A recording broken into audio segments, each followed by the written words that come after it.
Let's start your next chapter. Values of ethics and professional conduct. I know you all have already good values, ethics and all. There is nothing much for me to teach you. But in profession, what is that I'm telling you, we'll see. Yeah. But yes, I'm telling if we have to teach ethics in class, that means it's a wrong class. What can I teach ethics and all? But yes, we will see what and all has given theoretically, and accordingly we will see. I told you, right, one of the instance I told you in the previous chapter also, that you go to a place to participate in a tender. You get to know what is the quotation that your competitor is giving. So in such case, what do? You try to reduce your quotation, or you try to go ethically. That is what is called as ethics, correct? So like that, there will be certain scenarios given. At times they might expect you to, they will give you a scenario. They will expect you to write it keeping the ethics in mind. What is the best alternative? Remember, best alternative is nothing but you need to go with what is your mindset. That is the best alternative. So whatever is ethical, you have to do that. That is only the alternative. Yeah. So keeping that in mind, let us start on what are the values, what are the ethics, and keeping that in mind, how can we make sure we do the professional conduct? Till now we are seeing professional misconducts. Now we are seeing professional conduct. How can we make sure our professional works are always ethical? That is what we are trying to see. Now, when I say ethics, people, of course, what is right to you need not be right to me. What is right to me need not be right to you. All of these are subjective and perspectives. Everything is different. Everyone's intentions will be different. But yes, there are different types of ethics which will try to address all these concerns. So first, let us try to study something about ethics. What does ethics means, people? Ethics means in Greek. You would have studied everything, but subject is only done. Ethics means textbook came. Sir, derived from ethos. It means, what does it mean? That?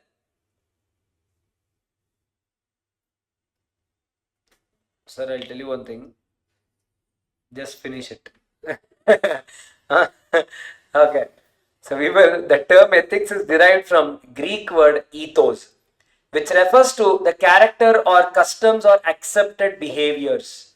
That is the meaning of the word ethos. The types or branch of ethics. There are 4 branches of ethics. It's called descriptive ethics, normative ethics, meta ethics, applied ethics, insta ethics. Illa, simply I said. Now people, all this was there for you? It was not there. In ethics, it was not there. Okay, then write down.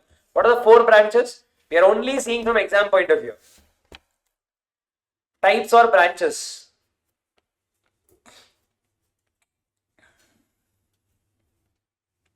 Types or branches of ethics.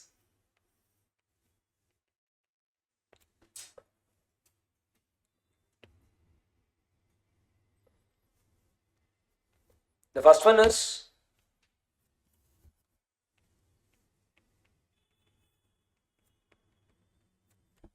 descriptive ethics.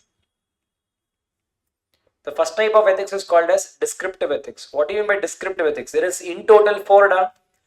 It is what people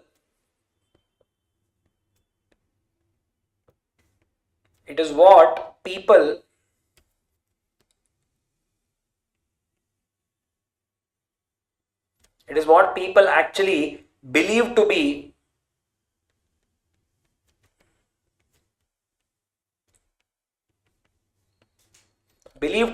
right or wrong. It is what people actually believe to be right or wrong, and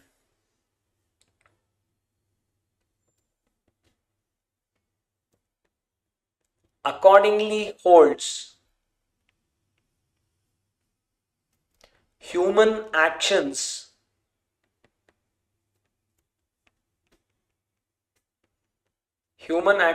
acceptable or not. It is also called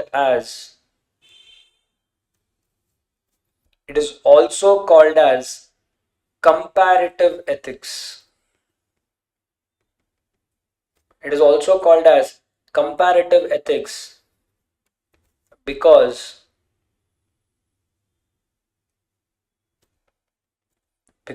it compares past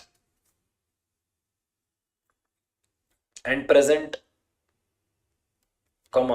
one society to another, etc. It is, end of the day, it is about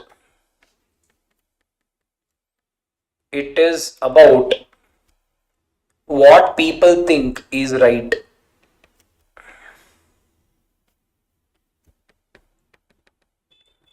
What people think is right.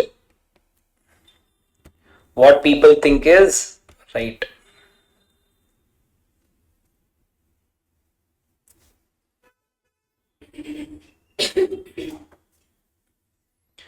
Yes, sir. The first type of ethics is called as people descriptive ethics. What do you mean by descriptive? Descriptive means what, people? It is about, it is what people actually believe it to be right or wrong and accordingly holds human actions acceptable or not. It is called as comparative ethics because it compares past and present, one society to another, as the case may be. It is about what people think is right. Now, what do you mean by this people here? See, you can imagine like this. There are different types of followers of ethics. The first type of followers, they believe in descriptive ethics. Descriptive means nothing but, people, what is right to you is not right to me. It is all perspective. For me, this is right. For you, it is right. That is what is given under. This is all about, end of the day, it boils down to, it is what people think is right. There is no system telling that it is right. People are telling this is right, it is right. No system is coming and interfering here. That is only called as what, people? Descriptive ethics. So, it is also called as, it is also called as comparative ethics. Now, what do you mean by that? Now, let us imagine, what do you mean by comparison? Comparison means, people, now as I said, what is right for you need not be right for me. In the same way, what is right for one society need not be right for another society. Example, ISIS. Killing people is right for them. They are feeling that they are, I don't know, reducing population, maybe, or they are thinking it's a holy war. It's right for them. Killing people is okay. Now, what is right for that society is not right for our society. It's completely different. Like that, you can take multiple examples here. Agreed, no? So, what is right for one is not right for another. If I have to give you one of the best example, what we had lunch on that day only, same vegan examples. Yeah, where vegans, they go and say we should not do any cruelty to animal or people around us. I think now you have all substitute for vegan also. What is that? Milk, protein. I think you all get in a different forms, almond milk and all that. Now that is what the vegan society believes. Non-vegan society thinks that, hey, God are full, something and all he'll say. Yeah, and in fact, they will say, you guys only, you are bringing down the oxygen levels in the country. You are eating all good plants and all. That's why we do not have a good oxygen. We have both. What is right? What is wrong? How will you blame? What is right? It is all individualistic ethics. What is right for you need not be right for me, and both are true. That is why it compares. That is why we call it as a comparative ethics. We compare to what is past, what is present. Our parents, so if they come, I remember one of the student, he comes from a very traditional orthodox family from, I think he had come from Tamil Nadu. So he had come with his family also, his parents and all had come. So they went around in that lane, this SG Pal, that Christ lane. His mother came and said, you come back. Yeah, I will not leave you here. So, I'm seriously telling. The mother came here and said, sir, we are not comfortable. You go on round, you will know here. What should I tell? Huh? Because when we come from, especially I'm telling you, orthodox and all, here cigarette and all is a common thing of, you would have also felt shocked at one or two instances. There is no girl, there is no boy. Everything is an open culture here. So you can imagine when a mother sees all of that, what will be the opinion? She said, no, you come, you study online. So what is right, what is wrong? Past versus present, there will be a comparison. Yeah, I would like to, no, Dave. It is what people actually believe to be right or wrong. People believe it to be right or wrong, not society, not law, what you believe. And accordingly holds human actions acceptable or not. So keeping your mind in the point, you're thinking this is right or wrong. You're not considering anything else. Understood? Huh? Yes, sir. See it from exam point of view. Is this points acceptable? You're able to remember. That is what you guys have to do for ethics. Don't go too much in deep. Getting the point? Huh? Some points you're able to remember, you should go and write. Clear? Huh? Yes, sir. Yes. That is why I'm trying to give you the points from exam point of view. Or else what you want, how do I expect, explain the ethics and all? Yeah. Because I always say, if you go to ethics, ethics is always the biggest debate you can ever have. What is right for you can never be right for someone. Okay, normative ethics means, norms means what, people? It deals with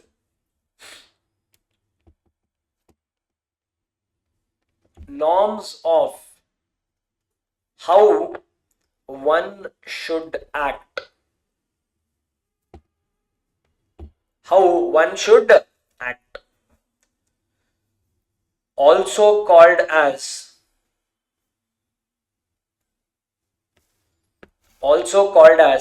prescriptive ethics.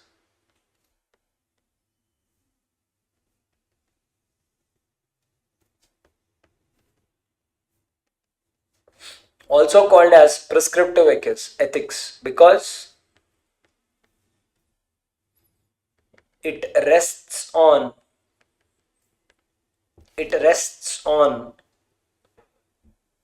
whether an action is right or wrong. An action is right or wrong. It is about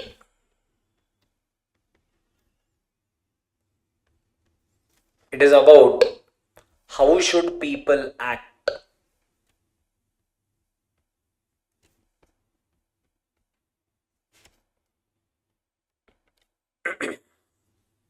It is about how should people act. Norms means what, people? We all come under this term. Before you guys came to Bangalore, your mother or father or whatever guardians, they would have said some 100 things and they would have sent you. What and all they have sent? What they have said? Tell me some 5 things. Yesterday also mother would have come. Should have said something and she would have sent. What and all they have sent? This copy. What? First rule. What is the first rule?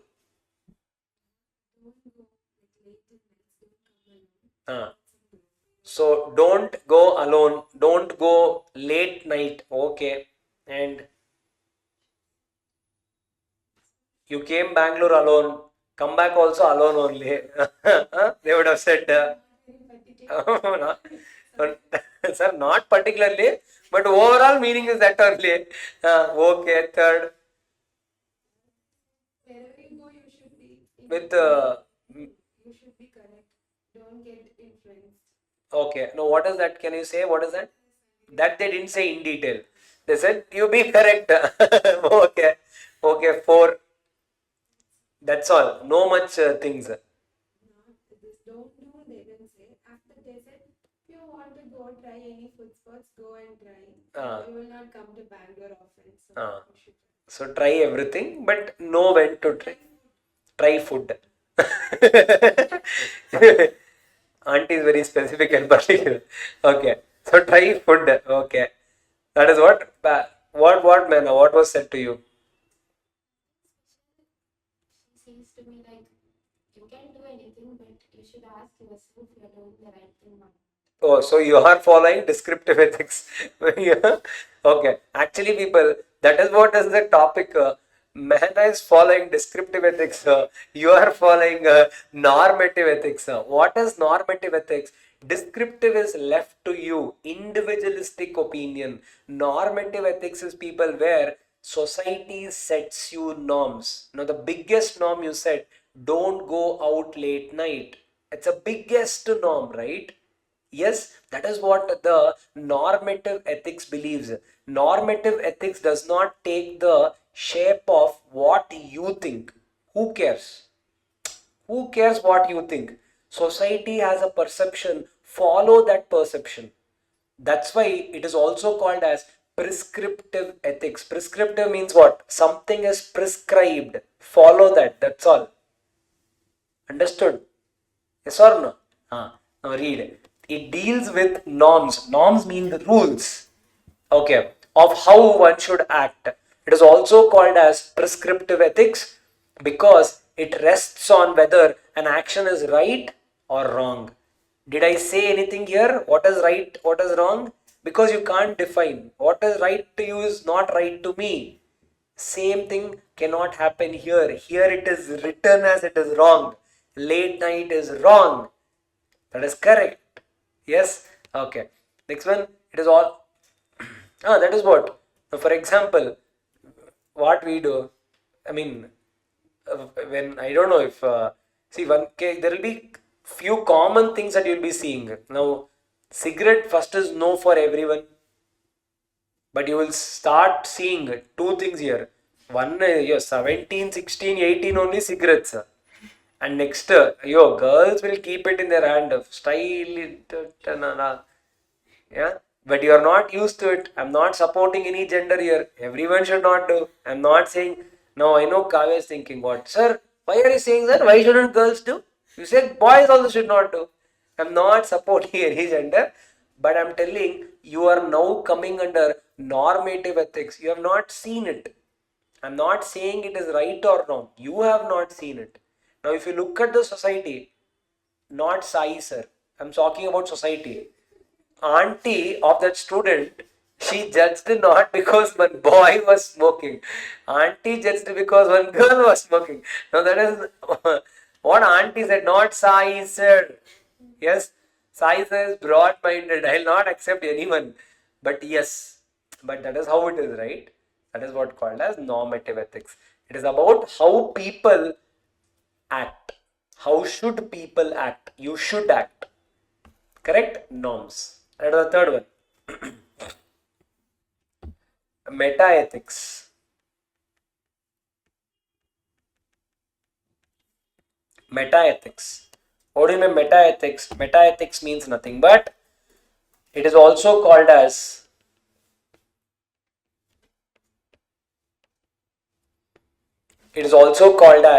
analytical ethics.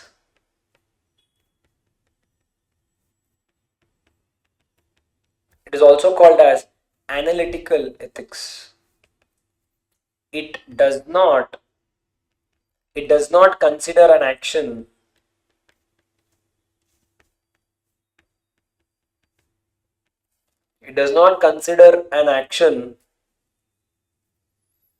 is good or bad, comma, right or wrong. It rather questions it rather questions what goodness or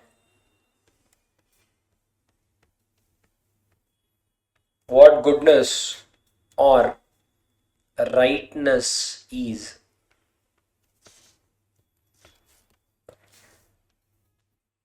In simple, it is nothing but it is about what does right What does right even mean?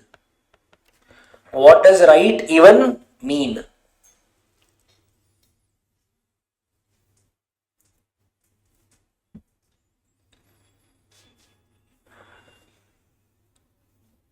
Yes, what is meta people? Meta is nothing but people data. Analytical, meaning you're using your brain now.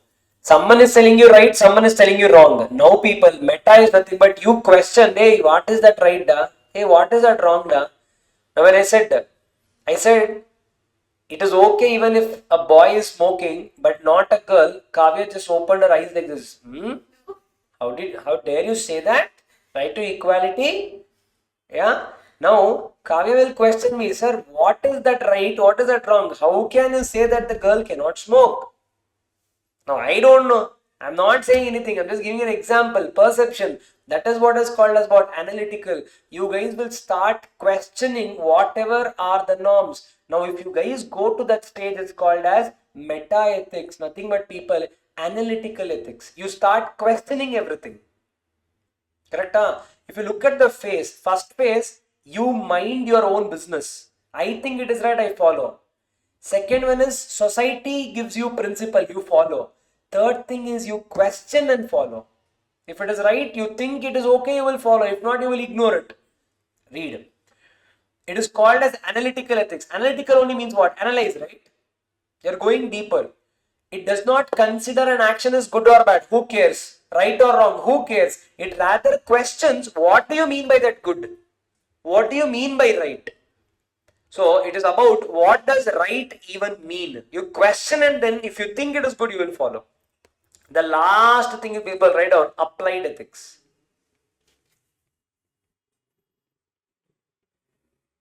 Applied ethics.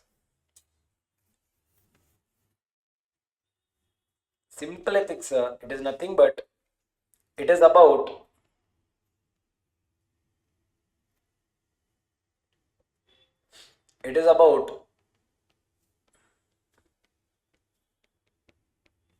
how do we take moral knowledge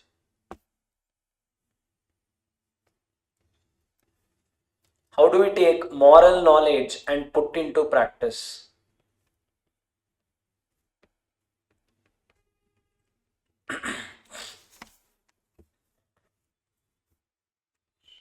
This branch of ethics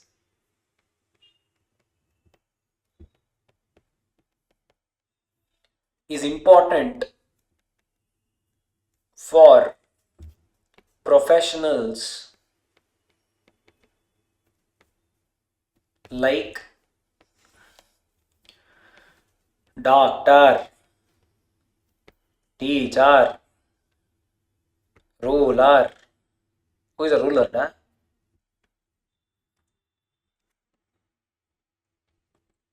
The 6 key domain of applied ethics are. The 6 key domains of applied ethics are decision ethics, professional ethics,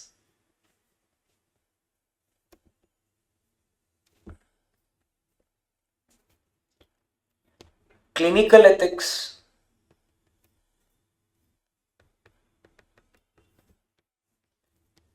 business ethics,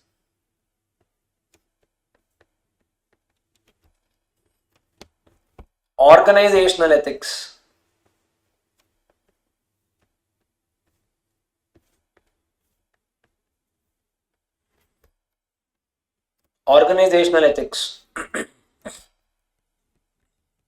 and social ethics. And social ethics. Decision, professional, clinical, business, organizational, social. Clear? Copy da?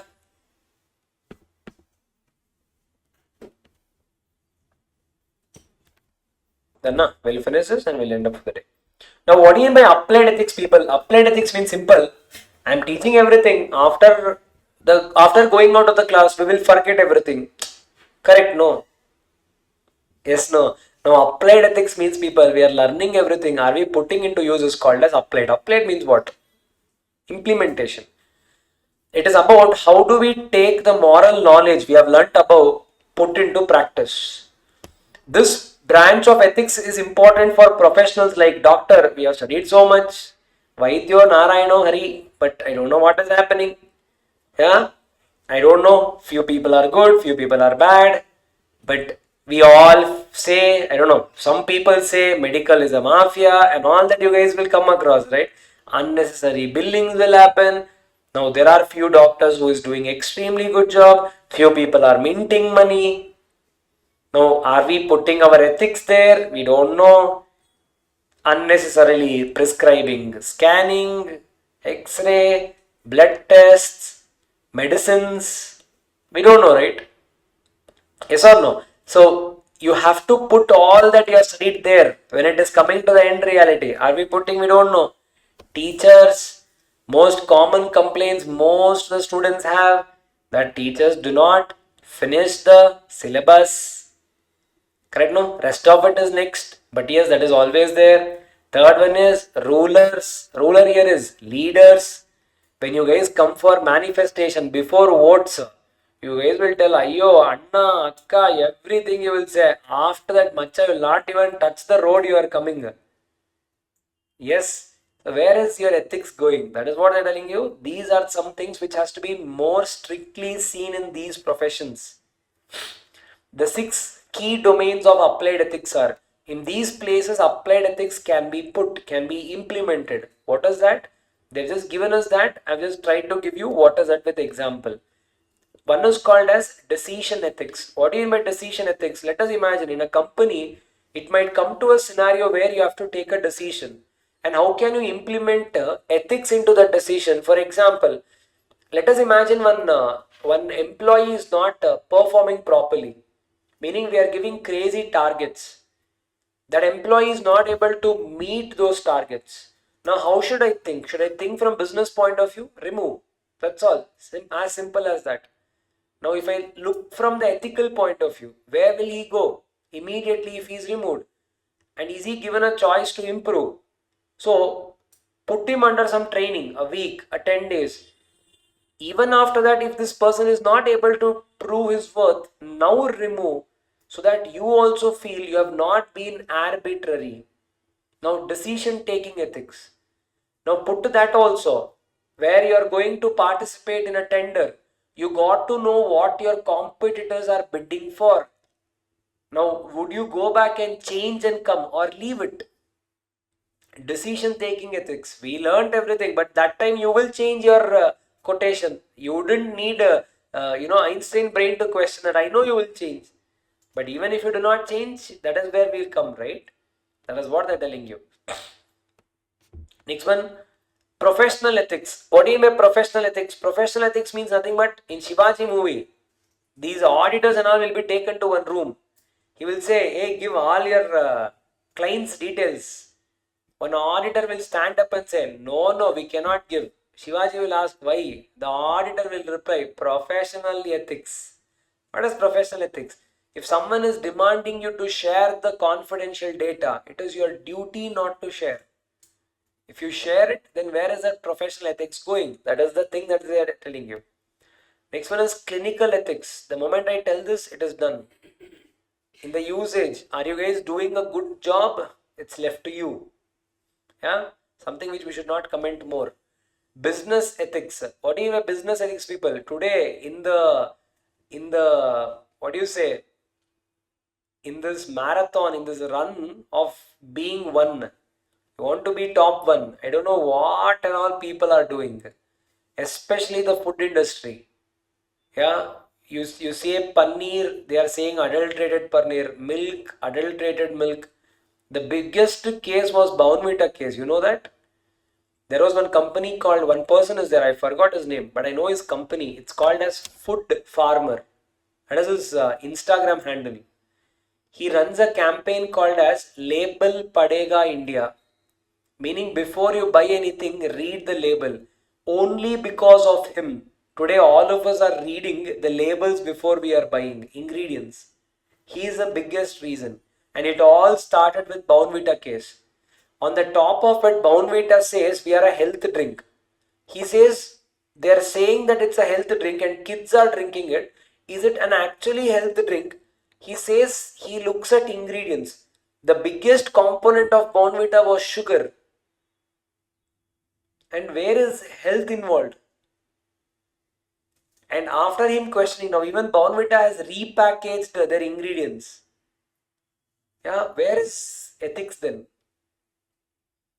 That is where I told you, remember people, in general I'm telling you, stop eating packaged commodities. You will live at least 1 year more. At least I'm telling you. It is only because of this. Yeah. But yes, when it comes to that, keep it in mind. Yes. Business ethics is nothing but when you're doing your business, how ethical are you doing to make your end goals meet? I know you want to be number one, but how are you meeting it? Correct, no? Next one is people, organizational ethics, meaning how are you guys functioning within the organization? Let us imagine there is an NGO who raises so much of donation. People will come to us and they will take, they will say orphanages, they will collect money. Are they spending on it? Do you know? If they're spending, well and good. If they're not spending, then this is zero. Yes, no? Organizational ethics. How does the company function within the organization? You claim one thing, you do one thing. Correct, no? The last one is called as people social ethics. What do you mean by social ethics, people?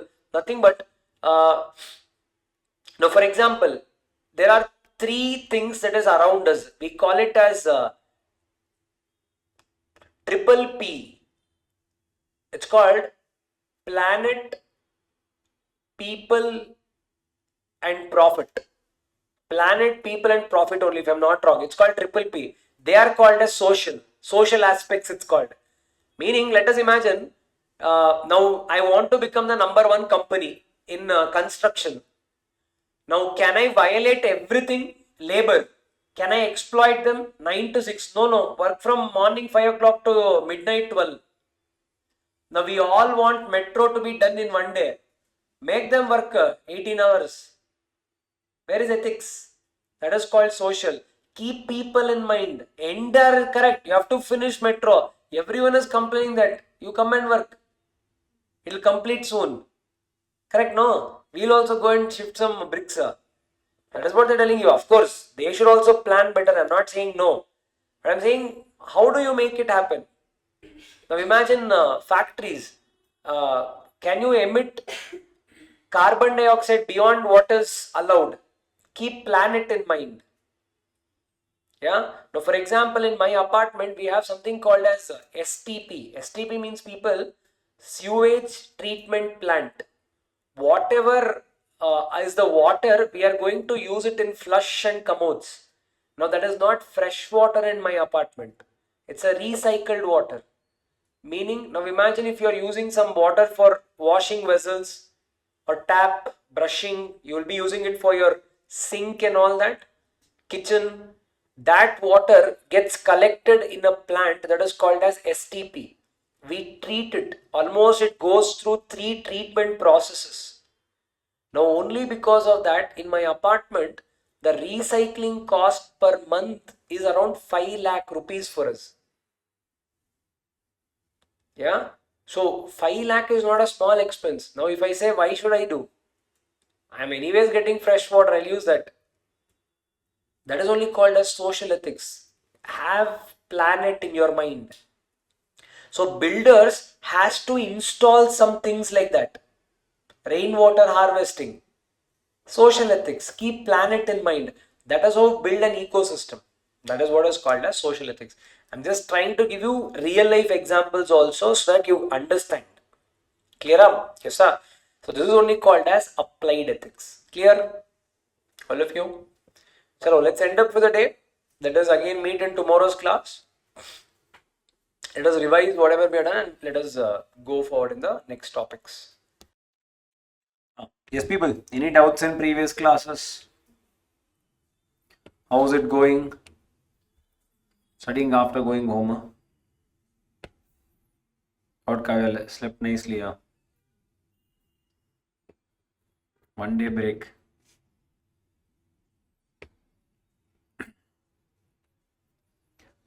Okay. What did I say? Good morning. Huh? I said good morning. Huh? Okay, even I don't remember. Okay. Yes, people. Yes, we were doing the ethics. What and all, I don't know, but we'll see. Okay, I think the last thing we had started with was the branches of ethics. We had started with that. In the branches of ethics, we had seen there are 4 types of ethics, right? One is called descriptive ethics. What is descriptive? They think is right or wrong. What a person is thinking is right or wrong is called descriptive ethics. And Normative ethics. normative ethics, what do you mean by normative?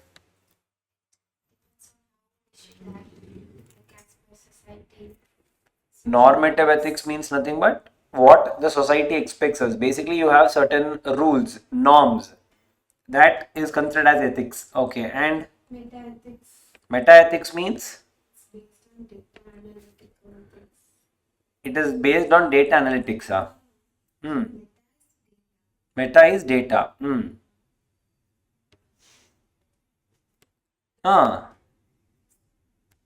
Meta is data and data is meta. You are analyzing whether it is right or wrong after a law has been put on you, and then you are put on. Okay, you are analyzing whether the norm put on you is right or wrong. Okay. Now you read and you said that. Okay.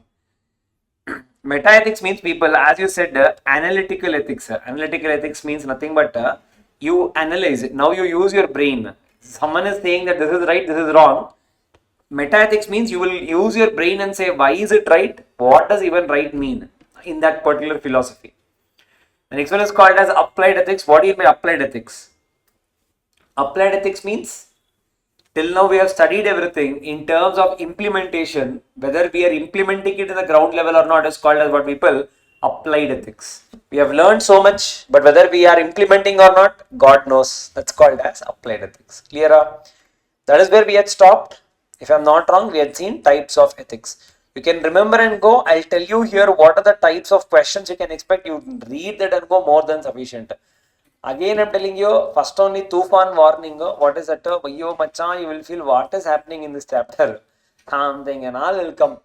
So I'll tell you what is important. Read that and go. Yeah, and you can expect a indirect question on as well. I'll try to show you some questions so that you guys will get a fair idea. Okay, that is where we had stopped. Applied ethics. We did this and we stopped, right?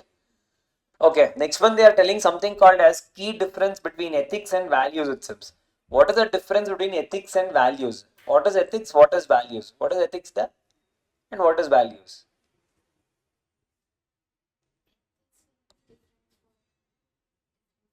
Ethics will be different for different people. Values? Sir, values also will be different for different people. Huh? Ethics, of course, you saw descriptive ethics, which is different for each of them. What they believe is right is what is called descriptive ethics.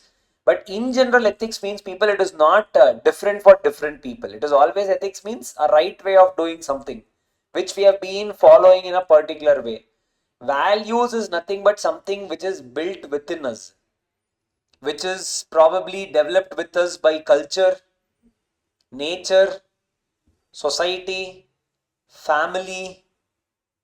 So our entire, probably our life, what we have learned and what we have built within is called as values. Values actually differs from individual to individual.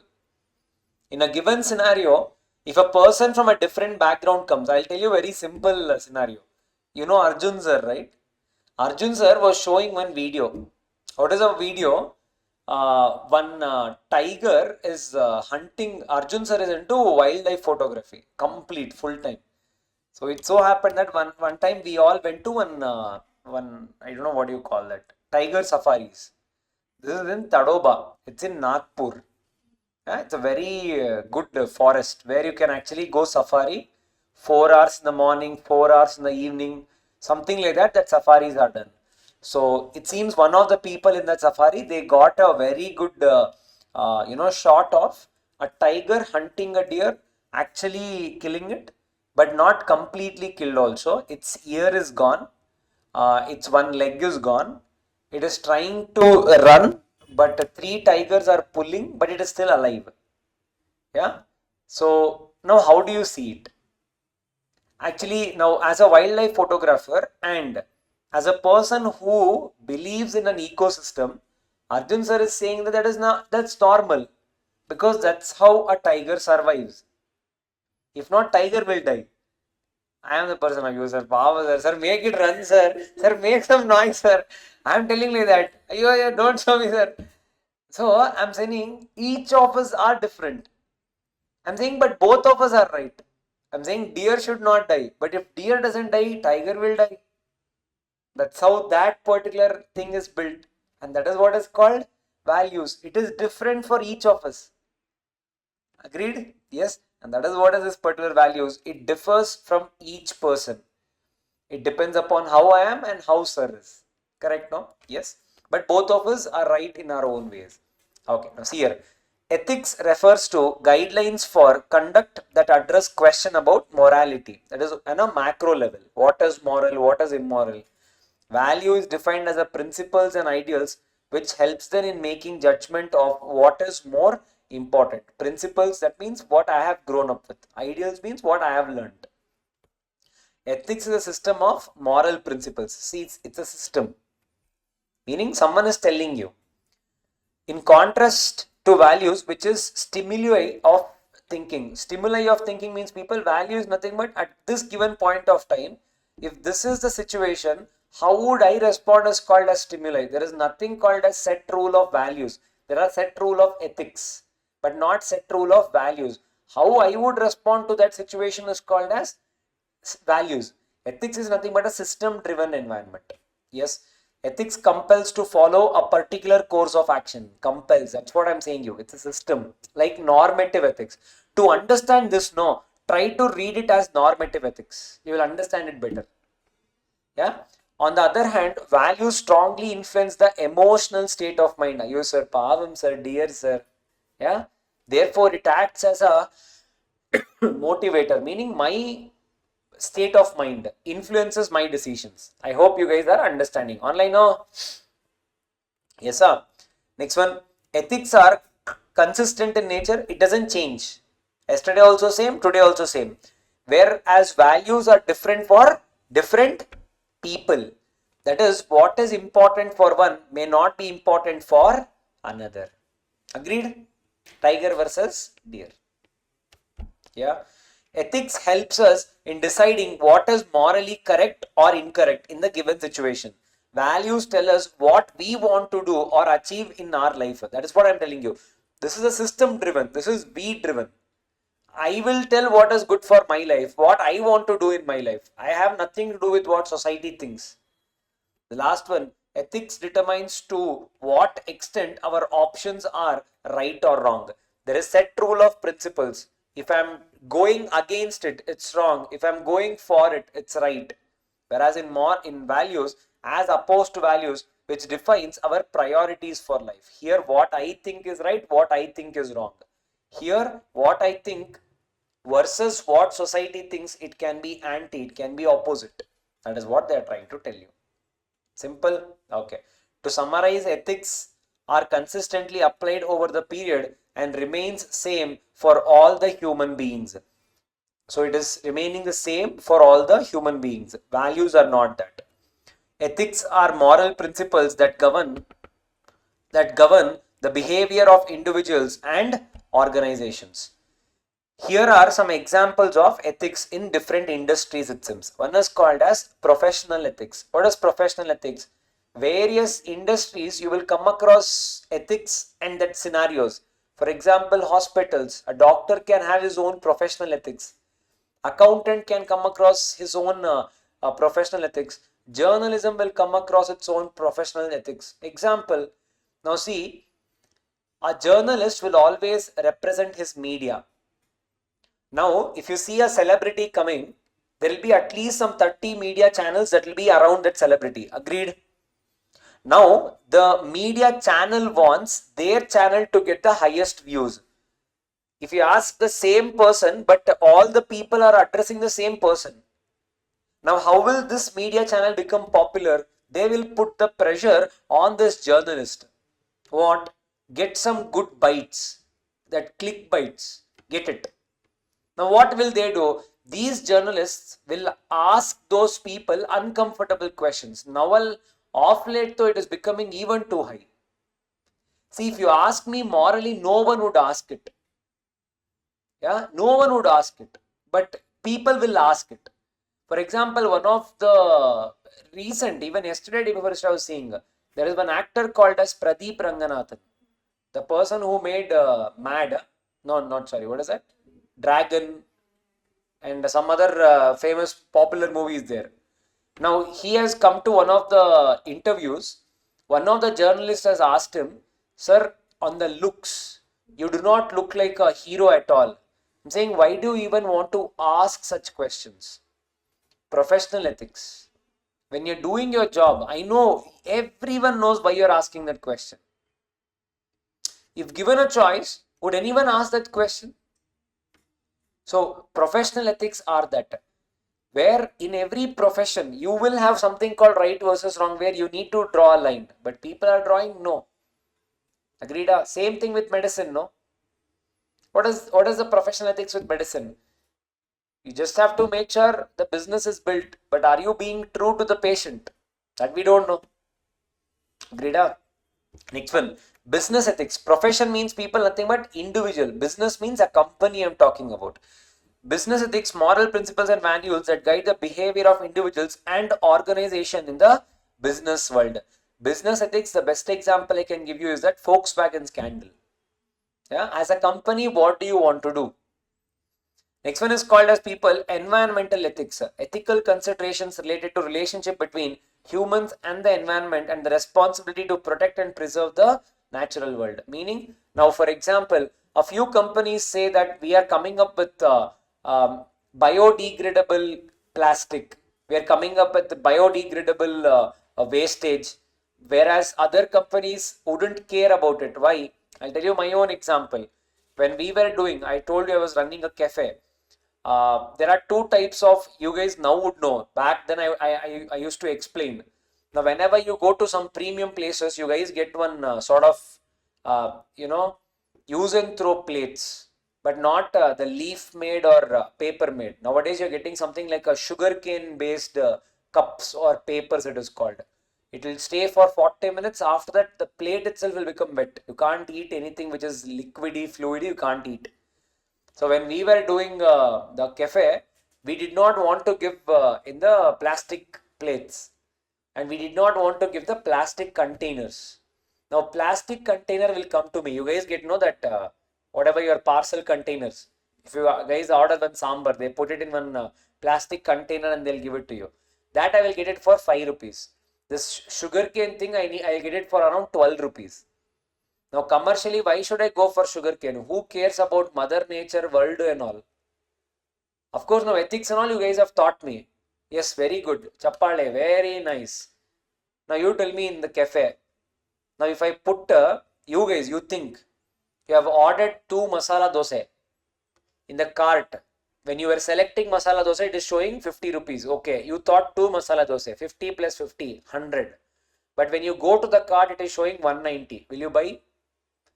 Don't tell me even once you guys have not cancelled the order because after going to the cart, the price is different. You guys would have done. This is called as cart to conversion.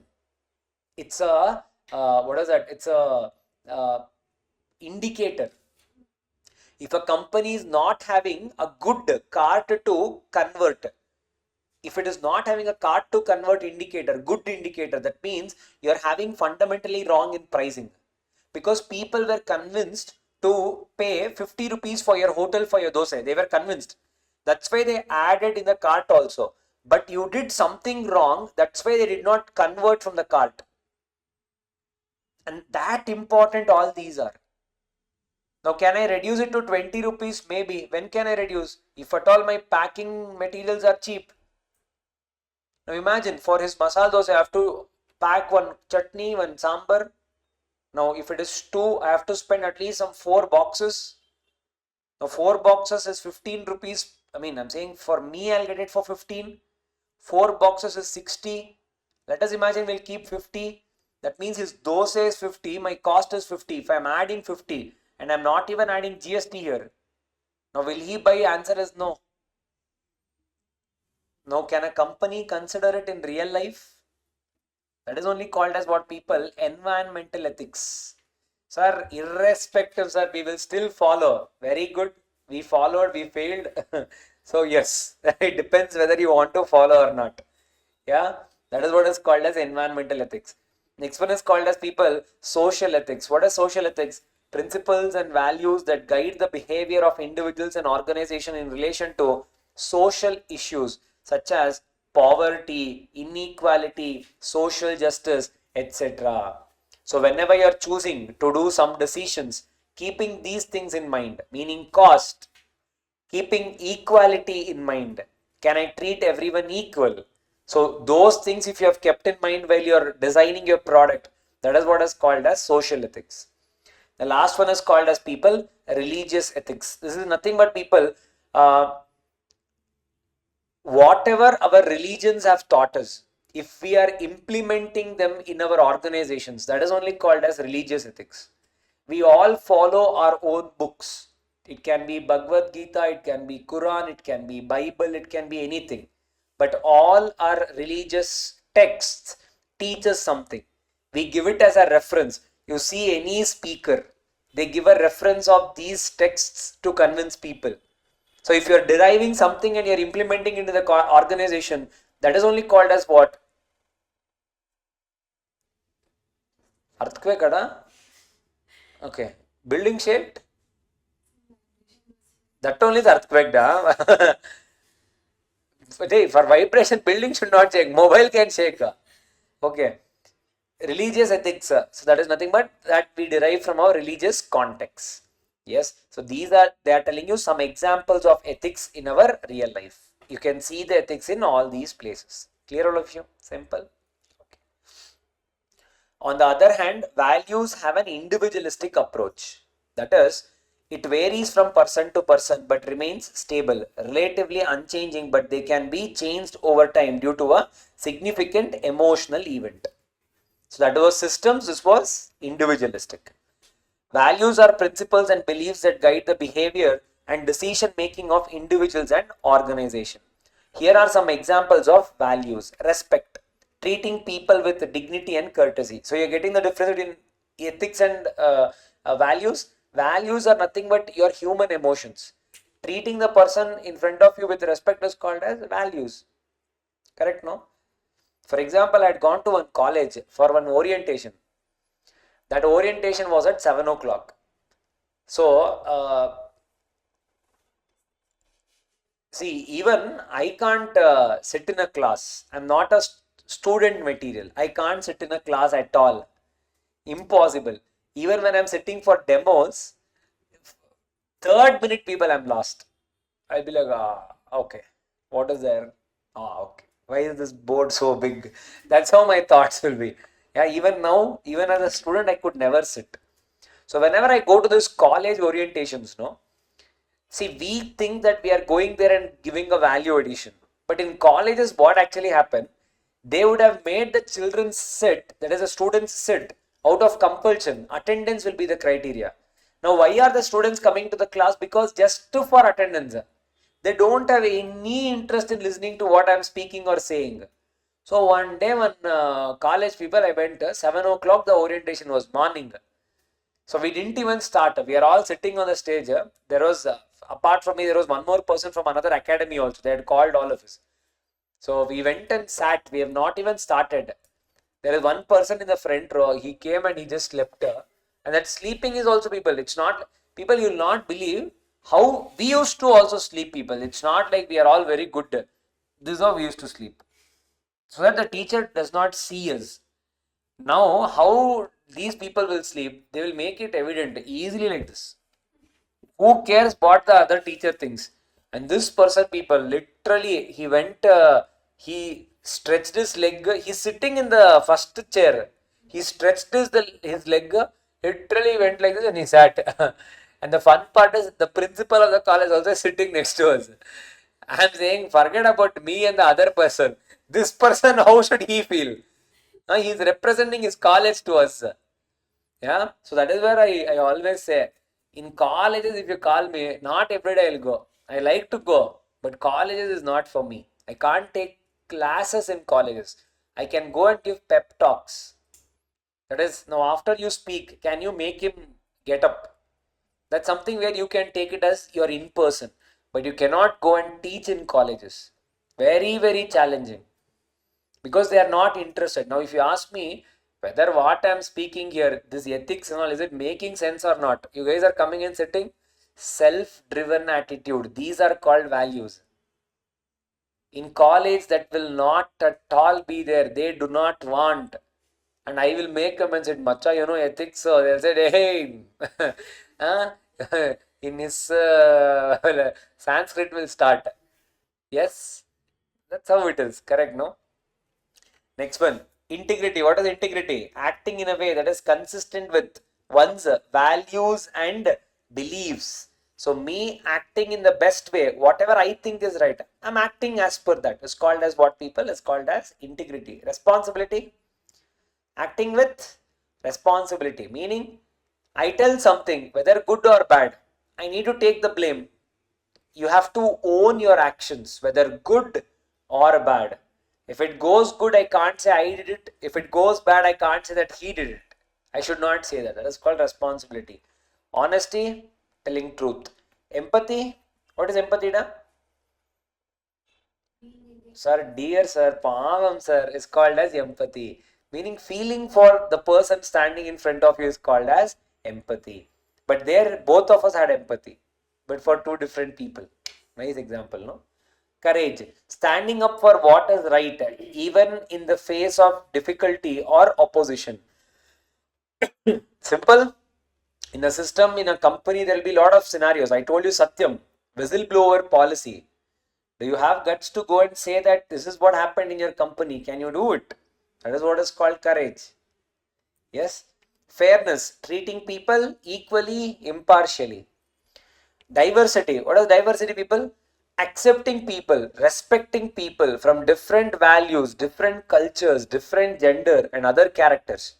Now, for example, when I'm hiring teachers in our academy, I try to be so unbiased. That is, if you ask me now, we have full-time faculties of 16 people. All 16 people, I can say, we have a mix of men as well as women. Yeah, we have mix of both. Second thing is, they are all from different languages. Because we do not want groupism. I'm saying that is how my mind works. Everyone are from different backgrounds. So, the atmosphere will be good. Now imagine, by roots, I belong to one language, one say whatever, something, one religion or one community or one whatever. Now, when you have a power of hiring, will it happen? In companies, answer is yes. It is yes. Especially I know two communities, meaning two, I wouldn't say even community, I would say okay, languages. They prefer their language people. That I know. Meaning if you are in that HR, a manager, 20 people are giving demo. Just because one person in this 20, imagine if one person is from a particular his state, he will be given preference. This will happen with regards to two states. 100% it will happen. I am 100% sure. Yeah. Which state? I'll tell off. They controversy. I'll not tell that. Hey, you are making me the journalist. I will not fall for it. Professional ethics. Yes. But at least I'm telling you example. But even you know it's not that I need not tell you. Hey people, I'll tell you one simple thing. The simplest thing. Aren't there managers who would say, okay, let us imagine one male manager is there. there are two interviewees that came, one girl and one boy. Will this manager be biased? Dada? Possibilities are there. Man is saying, ayo sir, yes sir, possibilities there are, yes. Now you tell people. I would have done some video in YouTube. I would have posted people, this is very important, watch. There will be one more video which will be posted by any other fellow respective, a girl or a woman, lady professional. Both of us would have made same video. Trust me, Dade, macha, all of you will watch that only. None of you will watch mine. Don't you think thumbnails are making difference? It is. Yes or no? Kavya, yes or no? See? Then where should I go and cry? And we say equality. Yeah, that is how the reality is. Yes, but diversity. Sustainability is what, people? What do you mean sustainability? You would have studied, no? ESG. Yes, sir. What is sustainability? Yes. One very popular saying about sustainability is, leave this Mother Earth in a better way than you found it. Meaning, when you saw it, however it was, when you leave it, it should be in a more beautiful way. Not in a way that it is not good enough when you found it. That is what they say, one quote for sustainability. Nothing but use, again, biodegradable, all those things. Correct? So these are just few examples of values. These are few examples of ethics. And this is what is ethics and values. Any doubt, just go through once. They may ask you simplest direct question will be there with regards to ethics and values.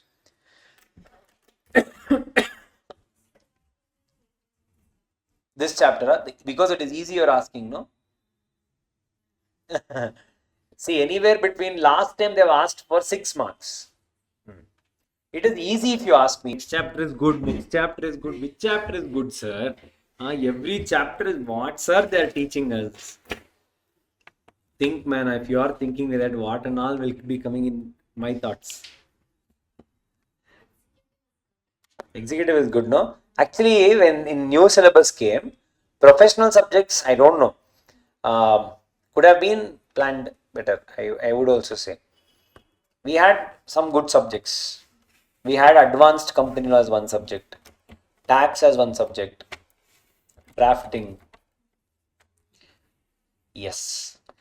Yes, people, okay, let us quickly revise so that you will at least stay. What are the different types or branches of ethics? See, remember, the way that we need to remember ethics is only by synonyms. Okay, descriptive, applied ethics, meta ethics, normative ethics. Damn. Yes, sir. So remember, the types or branches of ethics, people, are 4: descriptive, applied, meta, and normative ethics. Correct? Yes, sir. Okay, they have given you some examples of ethics here: professional ethics, business ethics, environment ethics, social ethics, and religious ethics. Correct?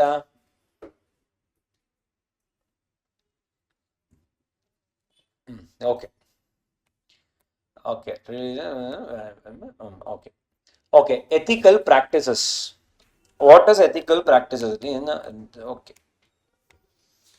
Okay, right off. Ethical practices. What do you mean by ethical practices, sir? What is ethical practices? Ethical practices means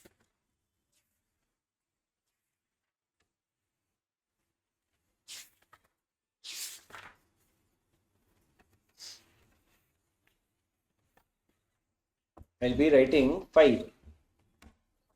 Ethical practices. One thing you guys need to remember from this chapter is you need to remember the names properly. Ethical practices, ethical dilemmas, ethical branches. When they ask you the specific thing, you should be able to remember, okay, this is what, under this, okay, this will come. You guys will start getting now. For example, I'll write, when I ask types of ethics, the other thing shouldn't come. Yeah, that confusion will happen in ethics chapter. So remember and go. But one question, 70% chances are always there. It will come. Beneficence ethics.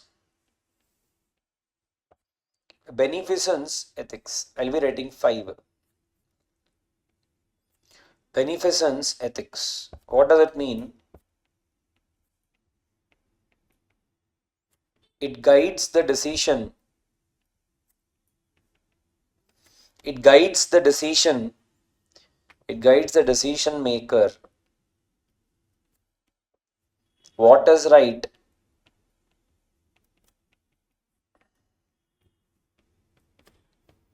What is right and good? What is right and good? Beneficence ethics. It is related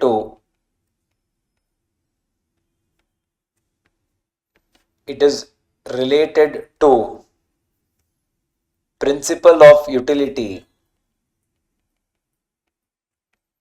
Principle of utility, which states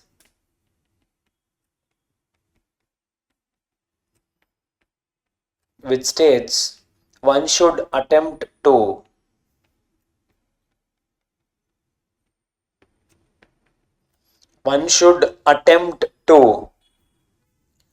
generate the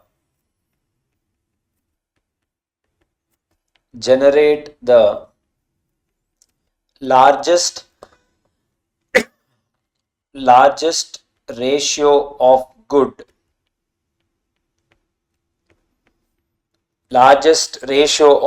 over evil possibility. Over evil possibility. Over evil possibility.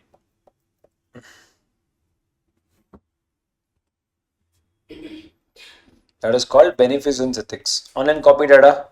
Next one is called as people least harm.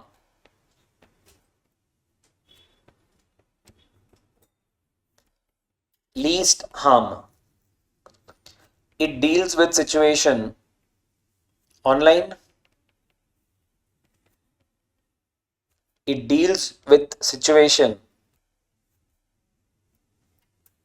It deals with situation where no choice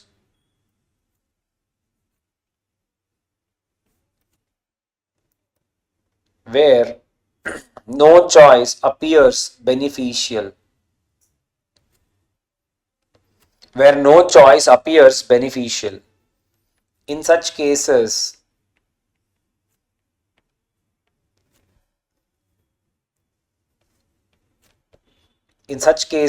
decision makers should choose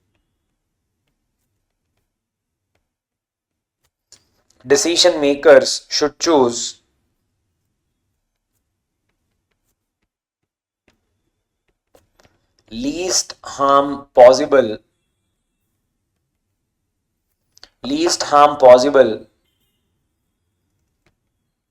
that is to do harm to the fewest people.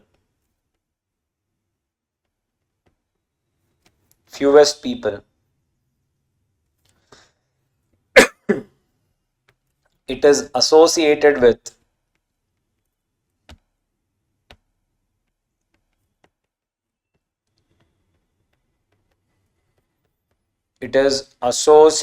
with utilitarian theory.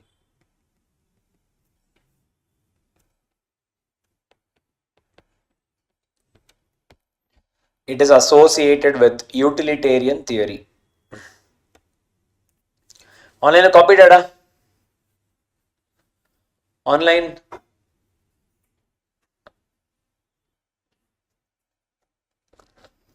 It is associated with utilitarian theory.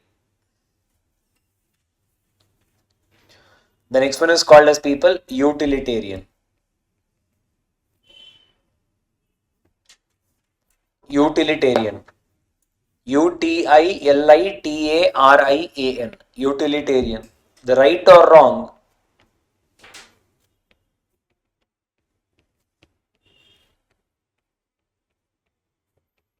The right or wrong is solely dependent on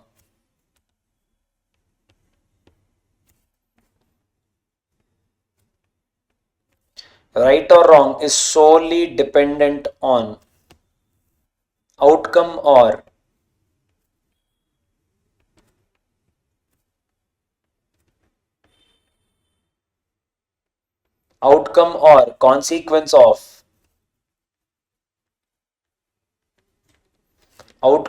consequence of choosing one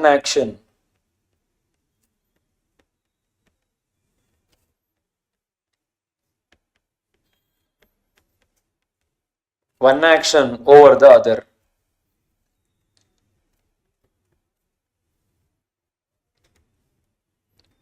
It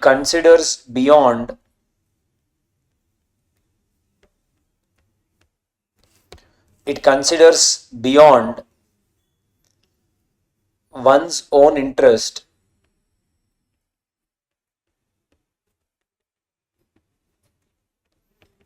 own interest into account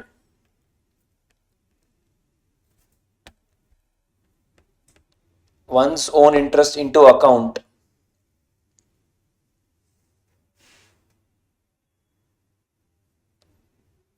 and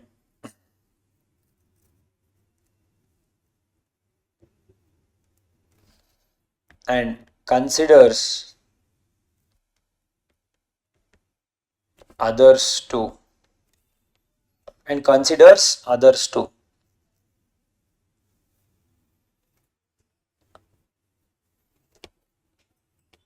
That is the third one copied. The fourth one is called as people autonomy.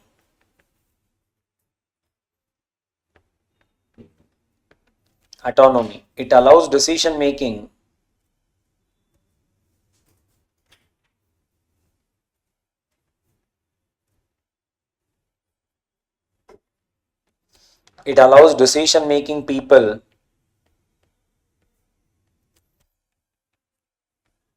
to be autonomous.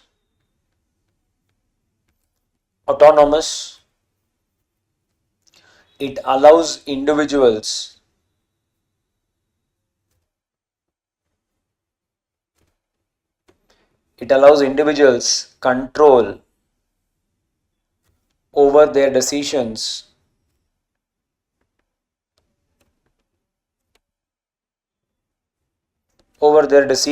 related to their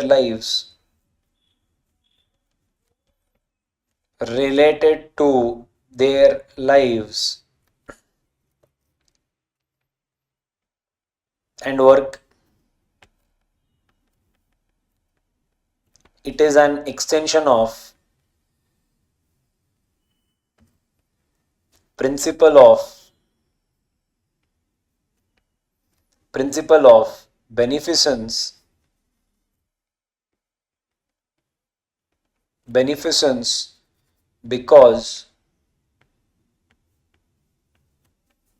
because an independent person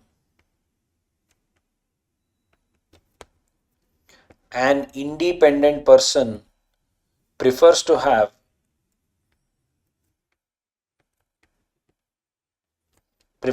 have control over his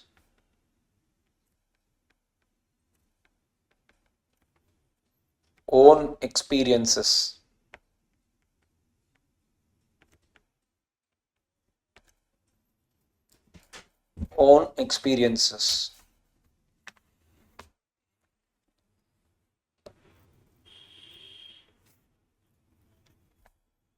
Copied up.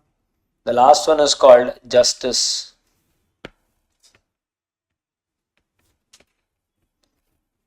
It emphasizes on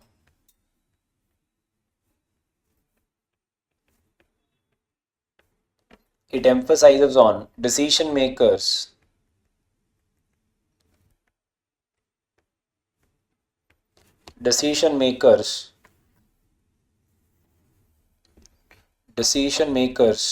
should focus on actions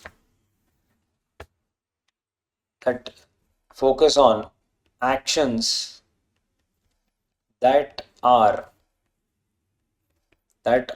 fair to all those involved, to all those involved, to all those involved. It treats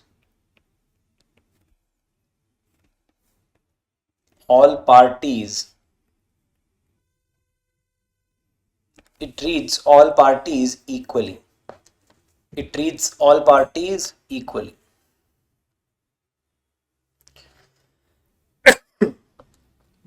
Copy down. Yes, sir. Online copy data. Ethical practices. 5 things are there. Copied. Yes.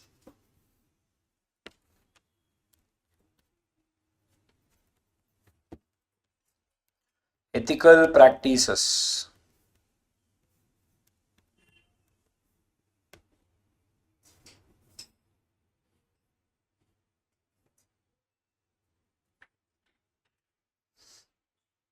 Okay. So ethical practices people, we will first see this, what is that? Okay, we'll see simultaneously only. Sir, okay, first type of ethical practice people is called as beneficence. What do you mean beneficence? In the name only it is there that it is called benefit. Beneficence type of ethical practice means what? It guides the decision maker what is right and what is good. It is related to a principle of utility which states that one should attempt to generate the largest ratio of good over evil possibility. Now, what do you mean by that, sir? Let us try to understand with an example. Uh, let us imagine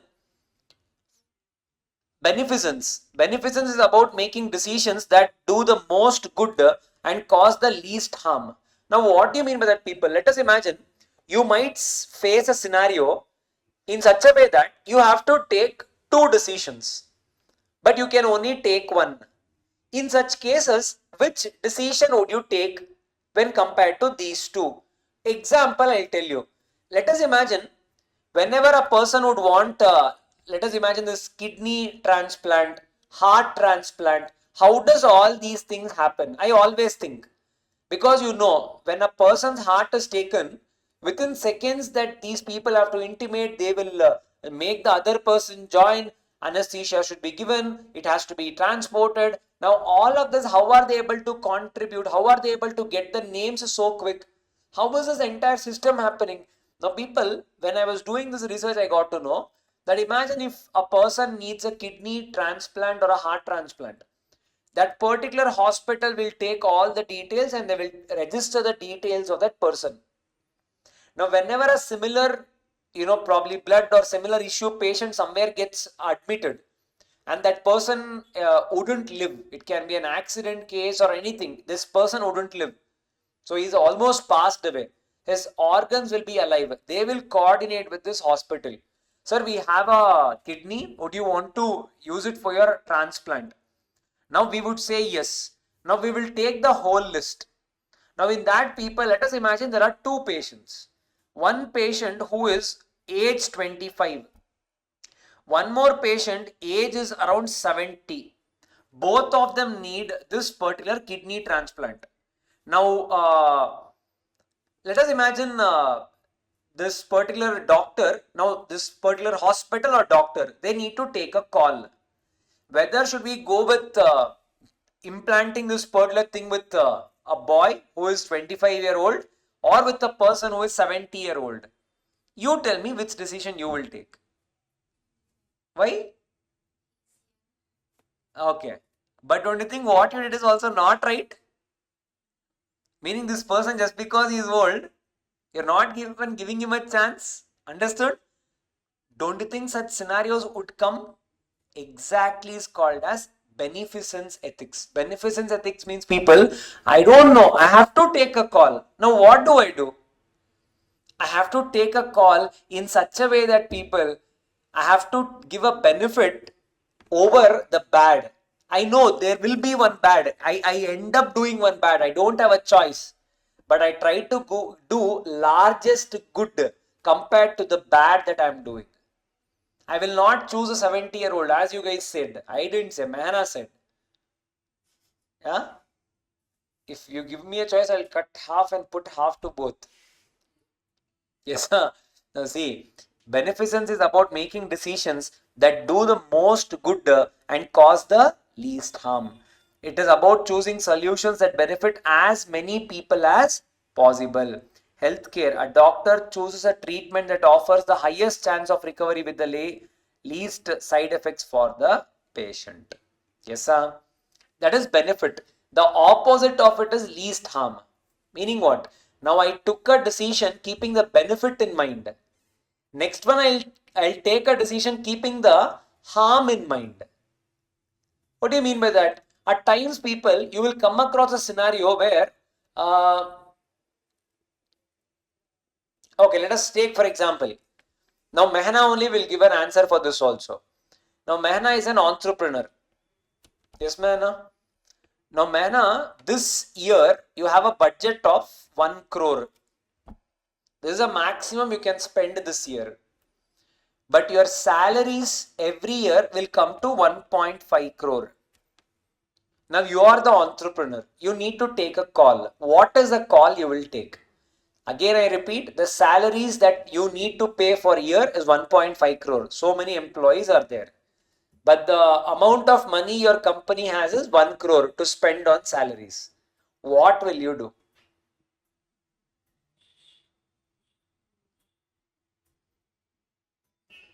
Come on, tell me.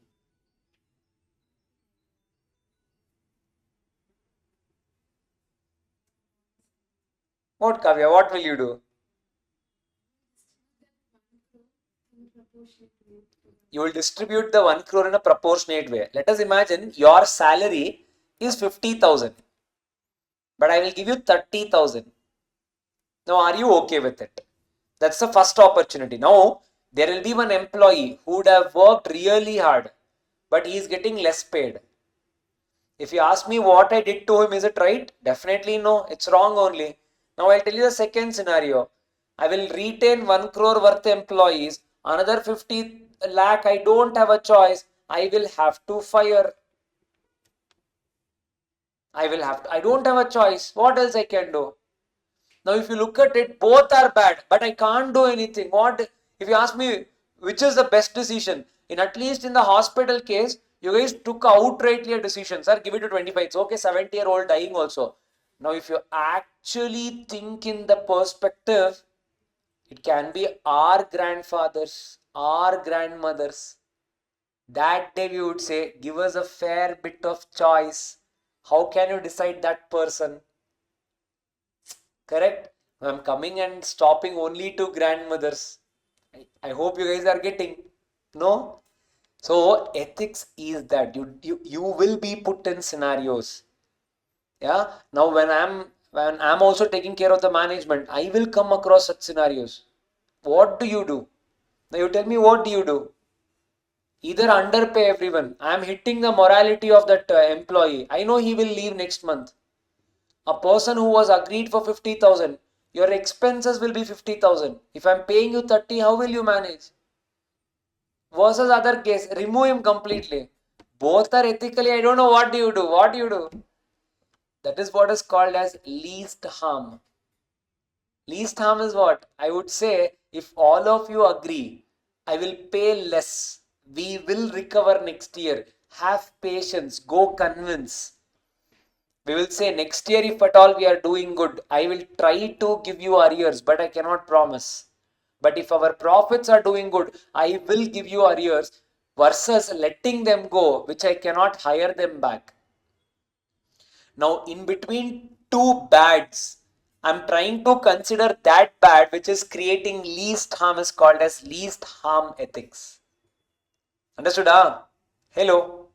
Pakka? Yes, that is what I'm telling you. See, corporate downsizing. A firm opts to reduce pay rather than lay off employees to minimize the impact on staff. Correct? Hello? Now read. It deals with situation where no choice appears beneficial. Now, if you do not read it that way, trust me, you can't get ethics. Now, you are actually able to get it. You're understanding the scenario. That is what is my purpose. I can just tell you by heart and go. But we can read it. If you ask me subject wise, it will be good only, but you will feel why at professional level, that is true. But it is there, why fight? We'll understand if we can understand. Yeah. In such case, the decision makers should choose least harm possible to do harm to the fewest people. Correct? So in such case, it is associated with utilitarian theory. Now what is that? We will see. This part is clear, all of you? Yes. Okay. Next one is called as people utilitarian theory. What do you mean by utilitarian theory? The right or wrong is solely dependent on outcome or consequence of choosing one action over the other.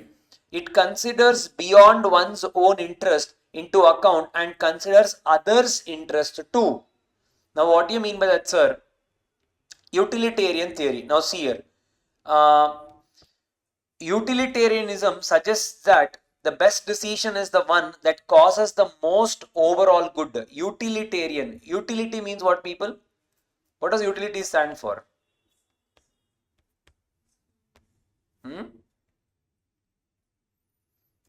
What does utility stands for? Utility stands for? Utility we say, no?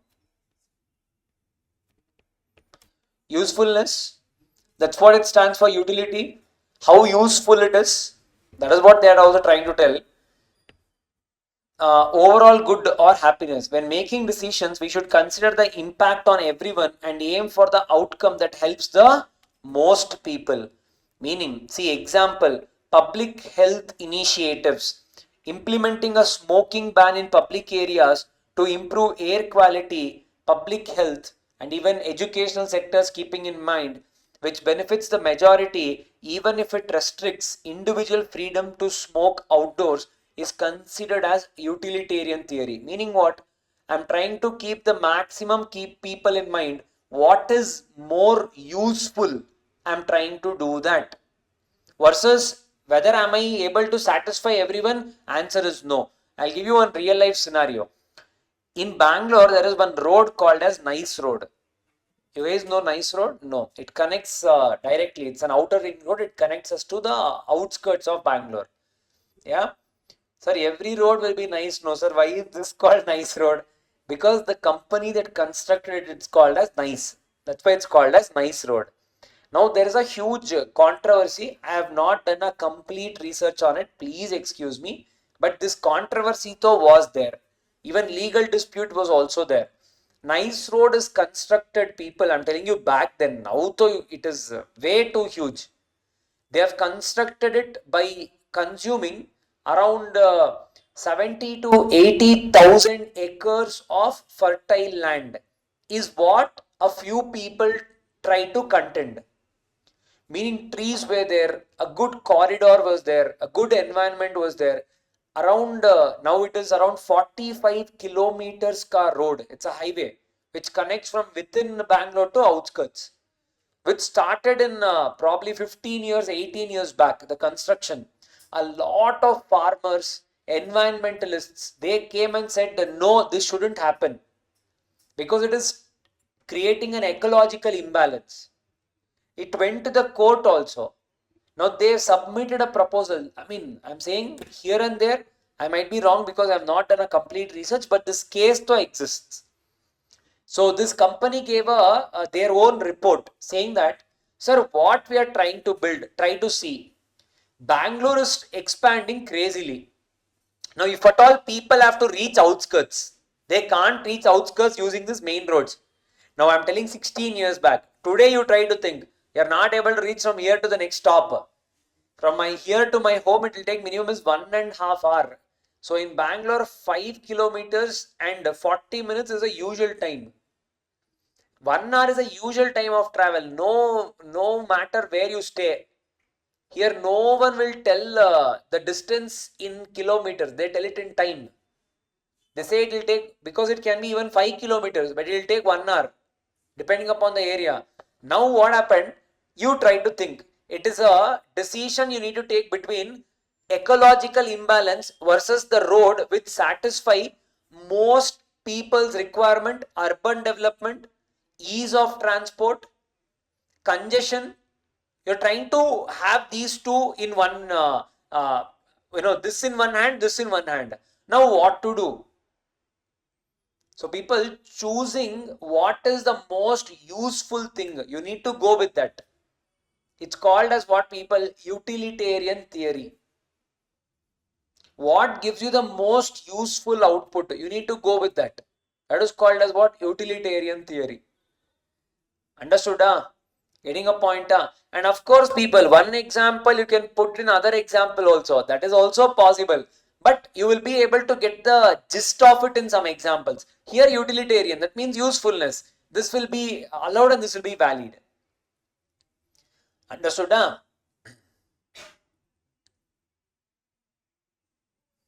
Yes, sir. Okay. Next one is called as people autonomous. What do you mean autonomous in education industry? Autonomous, you say no, autonomous college. What do you mean by autonomous? So there are two types of colleges. One is the one who works under universities. You need to follow with whatever is the guidelines the universities will tell. They will tell 100 things. You have to follow with everything. Versus the second type of colleges, they are called autonomous. They follow their own rules. They will not have any rules set by others. That is only called as autonomous. Autonomy means people, what is set by you. I allow the people to take their own decisions versus me emphasizing on something. It allows decision making people to be autonomous, meaning the company will not set you rules, you follow your own rules. It allows individuals control over their decisions related to their lives and work. Whatever you want to do, you guys do. It is an extension of principle of beneficence because an independent person prefers to have control over his own experiences. Example, people, let us imagine a company comes and tells people, I will work on a hybrid model. Meaning, whenever you guys want, you guys can do work from home. Whenever you guys want, you can do work from office. Let us follow a hybrid model. Let us take whatever you want. But my deliverables are this. You guys have to achieve 5 things by end of this month. Who cares from where you achieve? If you want to come to office and achieve, if you want to go to your home and achieve, I don't care. But if you guys are able to give me this output, I'm happy. If I'm following this methodology of ethics, now I am called as people autonomous. Autonomous means people, I am not setting rules. I'm just telling you guys to do as per your own wish. Now they will think when to come, when not to come, and they will plan their entire month. Such type of ethics is called as people autonomous. Is this clear? Yes, sir. The last one is called as people justice. What do you mean by justice, people? Justice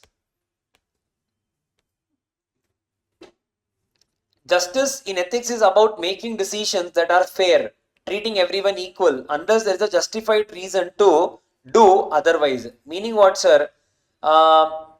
Legal system, ensuring everyone has the same access to legal representation. Okay. Providing scholarship to students based on need and merits without bias. This is the easiest one I can tell you. All our colleges, people, what do you mean by justice? Now we all have scholarships, merits, reservations. Now on what basis these reservations are? Now if you ask me, there are 2 types of reservations you can make. One is based upon caste and religion. One is based upon economy, basically the socio-economy policies. Affordability. If you ask me, India is still stuck in one psychological loop. We are still going based upon caste-based scholarship and caste-based merits, reservations. If you ask me, is it required? I don't think so. Because I think, according to me, only one type of reservation that you can make is based upon people. One is merit or people. One is depending upon economy. Meaning affordability. If at all a person belongs to a weaker community, then you try to give them a seat. Who would deny the fact? But are we following the justice way of ethics? I don't know. I don't think so. Because there used to be some friends in my college. I used to do LLB. I used to work in a company called as Accenture. I was working in HR department. I used to save money from whatever I used to get there. I worked for around 1.5 years. I made my savings, and with that money, I used to go and pay my LLB. So I stopped here, then I joined my LLB. Now money was coming to me with very difficulty. So if I am saved, I have saved. My last year's fees, I literally sold my bike. I had a bike. I sold my bike, and that is how I paid my last fee of my college. I had one more friend. I'll not take the name and all. Now this person used to come in Tar. Yeah, but he is also eligible for the community based reservation. He comes in Tar. He used to pay fees of 600 rupees. And I used to pay a fees of around 36 or 60,000 rupees. Yeah. Now, is it right? I don't know. Now, this is only called as what people justice. Treating people equally and making reservations on need basis. Not everyone will enjoy everything. But whether our society is so much matured, I would say definitely no. But yes, that is what we are all sailing through. But yes, understood the justice theory? Yes. So, sir, synonym to remember ethical practices, there are 5. What is the first one, people? Beneficence. Beneficence. Next one, people, least harm. Least harm. Next one is, people, autonomy. Autonomy. Next one, people, justice. The last one, people, is utilitarian. Baju. In Hindi, baju means what? Beside me. Bajuwala. Bajuwala shop. Baju means beside me. So, ethical practices, the synonym is baju. Ethical types or branches, synonym is dam. Remember and go. Beneficence, one is harm, next one is autonomy, J is for justice, U is for utilitarian. I hope this is clear. Any doubts? Is this clear, all of you? 100% yes. This is how one type of questions can come. Second type of questions, they can give you a scenario. I've taken from a recent 2025 question. Your book will not have this. I just added it. But I'll show you what type of questions can come.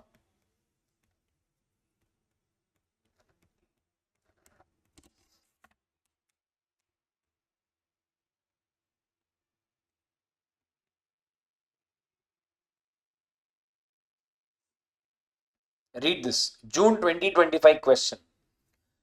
GY Limited, a publicly listed company, is in the process of securing a high value government contract. The company's CFO, under pressure to meet aggressive financial targets, instructs the company secretary to delay the disclosure of certain financial irregularities detected in internal audit report. The CFO argues that disclosing the findings immediately might jeopardize the company's chances of winning the contract, potentially leading to job losses and financial instability for shareholders. The company secretary is in a dilemma now. Using the Kidder's approach to resolve ethical dilemma suggests the company secretary on further course of action. Also explain that each professional should avoid any conflict of interest with that of client, as it's one of the fundamental duties. This is the second question. This is the first question. Understood? Huh? I told you also, no, the tender's question had come in our exam. Now, what will you write? It's an ethical question. What will you write? You tell me in exam, what will you write?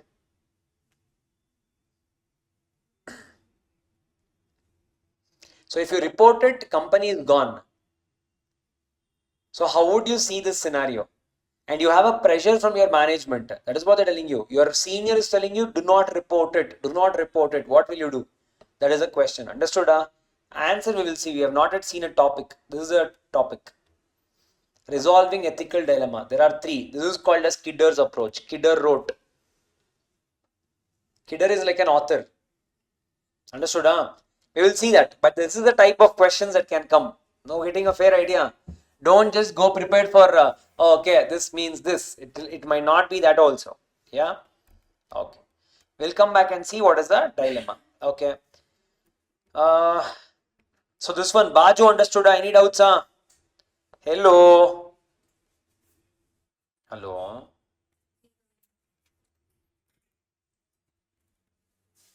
Okay. Justice. Online, you guys have any doubt, Ada? This clear? Till here? Online, online, online.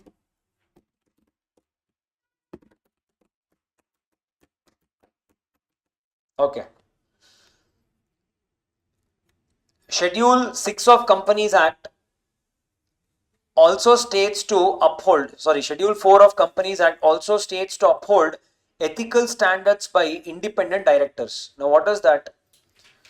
Guidelines of professional conduct. Now, in Companies Act, people in schedule, they have given ethical standards that an independent director needs to uphold, it seems. See, only this they can ask you a question. Simple one. 3 points are there. In Companies Act, what are the ethical standards which are prescribed to be upheld by an independent director? Till now we are seeing which is there morally. Now I am telling you it is there even in the law.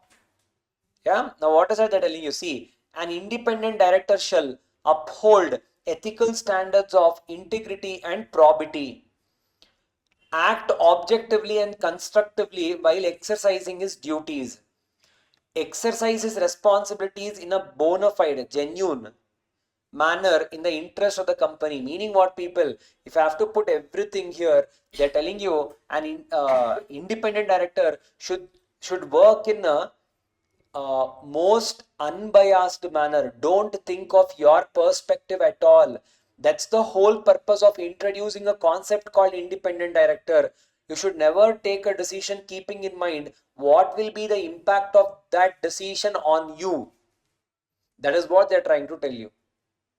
Getting the fair point, all of you? That is, they have given in Companies Act. I'll tell you how this particular chapter is structured. First, they will tell you what is ethics, so ethical branches, so ethical dilemma and all that. And they tell you how is this ethics seen in your profession. That is how they'll try to relate it towards the end. Clear? Huh? Okay. Next ones are professional ethics systems. Ethics arises from three main factors: moral attitudes as a result of consciousness or awareness, culture as a result of education, the application of standards as a result of learning and training. Professional ethics systems. What does that? What does it mean? Try to see, read if you guys are able to understand something.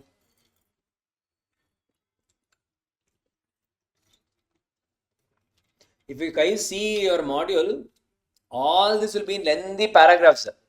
I just try to split in points wherever possible. If not, that also will be a bouncer. Yeah. I try to see. You guys only try to give me an interpretation. See if you guys are able to understand something. Everything will be basic, the basic English only. Huh?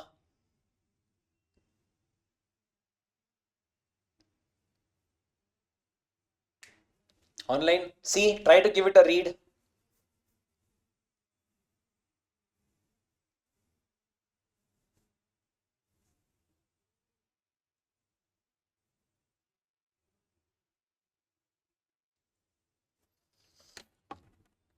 Wherever it is important, I'll just mark it.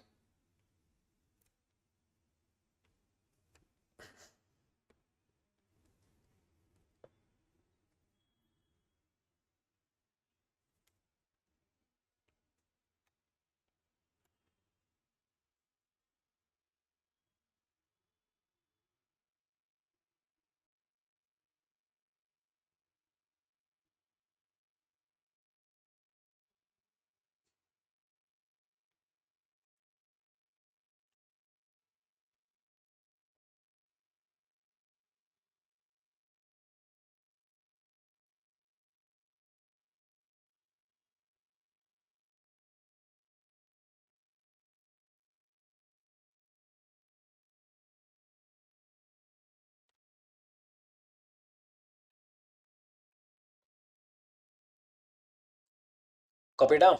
I mean, sorry, understood. Try to just read this. Now I'm telling you it. If they ask me this question, professional ethics, they might ask you a question like this. Comment on a topic called professional ethics. Will I be able to write anything? When the answer is general, you will definitely be not able to remember anything because it is all general English. What will you be able to remember? In such cases, you need to follow this. What is that? Try to have pointers. Try to remember only this and go. It is better than leaving, right?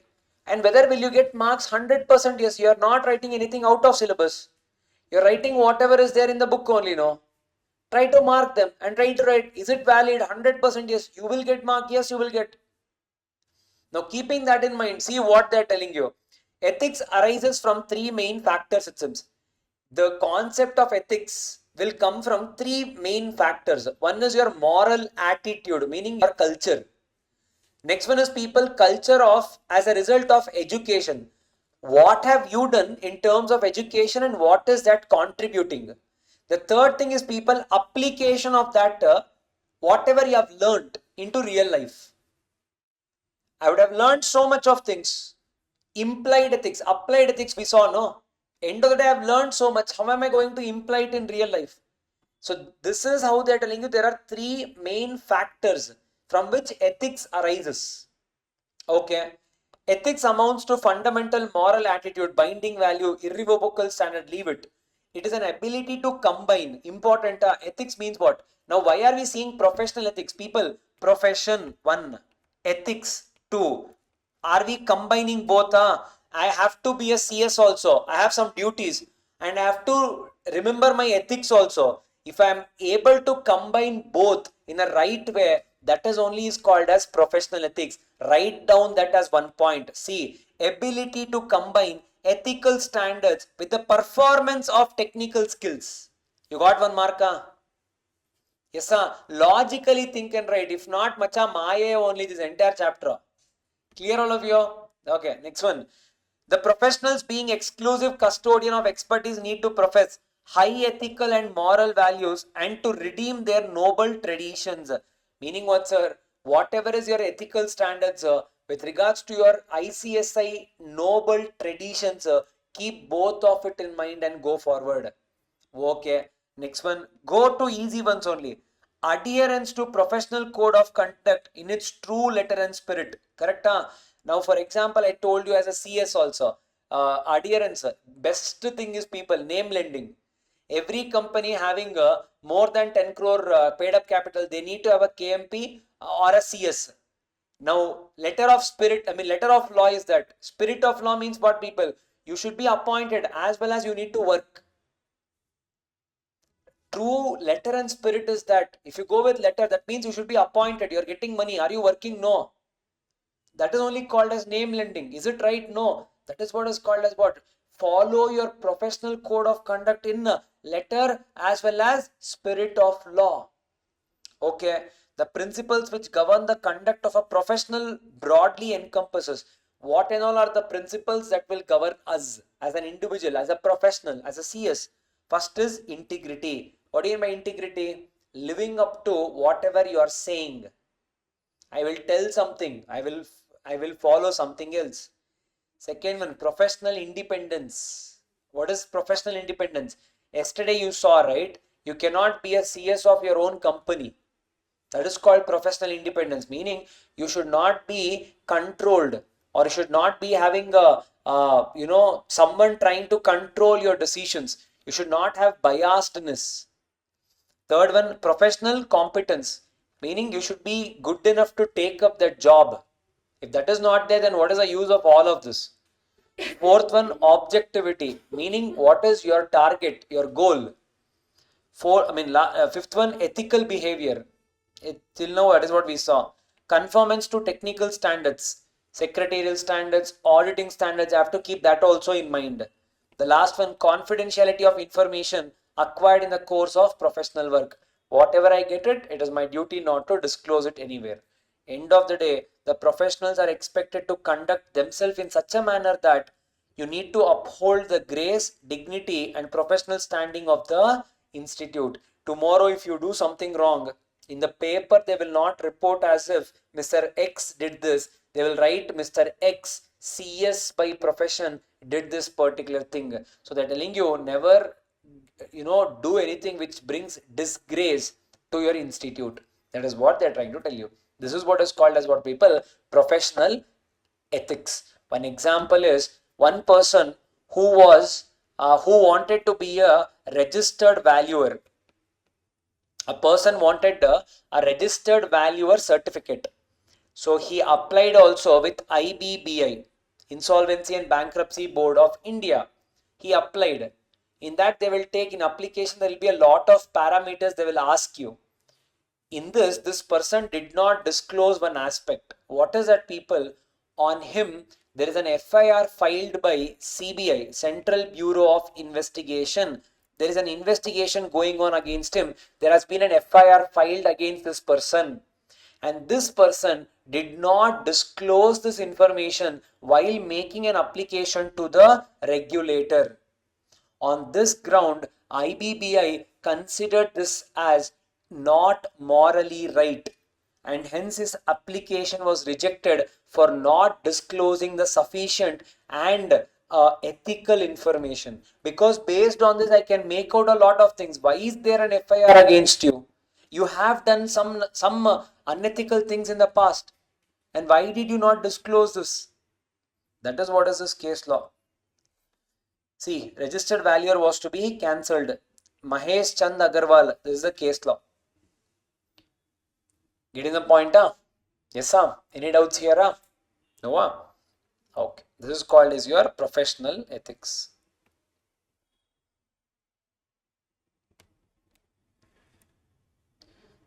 Okay, they have given some small write-up of CSR. What is that they have given? One second. Go through that CSR.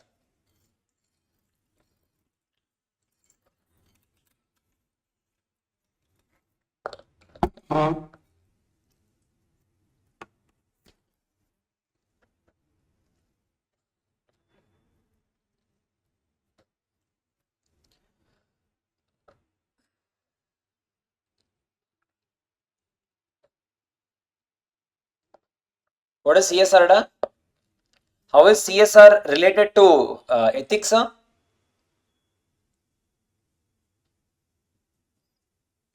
What we got from society, we have to pay back. What you got from society, you have to give it back to the society. In that society, people, planet is there, poverty is there, human is there, earth is there, stakeholders are there. There are so many people involved. You have taken so much from everyone. You are supposed to give it back. So CSR is also one of the way they are telling you. Companies in India have begun to fulfill their CSR. Few people are doing it voluntarily. Few people are doing it because they are coming under the limits. 5 crore, 500 crore, 1000 crore profit, net worth, turnover. If you guys remember, now they're telling you why that is coming into picture, because it touches on planet, land. It touches on human, because if you remember Schedule 7, spending money on slum development, you would have seen eradication of poverty, again human.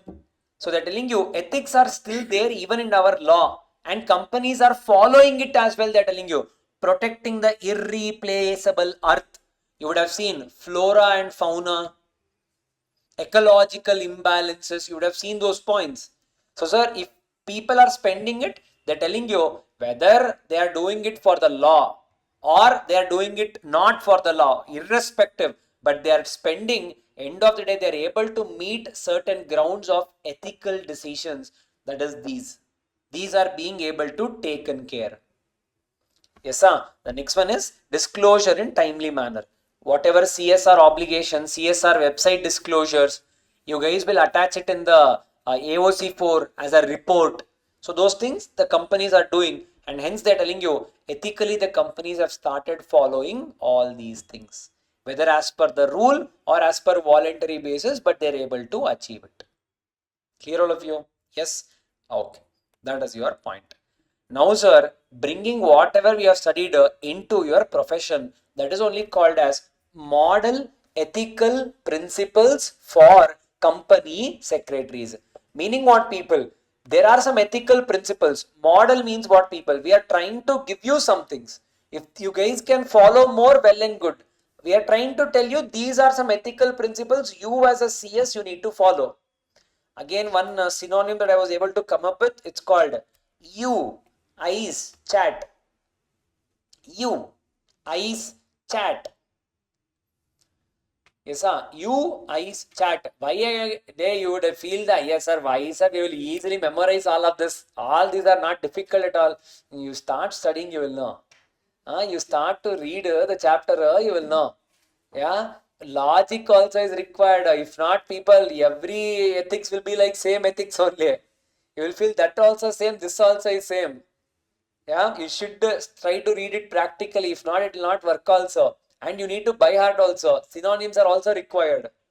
Keeping that in mind, go forward. Clear, all of you? Okay. Now see here. What does this say? It is recommended to apply these golden rules of professionalism for enjoying a reputable, professional, and prosperous career in providing service to the client or organization. You need to keep these things in mind, it seems. Simple English. What is that? First one is strive for excellence. What do you mean by strive for excellence, sir? Everyone is doing this. You try to be this. Correct? Huh? Professionally try to be good. Be outstanding. That is only called as something which is expected out of you. See, quality that marks one works to stand out. Be exceptional in your work. That is only called letter and spirit. You have to be outstanding in what you are doing. Agreed? Okay. Second one, be trustworthy. What do you mean by be trustworthy, people? I told you one thing, people. Unfortunately, our places is where compliance should take place. But unfortunately, non-compliances are happening in our places. Is it true or not true? Now that day we asked Shankar, did you guys file all the forms in time? Shankar said, no, sir. There were some forms which we didn't file. But if you ask me, the client gave you the work to file it within time. Why did you not file it within time? Why? Now I'll tell you one biggest thing. What is the last day to file AOC for?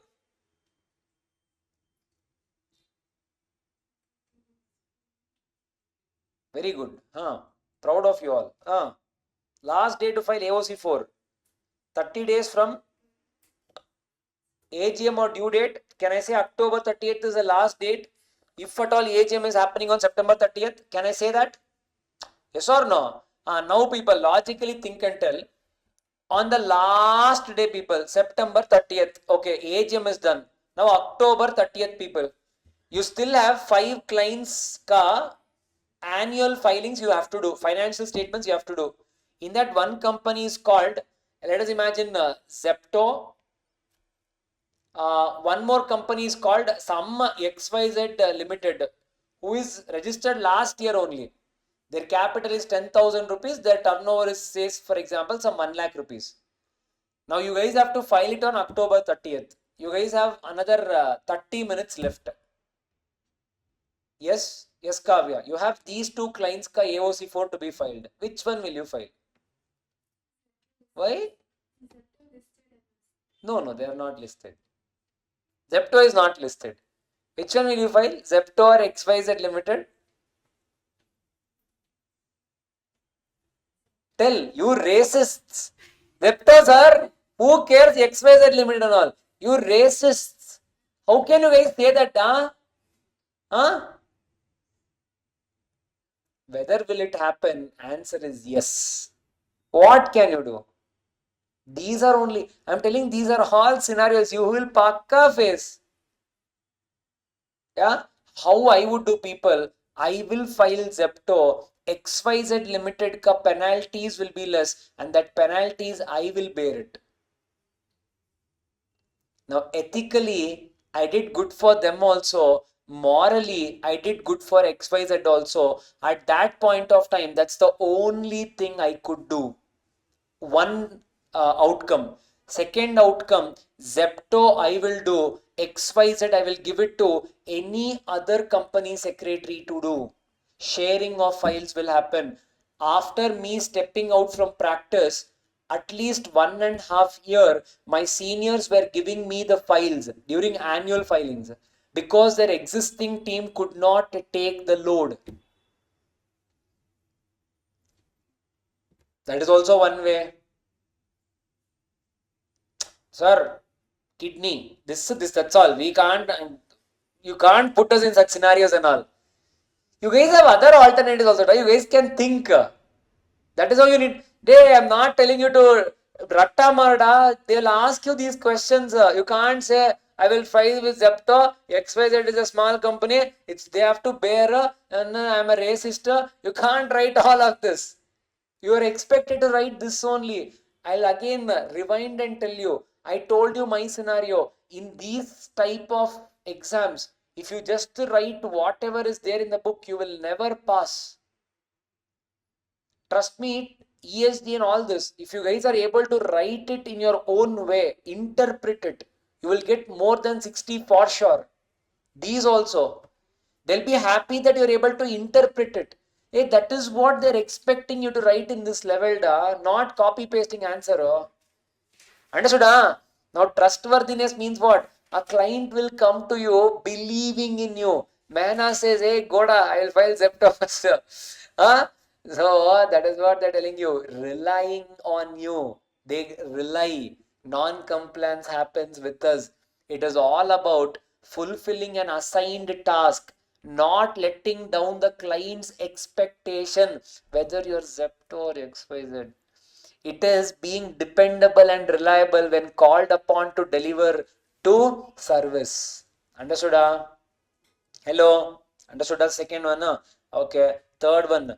Be accountable. What is accountable, people?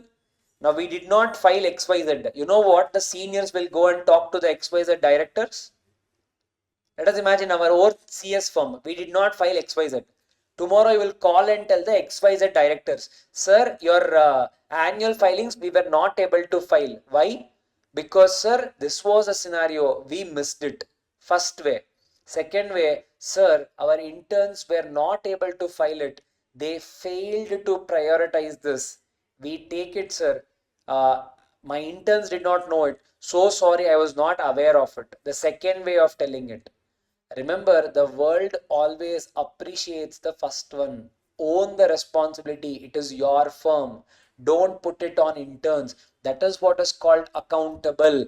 Whether good or bad, take the blame. Hello? Yes? People, see here. If a question is coming from this chapter, these words should be there in your answer. What is that? Integrity, objectivity, confidentiality, accountability. These are the words, it should be there. Yeah? Can you repeat it?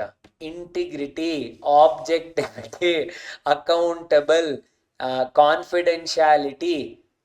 Yeah, these are the words. See, anyways, I know you guys will be writing your own words, but use this and write. Like, see, trustworthy. Use this and write. This is clear up.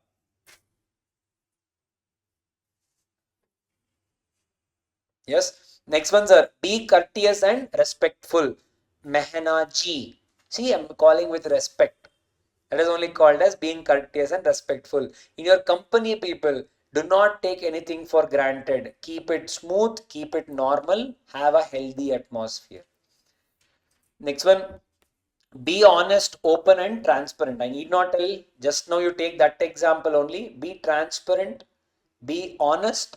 We did it. I only instructed them to file Zepto. It is on me. I take the blame. So what? Correct? Okay. Next one. See, truthfulness, straightforwardness, good conduct, loyalty, whatever English good words you guys know, write. Next one, be competent and improve continually. What is this? The be competent, improve continually. But we have taken the word as you. You, in short, is for update yourself. Be competent and improve means what? Keep on updating. Do not get stuck for companies at 1956 when 2013 came. Be lucky. You were not a part of. You might be a part of syllabus transition. Imagine how it will be to be a part of act transition. If you guys remember, Jayam, that one lady came and spoke. I was a part of the transitional phase of Companies Act 1956 to 2013. Meaning you have learned the entire law. You have to unlearn and relearn something else. Difficult initially. Yeah, but you have to update yourself. Seminars, PCH, creditors. Exactly.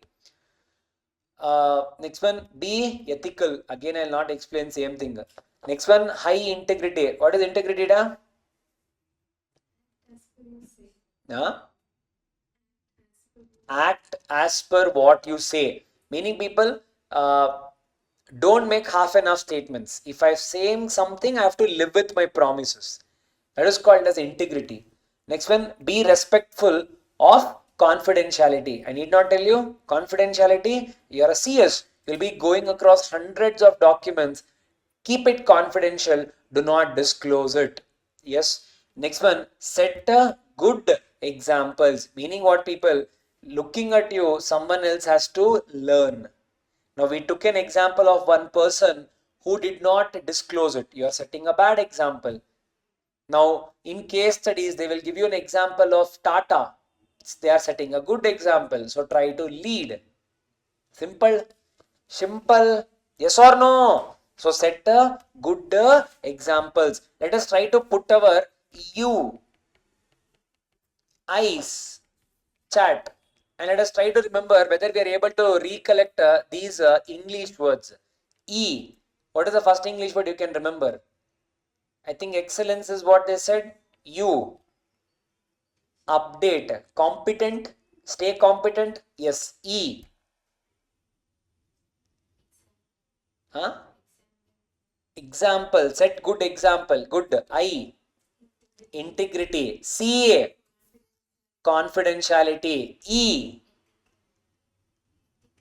Ethical. Be ethical. C. C. Online. Confidentiality we saw, no? No. Confidentiality we saw. What else we had to see? C.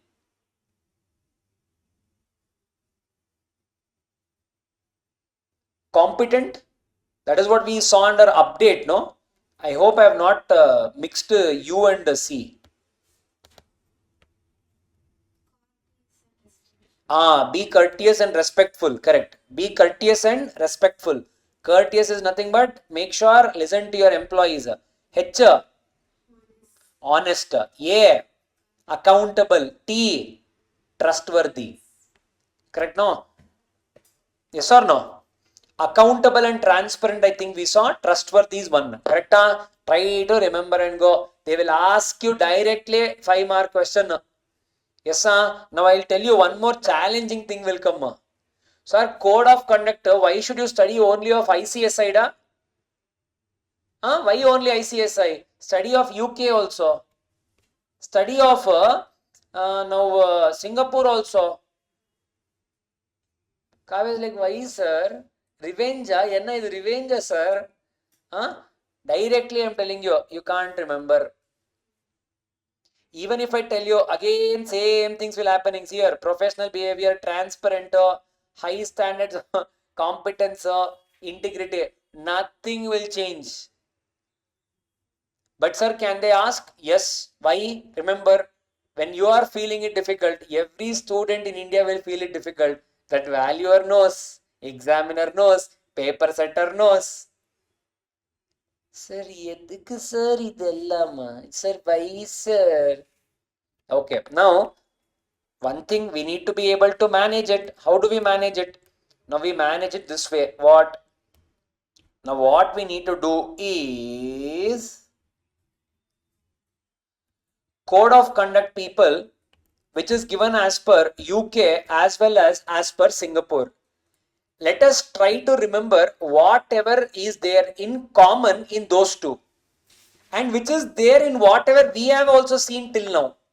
I've taken up only those points. By heart that and go.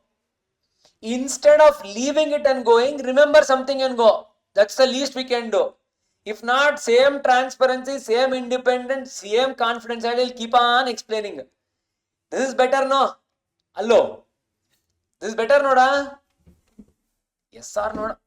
Yeah. First one, professional competence. What do you mean professional competence? Nothing but people, how competent you are in professional. Meaning how knowledgeable you are. That is what matters a lot. The first thing they are telling you. Second one, confidentiality. Same repeating. Remember and go. Confidentiality. If you want to let us try to make a synonym on the spot. Professional competence. Shall we take it as C? Or let us take it as P?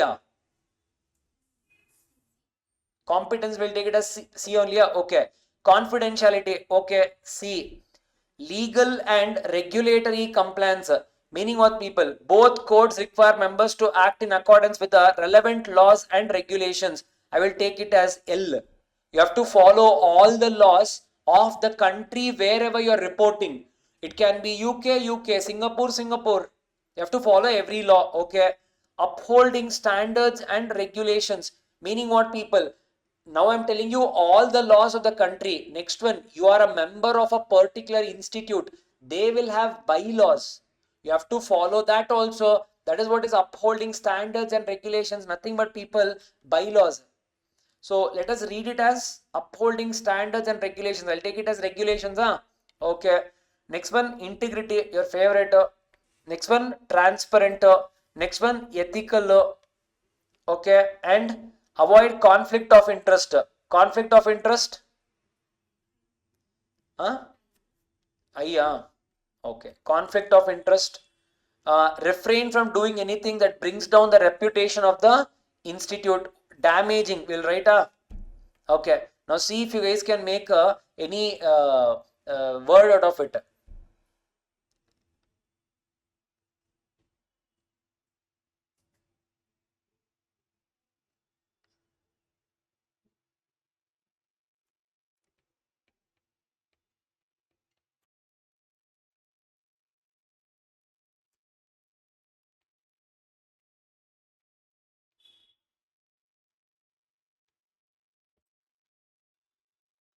A is not there. L is there. Correct? Critical. Can we say critical instead of A?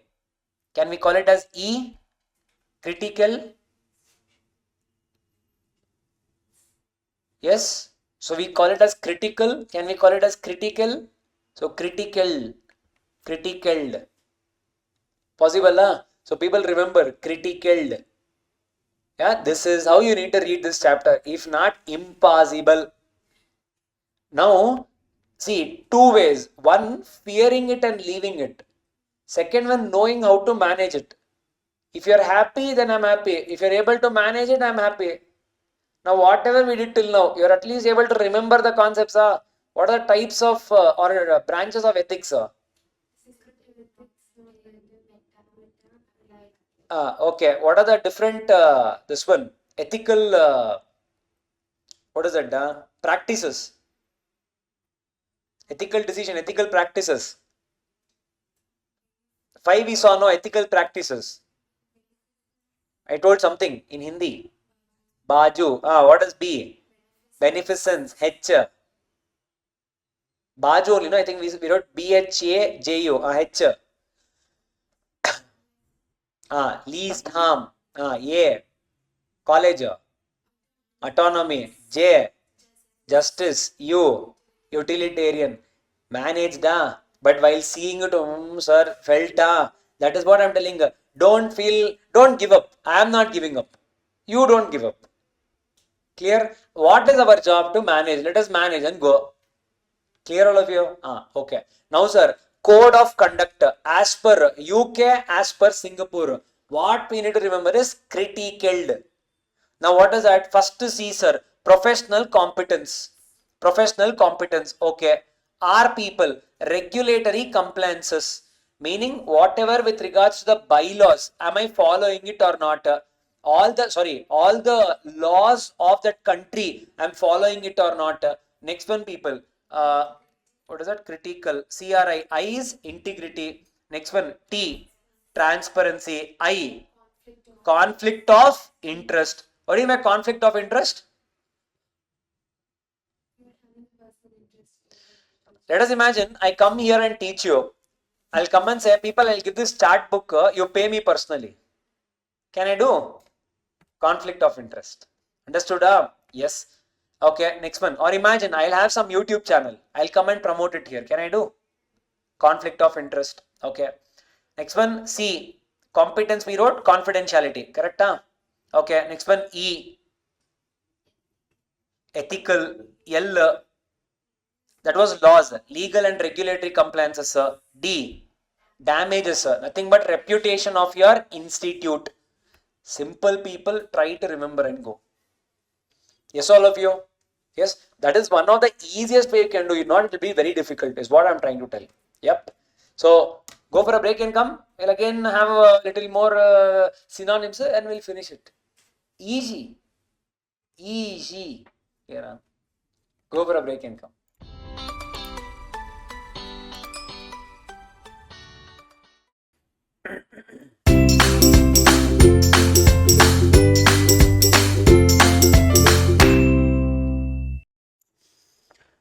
Yes, people.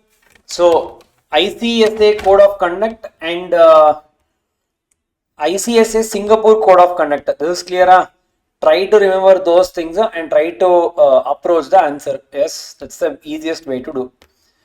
Now we will see what is our ICSI Code of Conduct.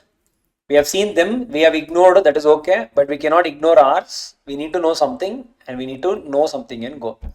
So the fundamental duties of professional, that is ICSI Code of Conduct as given by our institute, it can come under these things. What is that?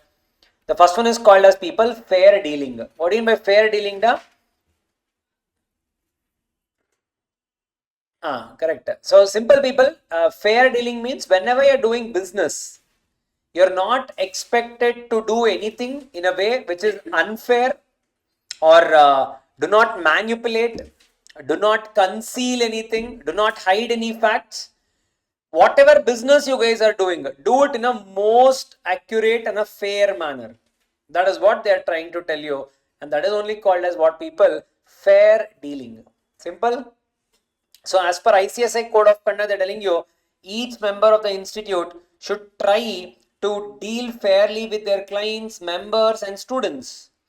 No member should take unfair advantage of anyone through manipulation, concealment, abuse of privileged information, misrepresentation or any such things.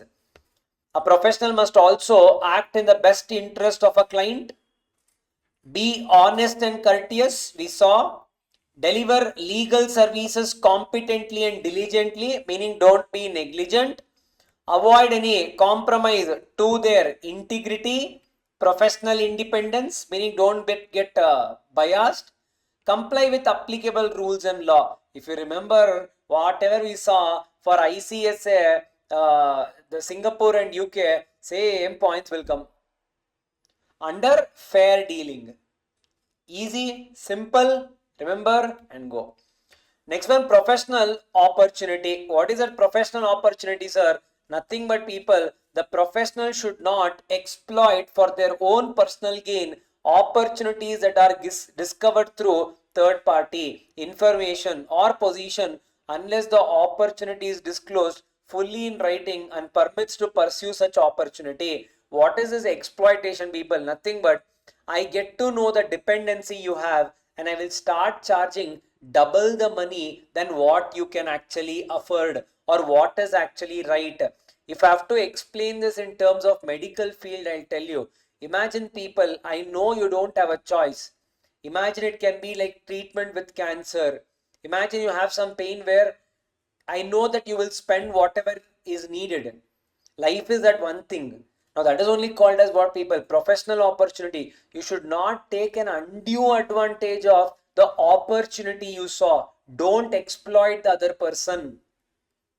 So even when the companies are dealing with the clients, you will know that they are planning to do this particular hearing. NCLT case would have come. You know, if not you, they wouldn't go for anyone else. In such case, don't take an undue advantage. That is what they're telling you. Do not exploit. Third, ICSI Code of Conduct for CS members.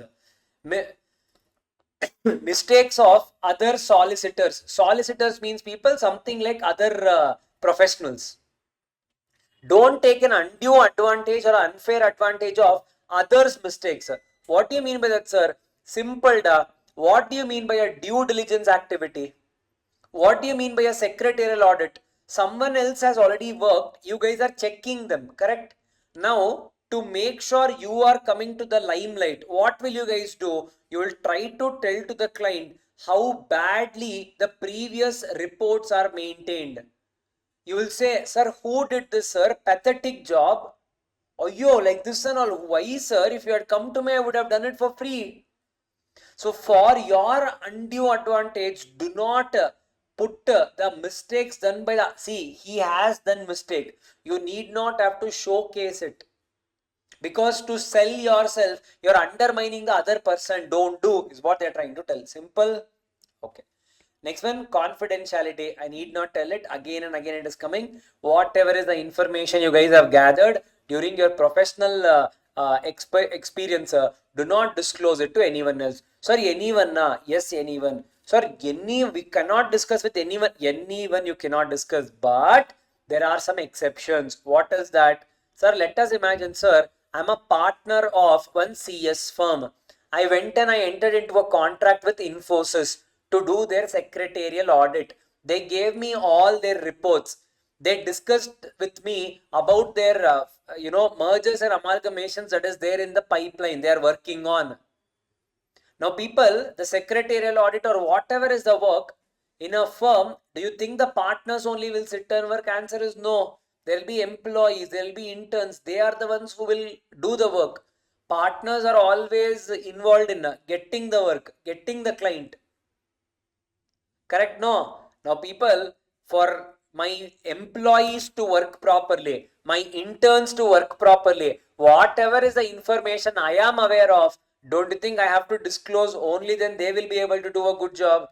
Now, exception number one, confidentiality does not apply when you're sharing the information with a partner, with an employee of the firm for the purpose of the work or for the purpose of the profession that you guys are doing. Such things being communicated is okay. Second thing, sir, let us imagine people, Infosys companies, complete work is handled by us. It so happened that people, we take care of their NCLT hearings, regulatory hearings, everything we only take care. But it so happened one of the case, we had to go to the High Court. Now in High Court, we cannot go and present ourselves. Our professional capacities will not allow us. We have to go to a lawyer. Now what do? We go and we tell, sir, we are not able to present your case in a High Court. Our powers end with NCLT. So to go to High Court, we need to hire another lawyer. Now I will go and hire a lawyer. So for him, I need to brief about the entire case details, entire company details. In such case, whatever is the confidential information I have to give it to the other party. Or imagine, sir, we are hiring one chartered accountant to do the annual findings or to give the audit report. I have to give all the information. Again, exception, people, when you are giving it to the other professional. Why? For the purpose of achieving the client's work. It is an exception number 2 for the confidentiality. Clear? Yes, sir. Third confidentiality is the common grounds. What is that? Sir, I come and ask you, is it okay if I tell it to my friend? You say it's okay, your friend only tell it. If at all the client has only given you the approval, you can go ahead and disclose whatever is a confidential information that the client has given to you. You can disclose to anyone when after the proper approval from the client. First exception. Second exception, the professional is permitted or is compelled by law to disclose. What is this? Sir, on the company where I am CS, on them some investigation is happening. The authorities came and asked me for the information. As per the law, I am compelled to give all the information. Sir, let us imagine some money laundering cases filed. Enforcement Directorate is coming and asking me for all the information. I have to give. I cannot hold on to confidentiality. Exception number 2. Clear? Third exception. The professional discloses the information in a confidential setting for the sole purpose of obtaining advice in connection with the solicitor's legal or ethical obligations. What do you mean by that, sir? Why did I tell? Because we wanted a legal opinion, which we are not a complete expert of.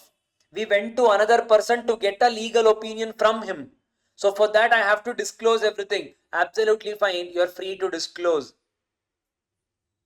Fourth one, the professional discloses the information for the sole purpose of avoiding the probable commission of serious criminal offense. It is nothing but people, whistleblower policy. Sir, if I do not come and tell it now, it is gone. The company is getting into a serious offense. To stop that, I'm coming and telling it, sir. Absolutely fine. Whistleblower allowed. Next one, sir. The professional discloses the information for the purpose of preventing imminent serious physical harm to the client or to another person. I am disclosing this to avoid our client suffering from any damages. If I am coming and disclosing it, sir, that is also allowed. It is free to do so. Now, for example, a scenario like, let us imagine the Maggie case, Nestle. It is a reputational damage to the company. So this to avoid, if at all I'm able, if I'm telling some information to someone to stop a physical damage that my company is going to suffer, I'm free to tell because it is in the interest of the company I'm doing it. Allowed. The last one, sir, the information is disclosed to the insurer of the professional or its associated entity. What do you mean by insurer? Insurance. Why is insurance coming here?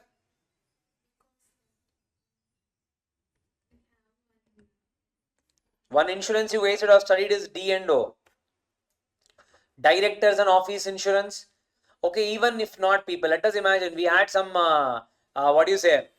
Okay, let us take D&O only. It is more relevant and apt to the topic.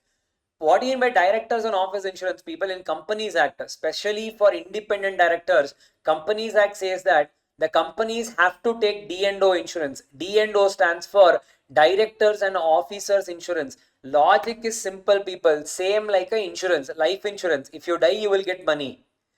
D&O insurance, people, imagine if any penalty or any non-compliances happen when the authority or the courts levy a penalty on you. You need to pay that penalty from your pocket. If at all insurance is there, the insurance company will pay it for you on behalf of you. Such type of insurance companies are D&O. Now when you're taking insurance there, I will have to disclose all the information. Only then they will give me a policy. Imagine when you are taking life insurance, they will ask you every detail, smallest of the smallest detail they will ask you. As simple as do you smoke?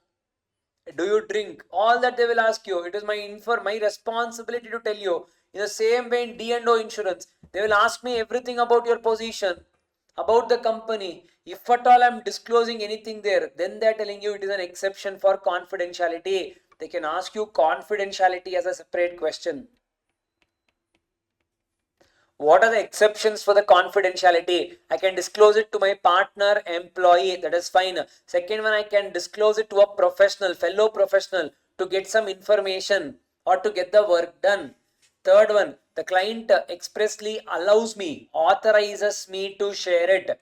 Next one, some law compels me to do so, to share it. The next one, why did we tell it is for the sole purpose of getting some advice. We disclosed it. That is also okay. Next one, to avoid any serious criminal offense.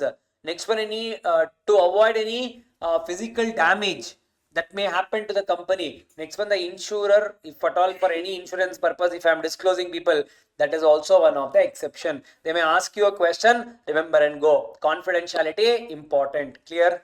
Physical harm to client or to another person. What is another person? Client is my company. Another person can be a director. Another person can be a promoter. So to safeguard them, if I am doing anything, they are telling you it is coming under exception to confidentiality. Clear? Yes? Okay. Next one, sir. Inadvertent disclosure. Inadvertent disclosure. What do you mean by inadvertent, people? What do you mean by inadvertent? Inadvertent means, people, you have done something but not wantedly, not knowingly. It happened without your knowledge. So inadvertent means you doing something without knowledge, or you did not do it wantedly. It happened by mistake. That is called as, generally, if I have to tell you this way, they call it as inadvertent mistake. In the same way, what do you mean by inadvertent disclosure? I am a CS.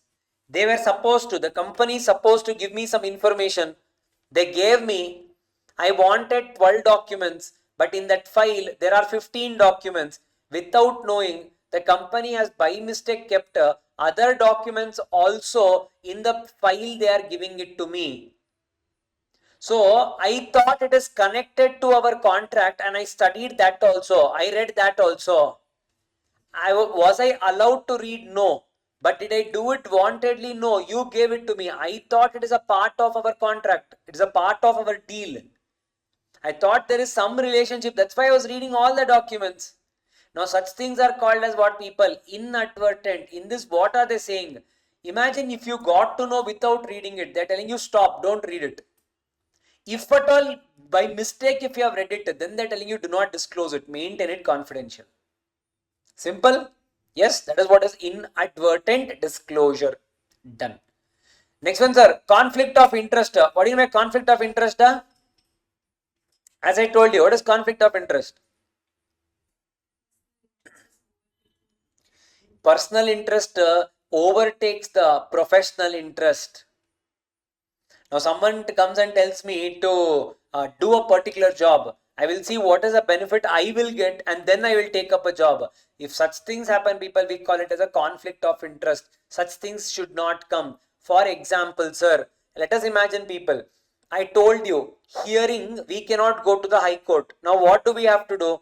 Let us imagine Infosys, everything of them, we are only handling. But we cannot go to the court. We cannot participate in the hearing. Now in such case, what we need to do? We have to go and speak to a advocate to come and appear on behalf of Infosys. Now what we are telling to the advocate, hey, anyways, I'm giving your client Noda, whatever your fees is, pay me 10% of it. You're creating a personal interest where your professional interest is involved. It is not your work. You just took money to refer a person. For that, why do you have to charge? So whom will you charge? Whoever is the best will you recommend to the company, or whoever is giving you money you're recommending to the company? Whoever is giving money you're recommending. That means you created a personal interest over your professional interest. They're telling you, do not get into it. But sir, can we do it, sir? Yes, people, when I've clearly told upfront, what? Sir, I will include this in my fees. If at all advocate is coming, if I've clearly told you, you can do it. Second one, sir, I have not told you, but now I'm asking you, is it okay if I charge some commission? If the client gives you a consent, you can do it. One, I've made it a clear policy that I will charge. I only told the client. I've told Infosys, sir, any referral, I will be taking 10%. You have already told us, then it's okay. Because it is already communicated. Second one's here. Second one is, people, I clearly tell now, sir, is it okay? And I take your consent. If I take your consent, then I don't have a problem. I can take such commissions for the work I refer. Clear? Got a fair idea, na?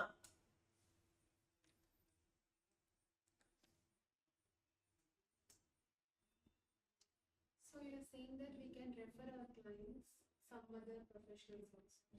Then if a PCS is referring KMP, no. It is not as per our code of conduct, because both of them are our people. Meaning CS is also ours, KMP is also ours. Here an advocate can come, a chartered accountant can come, a valuer can come, any other professional can come. There we are only speaking from the CS's point of view. That don't do.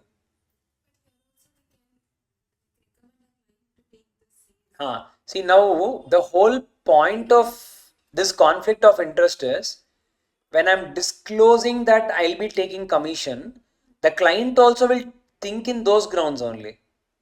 Now imagine if you are referring your friend, he's really good, and if you're going with him, I'll get 10%. How will I think? I will think you're referring Mehana is because you're getting 10%. I will do my work outside also. What if you do not tell that? I will believe you and go ahead then. So that's the whole purpose. In partnership, if you guys have studied, there will be one point. Partners are not supposed to make secret profits. You can make profit, disclose and make, but not secret. That is what is the intention, that's all. Understood? Yes, sir. Okay. There, the only purpose is, in the industry it is happening. See, name lending happens like that only, pa. Now imagine I'm a PCS firm. Now I know you. I will tell I'm Kavya, I'm only maintaining their entire documents. You don't worry. You report to me. You work in my firm. I'll pay you 30,000, and I will make you as an employee in that company. You will come and work from my firm. But you are an employee in that company. For that, I will give you some money, 45,000. That is how in reality it is happening. But I cannot do this with a other professional, right? This happening is what is a problem. Yeah. Okay. Next one, undertaking. What is undertaking? Nothing but trustworthy, whatever we saw. Same cut, copy, paste. Undertaking means, people, the work we signed for. Once you have signed the work, make sure you complete it. A professional who has given an undertaking in the course of legal practice must honor that undertaking and ensure the timely and effective performance of the undertaking, unless released by the recipient or by a court of a competent jurisdiction. Meaning, if the court says no, you should not work, or the authority says no, or the client says don't work, then I will not work. If not, working for whatever I have signed is my responsibility. Similar to trustworthy in our previous thing. Understood? Yes, sir. Done. Integrity of evidence. Integrity, people, what is that? A professional must not do these things. It says what? Advise or suggest to a witness. Meaning, people, integrity of evidence. What do you mean by that? Let us imagine some NCLT hearing is happening. We are submitting some witness, some documents as evidences in the court. Here court means tribunal or RD or ROC. We are going and submitting some people as witness or documentary evidences. Now they are telling you integrity of evidence means, people, do not manipulate the evidence. What do you mean by that? For understanding this, let us imagine from the court's point of view. All our movies you would have seen. What will the opponent lawyer will do? He will try to go and bribe the witness. I will tell you, don't come to the court tomorrow. Second thing, I will tell you, you have seen this, no? Don't tell that, tell this. Third one, I will tell you 2-3 versions of the story. Meaning, I'm not telling you to go and tell what you have seen. I'm telling you to go and tell versions of story. Today you tell this, tomorrow you tell that. I'm creating versions, layers of story. Not allowed. Correct. Fourth one, do not go and threaten the witness. Tomorrow if you come and say, I will cut your leg. Proper movies. Try to think that and think. Same thing, cut, copy, paste is this. Understood? Now try to read. Advise or suggest a witness. Witness is coming to the court. That false or misleading evidence should be given. Can I tell? No, don't tell. Coach a witness. Coach. In front of camera, I cannot tell you certain things. Do you guys know coaching of witness will happen? Whenever in a normal courts, cases goes, no, not telling everyone will do, but a few lawyers will do. They will call the witness. There will be coaching for a few hours. They will tell you how to handle the pressure. In movies, they will tell, no, we will cross-examine the witness. So I will put so much of pressure on you that you will end up telling of the truth. That is what they are telling you. Coaching means that I'll tell you what to tell. See what answers the witness should give. Don't get into that and all. Expressing a general admonition, meaning warning to tell the truth. You're not supposed to do all of that. Warning and all is not code of conduct, no? Questioning and testing in conference the version of evidence. V1, V2, V3, meaning versions. You're testing different stories.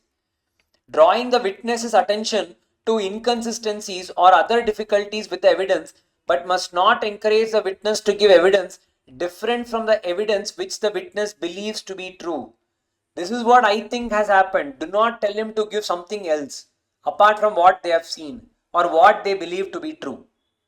Yes, with regards to integrity of evidence, remember and go. Wherever sub points are there, always important. Online.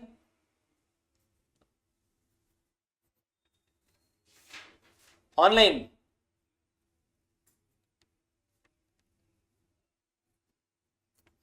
Okay, next one, people, client documents, which we have already seen, people. Whenever we are maintaining any documents for the client, how long should we maintain those documents?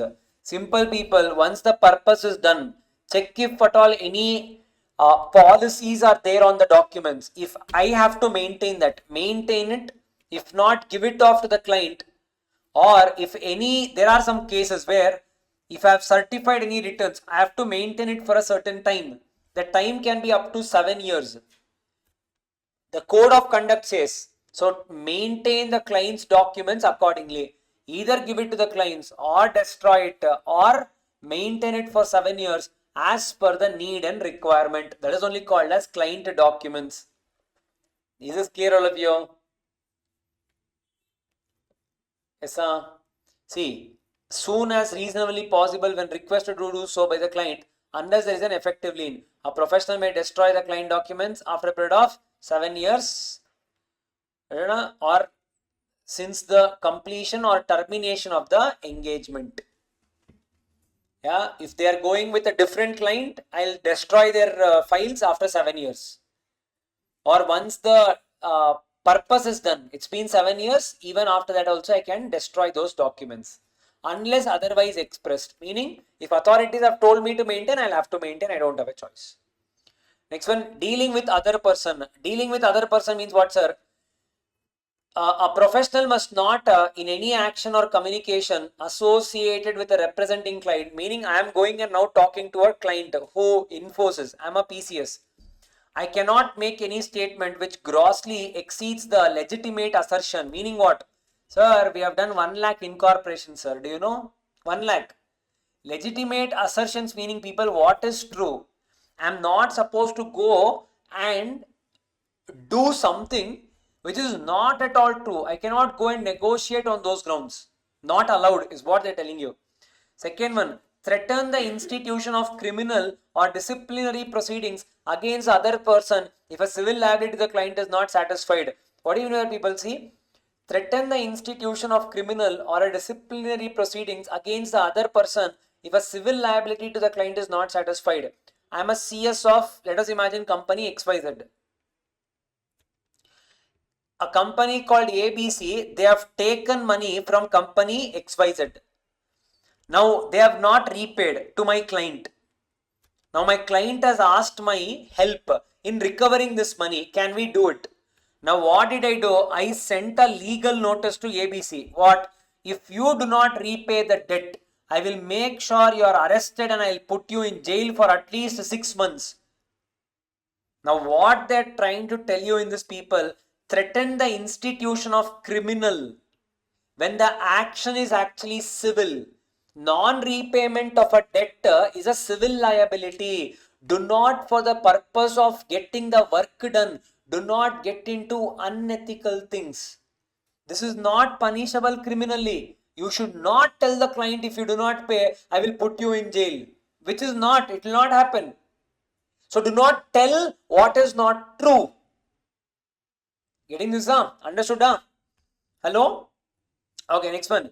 Use tactics that go beyond legitimate advocacy and which are primarily designed to embarrass or frustrate another person. What do you know? Legitimate advocacy or designed to embarrass or frustrate another person.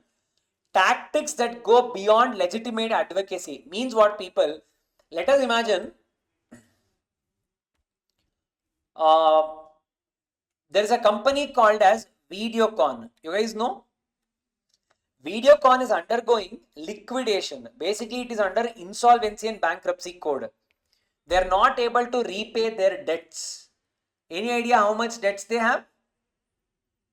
Approx? Guess it. 3. Kavya is like, you told me to guess, I guessed. Okay, 300 crores. Okay, Kavya says 300 crore. What do you think, Mahena? 100 crores. Reasonable. Yes. Now, people, Videocon is having a case of liability of how much? 74,000 crore is a total liability. For 300 crores and all, companies will not go for liquidation. That to such gigantic institutions. I'm telling you, such big companies now coming to an end means realize how pathetic the debts will be. Now, do they have a choice? Hard choice. You know how much of assets they have. If every asset is sold, they will recover 3,500 crore. With this, what debt I will repay? What will I be able to repay? It is easy to say, better go, I will not repay anything.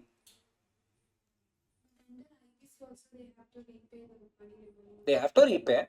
But if IBC doesn't work, is when you will go for liquidation.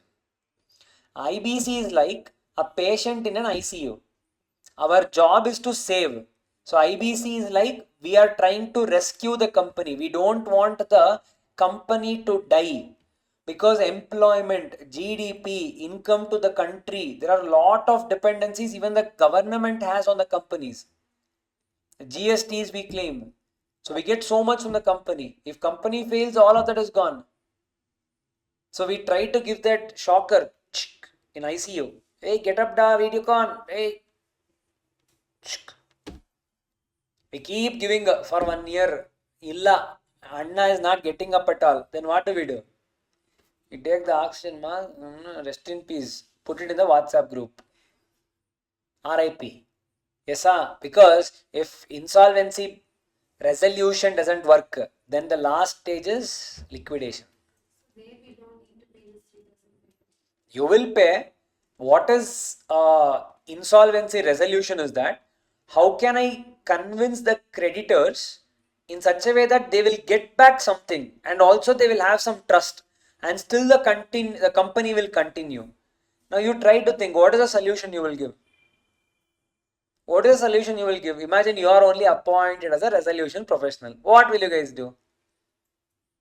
People will take up sick companies and revive them. Okay. Okay, very good. Now what I will do, Videocon, there a company came called as Adani. Adani came and said, your net assets is 3,500 crore. I will give you a proposal to acquire a company for 5,460 crore. See on the books people for you, 3,000, 5,000 for what difference? 2,000 rupees they are paying extra. 2,000 crores they are paying extra. They'll have to take it up, but they will come up with some conditions. Of course, now if debt is there, why will they take? Now the equation will be, see creditors. If the company goes for liquidation, you will get 3,500 crore. But if I take over the company, you guys will get 5,460 crore. Better take 5,460 and leave. The debts will become zero. Videocon's debt will be given to the creditors. We will try to settle them and tell them to leave. That is only called as debt restructuring. Now, Mahana's question, who will accept, sir? Correct, no, Mahana? That's your doubt? Correct, no? Logically think, if they do not give, what you get is 3,500 crore. If there is any other way, okay, you do. Logically, you should at least get, if I'm getting some 20 lakhs, If they come and acquire me, I'll at least get 30 lakhs. That's the best alternative I have. What else I can do? Yes or no? Now what if Adani knows this scenario? Adani is telling, I will not pay 3,500, I'll pay 2,600 crore. Now Videocon is also having the pressure. The professionals are also having the pressure. What you're trying to do, you're trying to take the advantage of the scenario and you're trying to give a quotation in that scenario. They're telling you don't do such things. That is what is called as what? You had here legitimate advocacy. Don't use tactics that go beyond legitimate advocacy. Advocacy means when you're going and representing in a deal. Do not misuse the other person's scenario.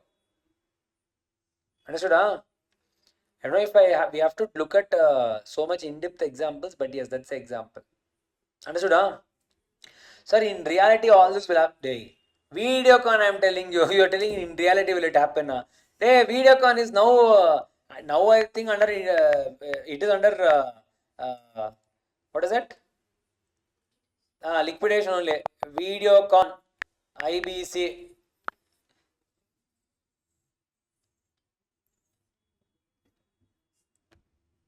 NCLT. I don't know if you guys have studied also. If your open book is there, see.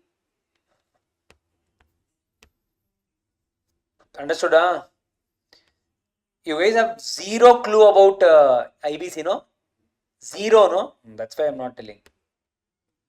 If not, this is the CIRP means Corporate Insolvency Resolution Process announcement. Videocon only is coming and telling people we are done. That is only called as CIRP announcement. SEER. Claims. What is claims? Now we give a public announcement. We are done. Now all the people will start coming and saying we need to get money. We need to get money. See here how many people. Now if you open employee claims, you will get one big list. Yeah.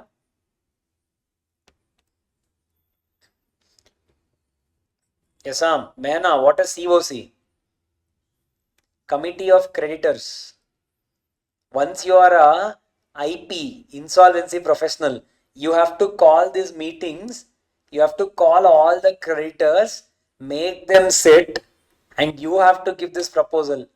People, company is gone. What to do? This is the maximum you will get. If you want, you take. If not, leave. Go to liquidation.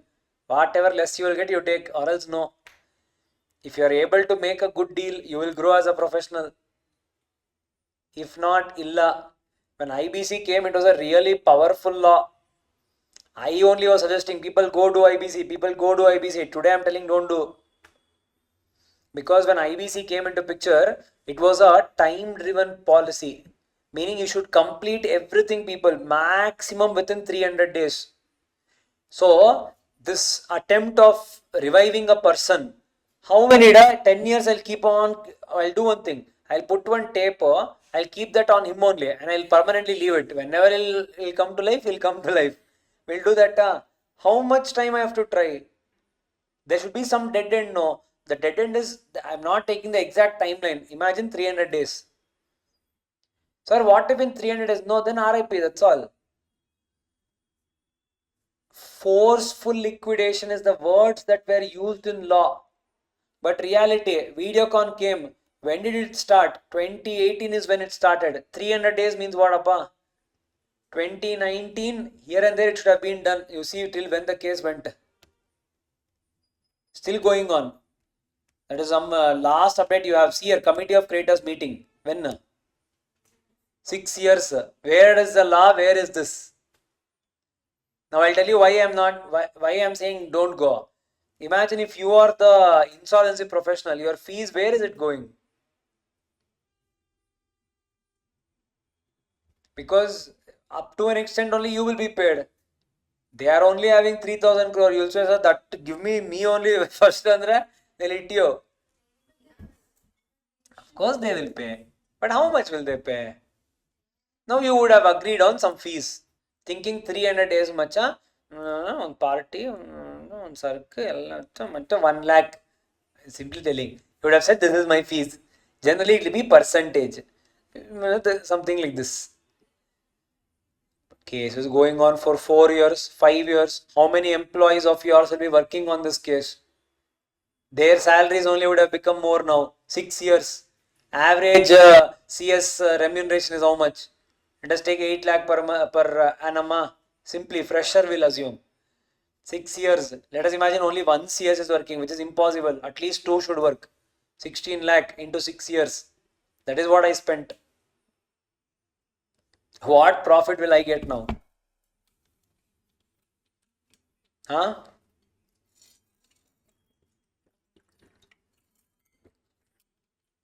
And lot of things started happening here.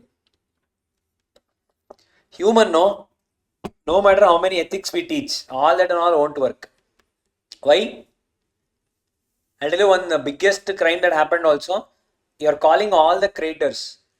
I have 3,000 crore to spend, meaning to share it amongst the creators. You tell me in which ratio I will share it to whom.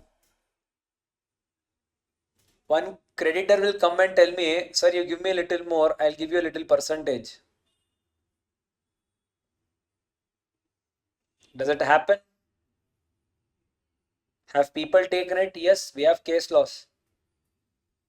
I'm not even telling you if and buts. I'm telling you registered cases.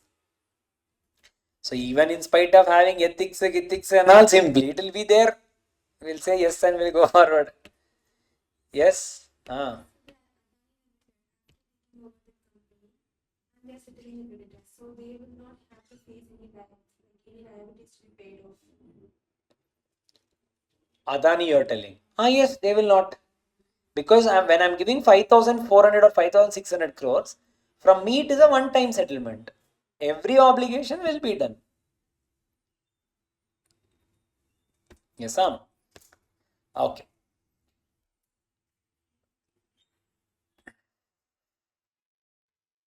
Okay, next one. Anti-discrimination and harassment. What is anti-discrimination and harassment?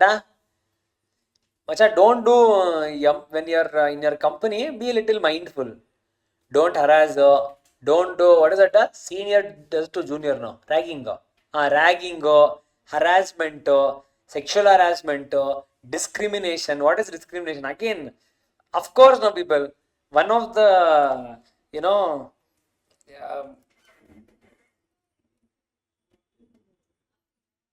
one of the, known contacts only. I had put one, one of my student with them for internship. Initially, it was all good. But when it came to the promotion stages and all, it seems they were favoring their communities.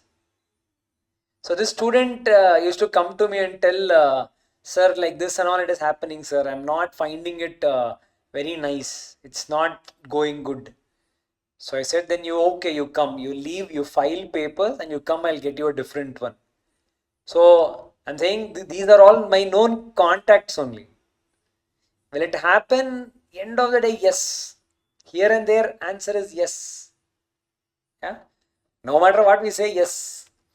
Workplace bullying, don't do. This and all, nowhere it will happen. That I can tell. But other things, here and there, partiality. Human node, end of the day, they will do. Yes. Dealing with the media, discrimination. During our time, there used to be the discrimination, when I used to work in my first articleship. So if the firm should always definitely, that was from a different place. Forget, I'll not tell the name and all. But boys will generally have to do the field work. Field work means people go to the auditor's office, go to the directors, go to the other companies. Because we can travel, no? My company, it was there. Man was like, who said we can also travel? Even I am also an advocate of that only. Even I used to tell the same thing. Why is that only me? I will go every day. Yeah, but I know my friend there. She'll be like, yeah, I can't go. You only go and come. Unfortunately, I had a bike. What do we do? So we have to travel. So discrimination happens. Bully by proxy. You generally say no. What is that? You call that names, nicknames, or create some unhealthy atmosphere, linking up things. Bully by proxy is that, meaning you create a fake name, nicknames, that. Yes, Sam. Okay. Dealing with the media. When coming in front of media, don't open up and tell off everything. Be aware of what questions you are answering. Be mindful of conflict of interests. Be mindful of confidentialities. Everything keep in mind and go and talk to media. That is what I'm telling you. Dealing with media. Simple? Understood? Any doubts here? Yes? Okay. Done. Ethical dilemma.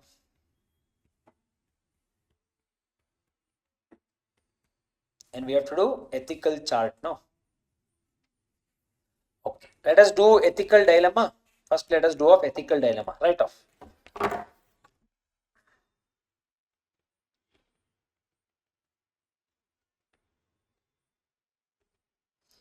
Ethical dilemma. Ethical dilemma. I'll be writing 3.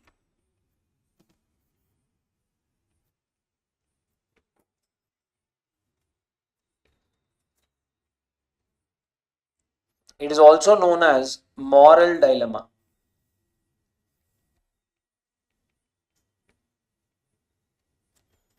It is also known as moral dilemma.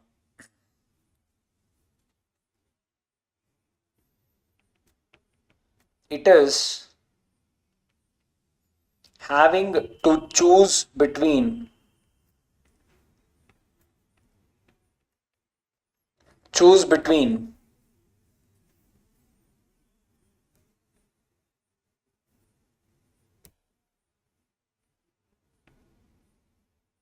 moral and immoral way.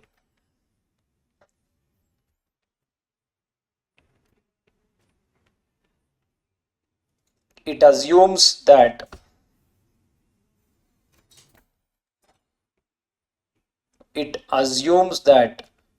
chooser will consider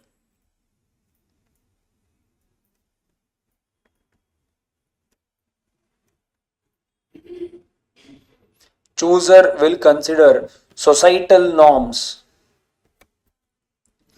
comma, codes of law, religious teachings,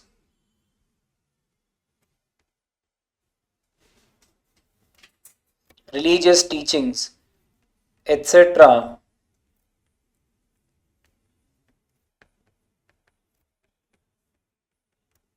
to make the choice.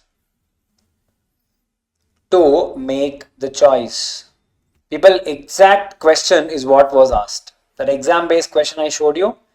You have seen that there are financial discrepancies in your book. You have seen it. And your supervisors say that if you tell it now, the company will face very high financial losses. There will be employment opportunities that will be going. There will be a huge downfall. Now you are stuck between whether I have to do it, I shouldn't do it. Now the exact stage is called as people ethical dilemma. Dilemma means what, people? Confusion. Ethical dilemma means, people, whether if I have to do it or not do it is called as what, people? Ethical dilemma. Understood? So whenever there is an ethical dilemma, that is what they are trying to tell you. It is also known as moral dilemma. It is having to choose between moral and an immoral way. It assumes that the chooser means the person who is taking the decision, will consider societal norms, what society thinks. If not me, if society was kept in my place, what will they think? Let us imagine, people. I'll ask you one question. Imagine you find a purse on the road. In the purse, there is 10,000 rupees. And today is the last day to pay your PG rent, and your parents have not yet sent money. And you know that it is little tough time for them. They are not able to arrange that money immediately. You find that 10,000 rupees on road in a purse. What do you do?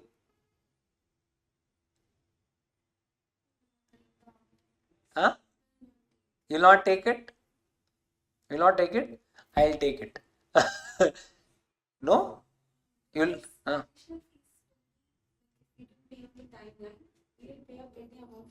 Okay, let us take it this way. I'm saying you're actually keeping your parents in the picture. Let us imagine parents cannot afford it at all. That's why they're not able to send on time. Now what would you do? You'll face the consequence. Okay. Let me little twist it. You fine 10,000 rupees. Mr. A fines 10,000 rupees. There is, let us imagine his brother is admitted in hospital. You need to pay the hospital fee now. You do not have funds in hand. You're already going to these platforms to raise funds. You get this 10,000 rupees on road. What would you do? Welcome to ethical dilemma. Somewhere accept that you will take. Sir, no, sir, I have credit card bill. I'll pay with that. Hey, accept one plus. Say. Say you take it. No? No?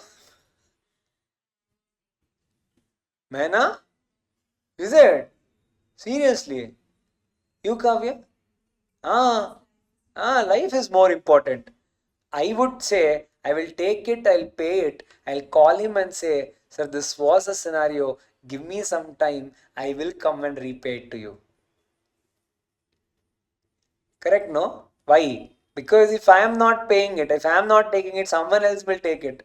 Or if this is gone, I know someday I can earn that money to repay. But this is gone, I cannot do it. Correct, no? So, exactly, Mehna gave us the best example. It is all about what the chooser will decide. I cannot say what you said is wrong. Neither can you say what I said is wrong. Is what is called ethical dilemma.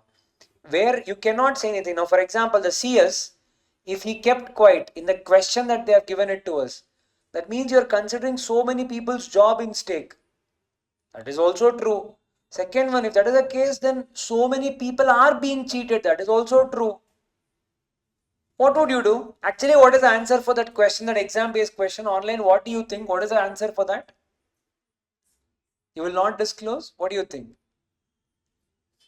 You remember the question, no? Will you disclose? You will not disclose.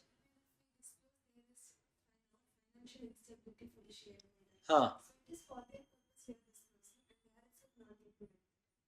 we can give some time for the regularity to be done. What do you think? So you will also not disclose? Yesterday itself we saw what CS professional. Whenever you guys get anything, you have to disclose. Now you are saying you will not disclose. So you have to grow for a greater good. You're keeping the employment in picture. I understand. But trust me, this is something you can never get it back. When you're saying there are financial discrepancies, that means you wouldn't have seen a difference of 1 lakh, 10 lakh, 5 lakh. If the position of CFO is coming and telling you that we are not able to manage but do not tell it, that means the matter is big. It has gone beyond what you guys can handle. So, as a professional, as a code of conduct, I am required to tell whatever I am aware of, because it is clearly written, people. Misconduct. Yesterday we saw schedule 1, schedule 2. If I am aware of something, but if I am certifying as a other thing, it is considered as professional misconduct. I am liable.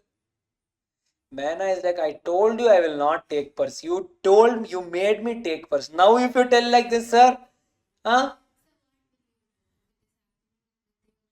in a firm or the purse I'll take.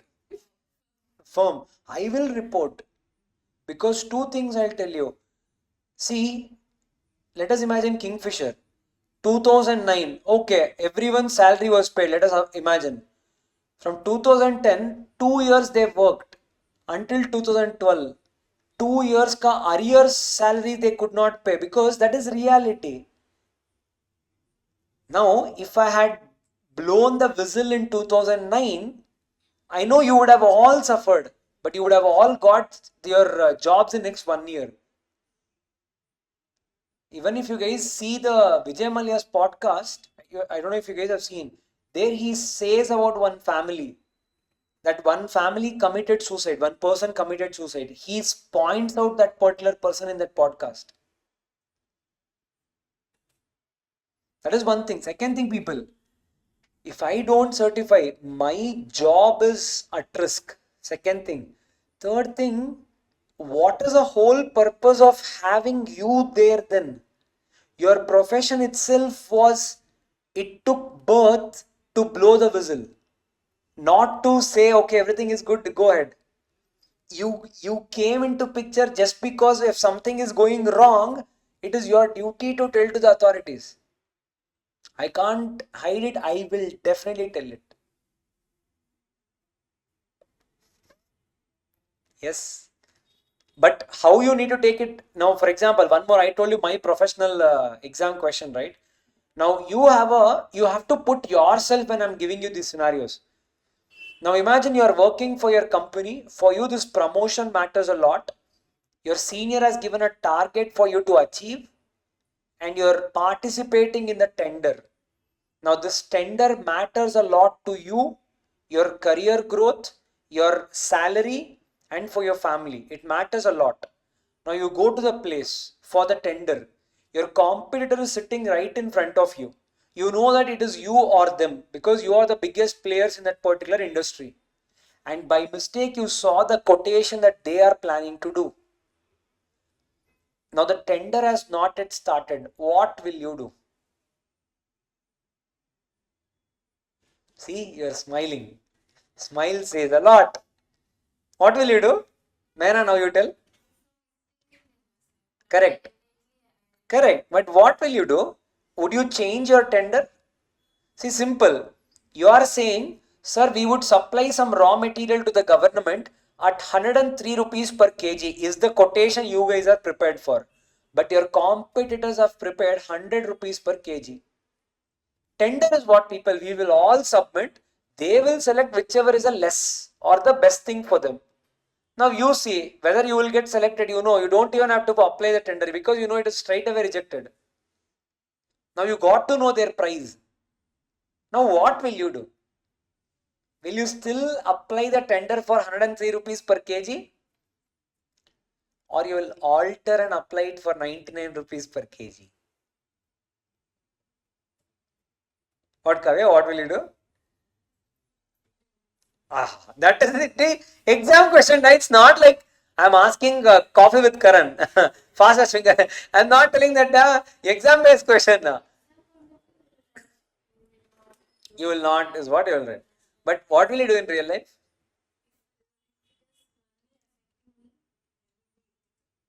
So you will not change. I'll tell you one scenario. Let us imagine you have prepared a lot for your exam and you have gone. You have prepared a lot, but you got the toughest paper of your life. And right in front of you, a person is writing. And you are not able to frame the answers, you are blank. And the pressure is hitting you. You know your attempt is gone. It is another 8 months. All those thoughts are creeping.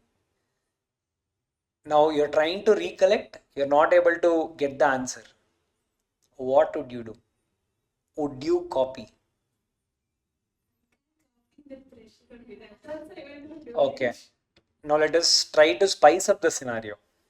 There is a syllabus change happening. That's the last attempt left. If not, you're gone. You have to read a different subject altogether. This at least you have studied something. You're able to get it, no? Somewhere? You're breathing heavily, no? Yes? What would you do?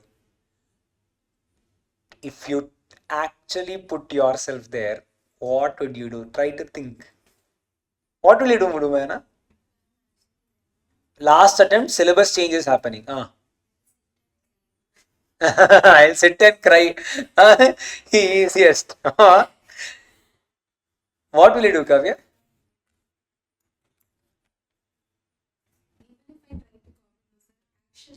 See, you will be see. Okay, but you are able to see something. Would you peep and write?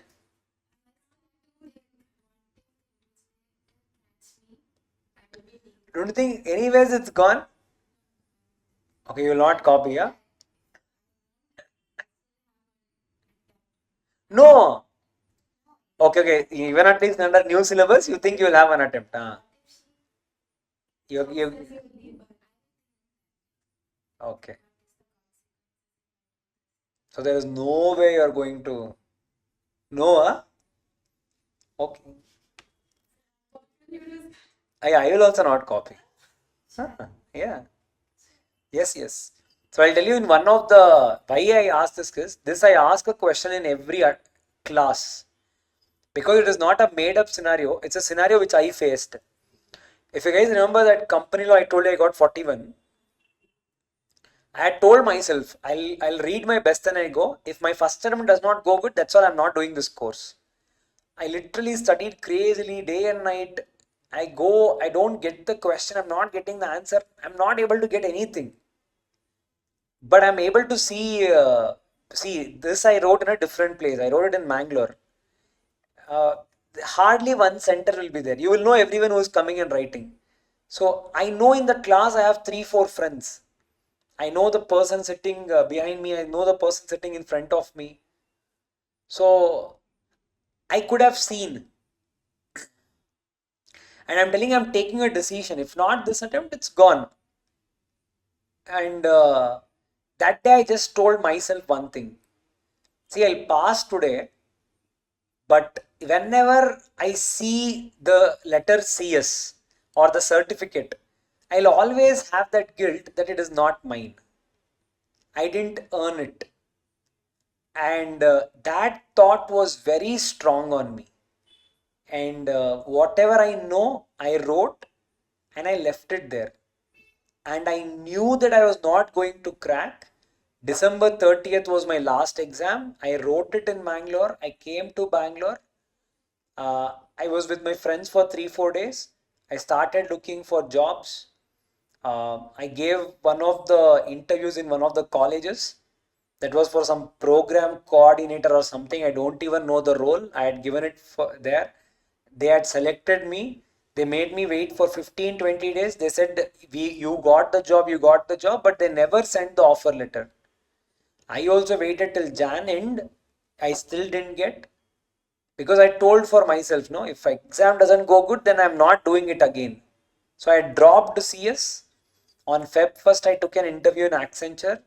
Feb 7th, I got the offer letter. I joined on Feb 19th. On Feb 25th, I got the result that I passed. 41. So now I was in 2 boards. I don't know what to do. So I continued in Accenture for around 1.5 years because that HR thing also is something which I wanted to do. Ethical dilemma. Yes, huh? Understood all of you? Got a fair idea? Yes, okay. And the next one. Sir, ask more questions like this, no? Will do. Already I'm going like one tortoise. Up in class they're asking how many sir? Some 12 chapters are done. I'm in 5th chapter. I'm not even able to show my face there.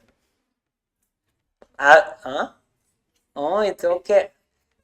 Now you only see you will write one feedback. I know.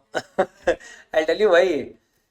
Because the next class has to start on a particular day.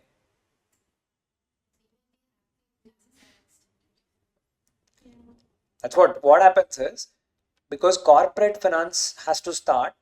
It should. I think your corporate finance paper will start on 20th. This month's 20th. Because it will not be a local faculty. We would have given them a commitment long back. You guys told no, don't change the syllabus in. This is the problem.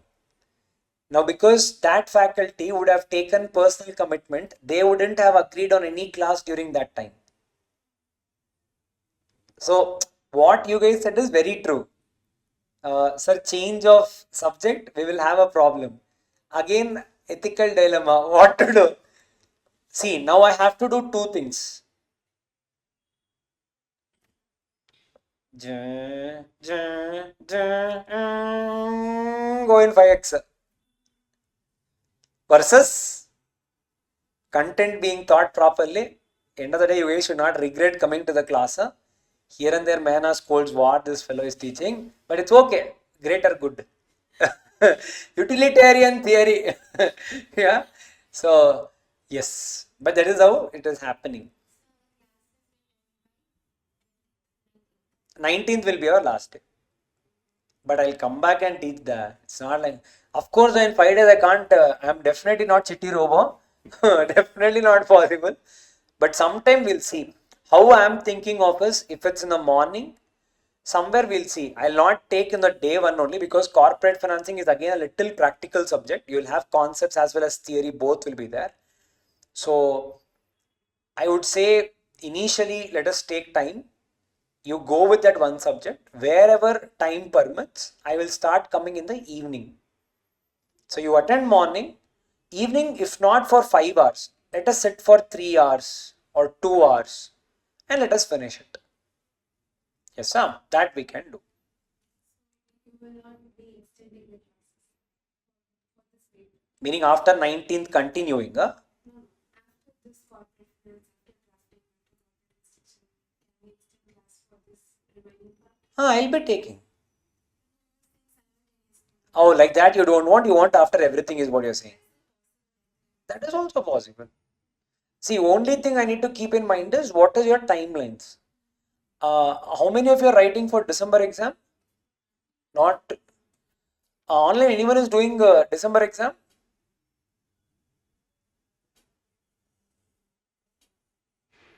Harshni, you are writing for December. Gayatri, you are writing for December. Srivarsha also writing for December. Hey, that day none of you told, Noda. Yeah. Okay. Okay. No worries. I mean, see, end of the day, we'll plan everything like that only. But here and there, if you guys still feel, sir, I would want to finish it well within time. This is for Gayatri, Harshini, and Srivarsha, I'm telling you. I'll still come and tell. I'm not telling I'll not teach you. If you think you still want to finish because of the timeline, the entire subject, whatever I'm doing now, even in a better and in a conceptual way, I have recorded it. I will tell the team to give you guys the access. So if it is going to that day, start watching those chapters simultaneously. And whenever we resume, you guys can connect and you can ask questions also. This also you can do. This I'm telling you for compliance management, audit and due diligence. Harshini, Gayatri, Srivarsha. Is this okay? Harshini, okay.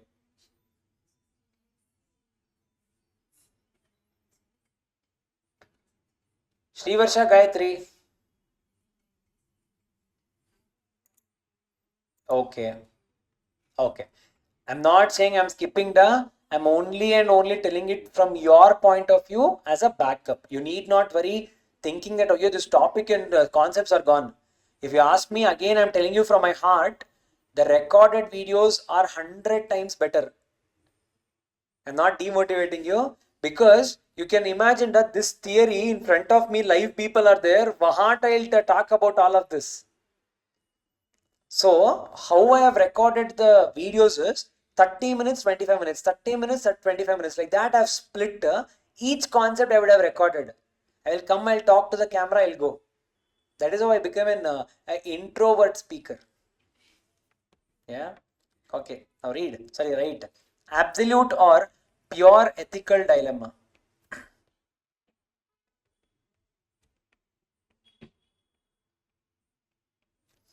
Absolute or pure ethical dilemma.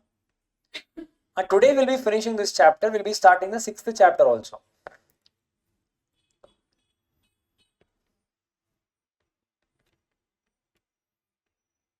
It occurs when two ethical standards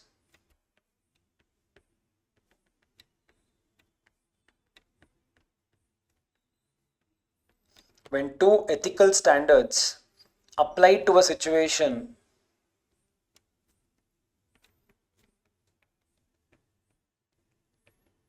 applied to a situation but are in conflict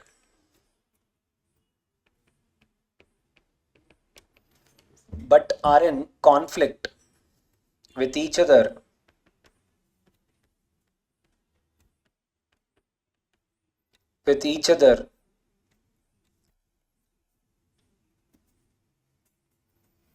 obeying one decision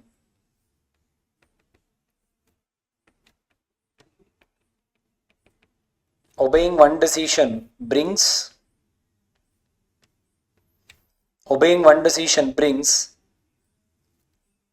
about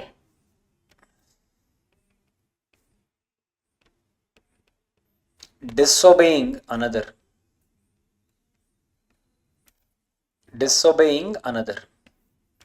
The third one is called as ethical paradox. Sir, this is not there in institute module. People, this is their people, but the problem is in your book, institute module, they were given it as a full lengthy paragraph. In the paragraph, I have split it into 3 different types. If you ask me, is it not there? 150% it is there. It will be last in the paragraph. If you search it, you will get it. Yes, sir. No, write down. It occurs in a decision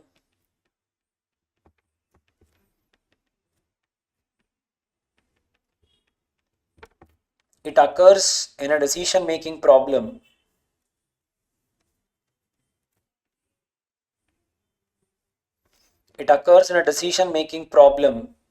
between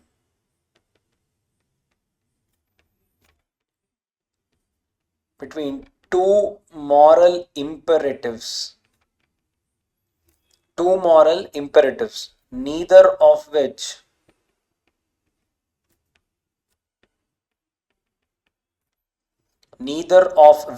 is unambiguously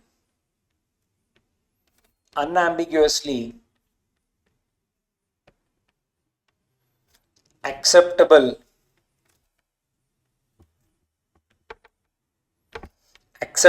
or preferable.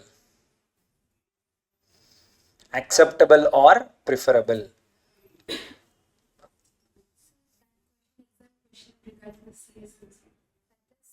CS KMP or CS practice you are asking? It will be KMP because I said CS in the company, right? PCS wouldn't report. And financial statements will be signed by CS, CEO, CFO. That is the thing they are telling. Yes, sir. Okay, what are that they're telling you?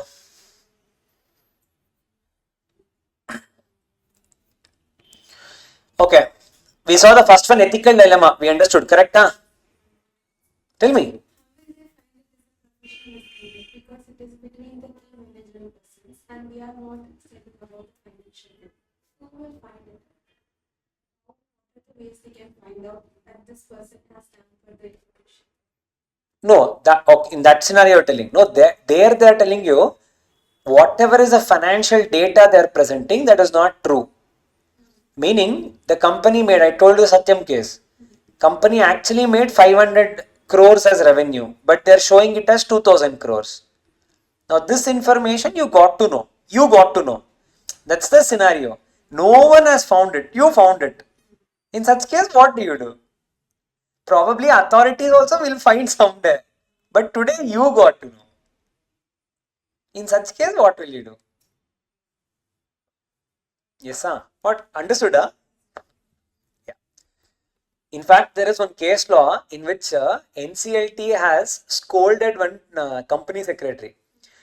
The case was, how did you sign this financial statements? Because it is all wrong. And for that, you are liable for non-compliance and you need to pay penalty. NCLT passed an order. For that, the CS replied, sir, I did not certify the financials. I just signed it because it is a regulatory requirement. According to the section of Companies Act, that is 134, if you see financial statements, who should sign? You only say that, sir, whenever a CEO, CFO, CS, if they are appointed, they have to sign. That is why I signed. I am not certifying the content. It is a true case. In your company law CS executive, it is there. It's an actual case. In that, tribunal has responded saying that, dear company secretary, you have to realize that your job is not like a postmaster. I'm not expecting you to take the financials from an accountant and give it to me. Are you doing the role of a postmaster? I did not tell you to just sign because as a regulatory requirement. When I tell you to sign, the meaning of it means you're required to check what you're signing. So someday when it is coming to the picture, you will be caught because you have signed. And this case also happened after 6 years. He left the company. He went to some other company. Later they got caught. He was suspended for 3 years. I forgot the name of the case law. Okay. Absolute or pure ethical dilemma. What do you mean by that? A psychologist discovers that one of their clients has a plan to harm someone else. The ethical dilemma here is between maintaining the client confidentiality and the need to prevent the harm to others.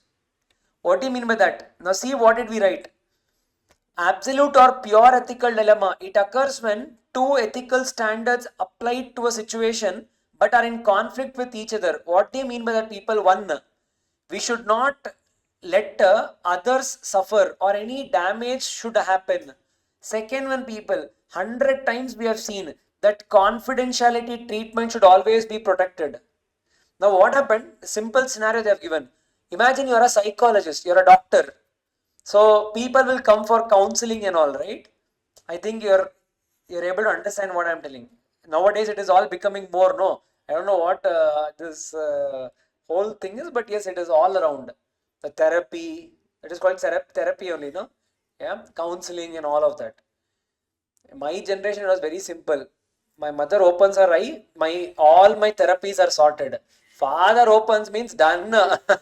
All my next Janma's thing also sorted. Therapy alla enna illa. Everything sorted. Yeah. From that day to today, yes, there is a lot of difference that is happening. But yes, now what happens is in one of the therapy session, a patient goes and I don't know if we can call patient, probably a client. A client goes and tells to the doctor that, this friend of mine has made me suffer psychologically. Today I'm going to take revenge on her or him. So see, these therapies are nothing but you went out everything. You don't keep anything inside. Proper filmy style. Now the question is, what will you do? This person will take action. He is going to harm the other party. Versus confidentiality treatment. All your therapy sessions, you sign that all the information said by the patient will be kept to yourself. You will not disclose to anyone. What will you do?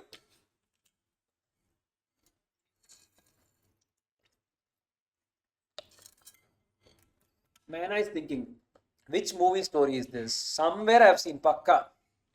Which movie? Huh? If movie means hero only will go and save wearing one mask. That mask also will be like half cut, but the other person will not be able to make it as hero.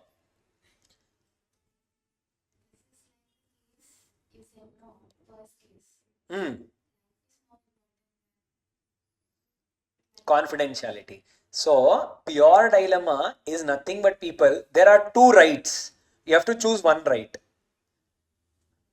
That exact scenario is called as, people, pure dilemma. Pure dilemma is where this also is correct, this also is correct. As you said, the purse case, both are correct. What do I do? You choosing one is called as what, people? Is called as pure dilemma. That is what they would have written. See, it occurs when two ethical standards applied to a situation, two ethical, but are in a conflict with each other. Obeying one decision brings about disobeying the another.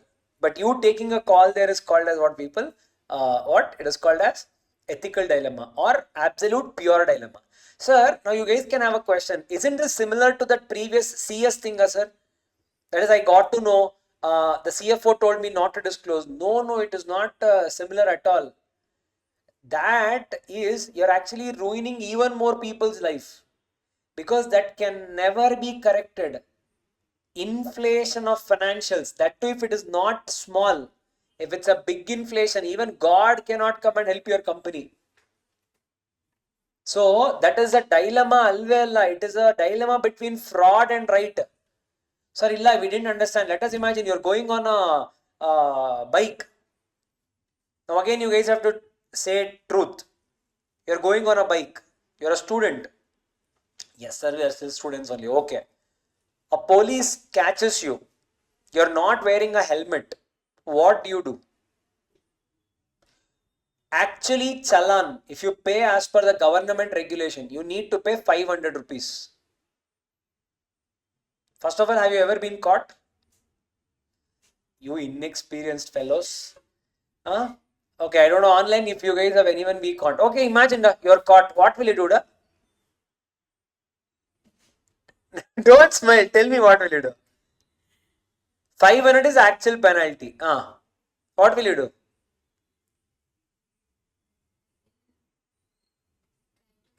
Convince. You have done non-compliance. You are trying to convince. Non-compliance, how will you convince? What does that convince means? With how much?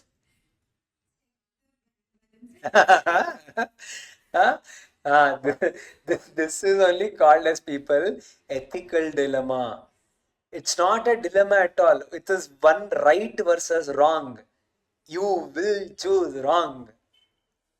I can tell you 100 scenarios where you will choose wrong. Pakka. Yes, sir. Yes or no? Okay. Got a fair idea? Okay. That is called as absolute or pure ethical dilemma. Ethical paradox. What do you mean by ethical paradox? It occurs in a decision making problem between two moral imperatives, neither of which is unambiguously acceptable or preferable. What do you mean by that, people? It occurs in a decision making problem between two morally imperative, means people important. Between two moral imperatives, neither of which is unambiguously acceptable or preferable. Ambiguous means confusing. Unambiguous means clear. So you cannot clearly choose between these two. In such scenario, we call it as people ethical paradox. What is ethical paradox, sir? Choosing a construction plan for a new highway that will have to vacate a few people. What is that? Now, I told you that nice road scenario. So it's good also, bad also. But I cannot clearly say what is good, what is bad. We have to go with that day's scenario. Now, such scenarios are called as what, people? Ethical paradox. Is this clear? This scenario clear? This nice road. Is clear? So, end of the day, I hope you guys understood what you mean by dilemma. Dilemma is nothing but, people, where you're confused between this or that. So in that, we are seeing those scenarios. Clear, all of you? Yes. Now, sir, whenever we have a ethical dilemma, now how do we resolve it? We resolve it, people, using that person's principle. They gave no.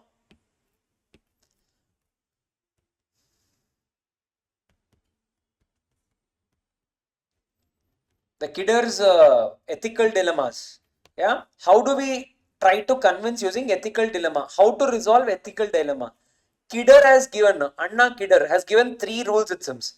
I can resolve it applying these 3 rules. One is, people, ends based.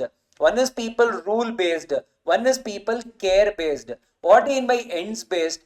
Select the option that generates the most good for the most people. What do you mean by that? Let us take the nice road scenario. What is a nice road scenario?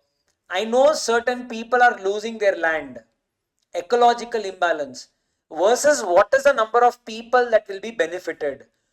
Choose that option where maximum people are benefited. Correct? That is the maximum you can do. Now, if you are going in that approach, it is called as, people, ends based resolving of ethical dilemma. Ends means what? You are looking at the maximum final output. In the final output level, if I am able to convince more and more people, then I am happy. And that is the output I am going to go with. and that is the decision that I'm going to take. Understood? This one ends based. Okay. Next one is called as rule based. Rule based. You guys only three. See what does it mean?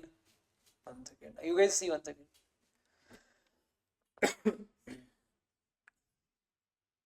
What does it mean? The 4 lines irko. Choose as if you are creating a universal standard. Follow the standard that you want others to follow. What do you mean by that?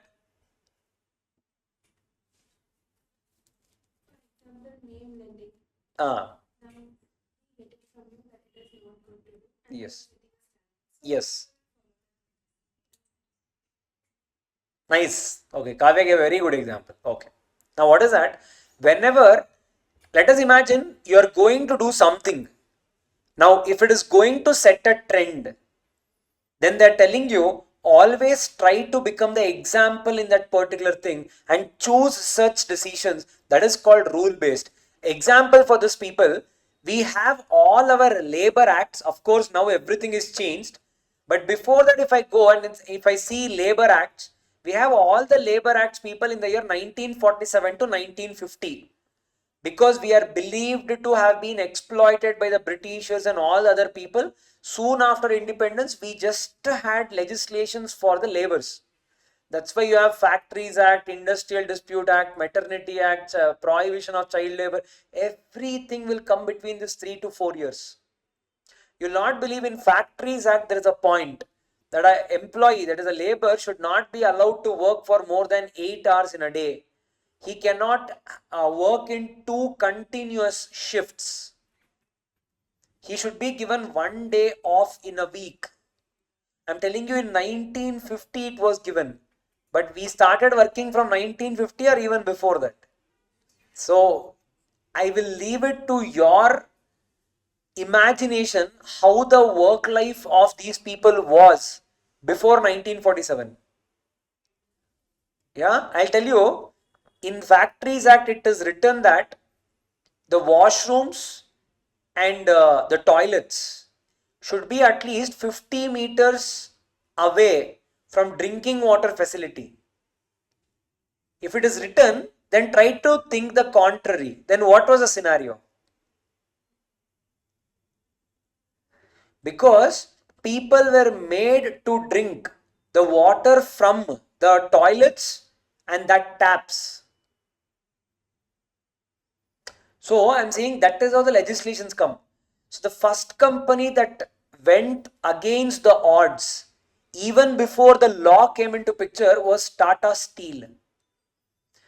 1913 to 1920, 1913 to 1920, they were the first company to give maternity benefit. That is, for a woman who delivers a child will be given 3 months or 24 weeks. I don't remember the time now. No, I'm saying in that time. So now it is around 26 weeks. That is around 6 months is what you get now. That time it was 3 months ka paid leave, where there was no rule. They were the first to introduce. They were the first company to introduce a concept of Sunday in India. That is only called as rule based. Make them work, your production will be more. Why give holiday? Versus having to give a holiday. That is what it is. Choose as if you are creating a universal standard. Follow the standard that you want others to follow. People followed it. They followed in such a way that they made a law over it. Yeah.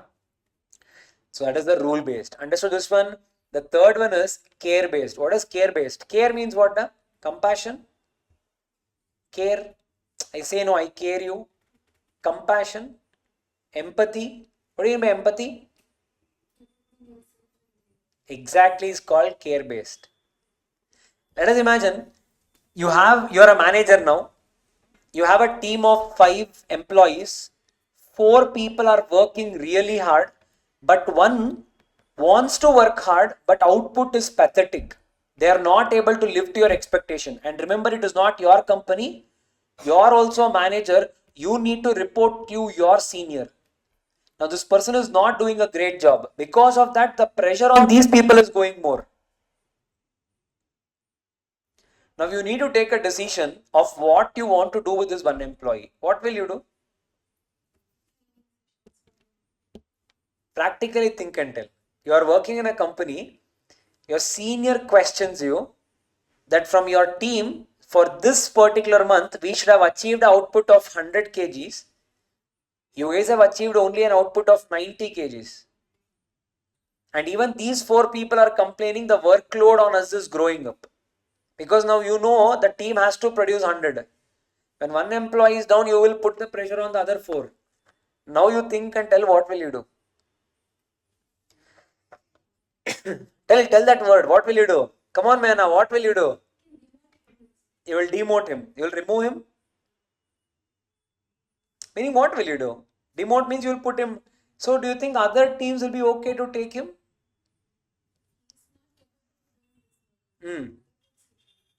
Oh, sir, I am adding my story. This is my story. No, we should go with your story only. Yeah, he can manage AI. I am putting in AI department.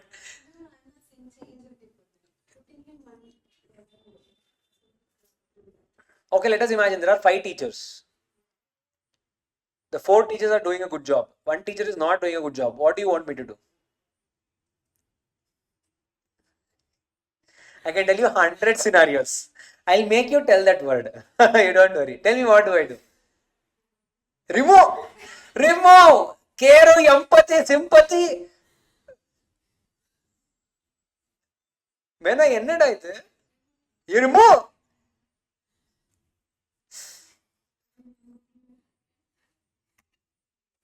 How brutal you guys are, na? Okay.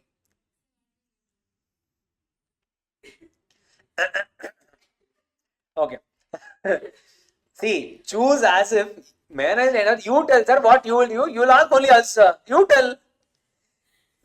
Choose as if you are the one most affected by your decision. Meaning, with whatever decision you're going to take, you put yourself there and you try to see. Once you have identified an ethical right versus right dilemma, lay out your options according to these 3 principles. Meaning, try to put this. So, my first ends based.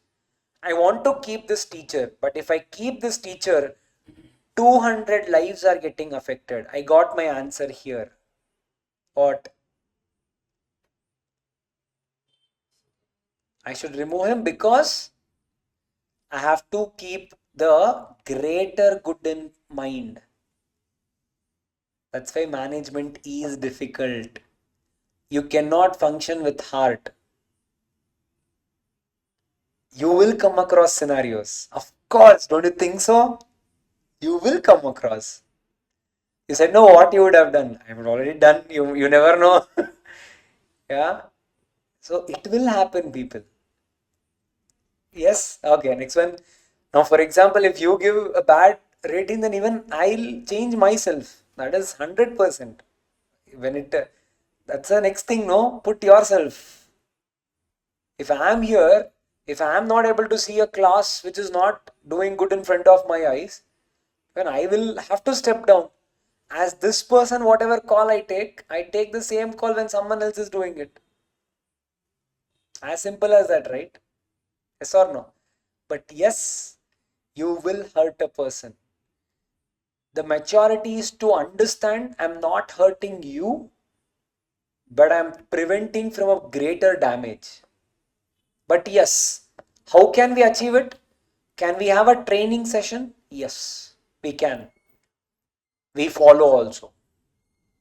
We never remove a person. We have training sessions. We never remove any person. We put them under a training, whether employee or anyone.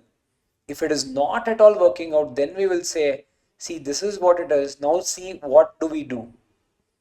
And the conversations we have in such a way that they themselves would want to step down. Because you will understand at one point of time, I know I'm not able to live up to the expectation. That is what I will do.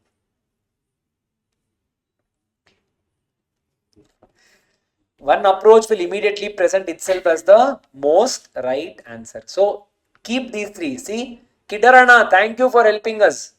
Kidarana helped us. Kidding. Understood? So this is how you guys need to choose. Now put that here. That CS. Put that here. Now see, select the option that generates the most good for the most people.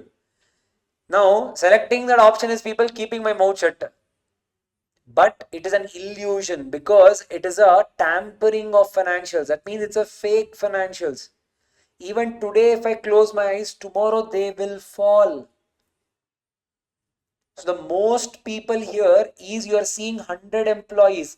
I'm seeing if it's a listed company, 1 lakh shareholders would have invested. Now at least today's share price might be 300. If I let it grow, it will go and burst in 600 rupees, which is even a bigger damage. Correct, no? So it is my duty to stop it at least in the phase it is now. Yes, choose as if you are creating a universal standard. I am myself coming and teaching whistleblower policy. I would want others to come and tell this. Yes, put yourself there. What else I can do? That is the maximum I can do. So that is what I am going to do. And how will you approach your answer? Kidders based ethical dilemma. How do we resolve it? We are having to keep 3 rules in mind. That is end based. Keeping the end based, this is the outcome I would reach. Keeping the rule based, this is the outcome I would reach. Keeping the care based, this is the outcome I would reach. So, keeping the kidders ethical dilemmas resolving in mind, I would choose to report the issues to the authority. Clear, huh? Hello? Yes? They had asked this for 2 plus 3, 5 marks. Okay? All good? Okay. Common causes for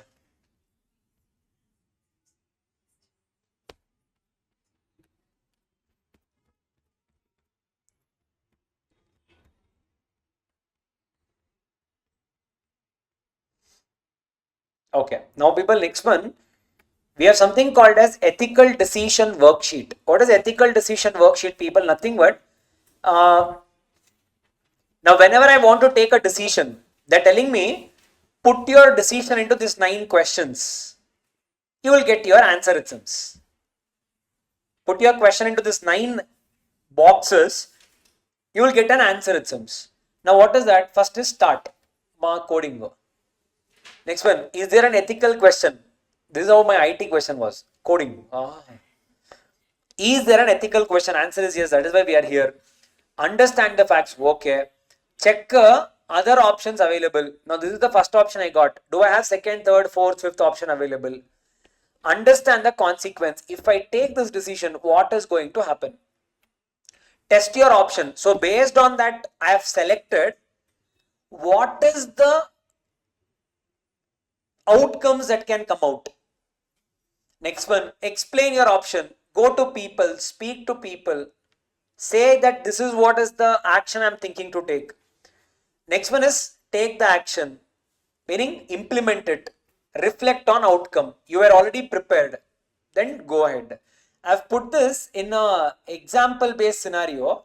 One best case study I could take and I could implement this is your what is that Maggie case. What happened in Maggie case, you are aware of, in 2015? Huh? What happened? Because of ingredients. Okay, in 2015, people, when FSSAI department, when they started doing some lab tests, they found unusual high content of lead and MSG. You also called it as a tasting salt, if you guys know. In Chinese and all, they put that, meaning the Chinese dishes, they use it a lot. So there was an unusual high amount that was found in lab tests that was done by FSSAI. Immediately FSSAI, they sent a notice to the Nestle company that in your Maggi there is an unusual high quantities of lead and MSG content found. Now what did Nestle do? Immediately they challenged the case. They went to the court. They challenged it and said that no, there is no such thing that is there. We can take our samples, and it was given across many labs to simultaneously get tested and the reports to be submitted. Now, by this time, FSSAI had brought one stay order that Maggie's products should not be, Nestle Maggie should not be circulated until this entire dispute is resolved. And the slogan used was the Maggie has to be taken from the shelf. That means wherever selling or wherever your homes are, it should not be kept. That's the slogan that started becoming popular.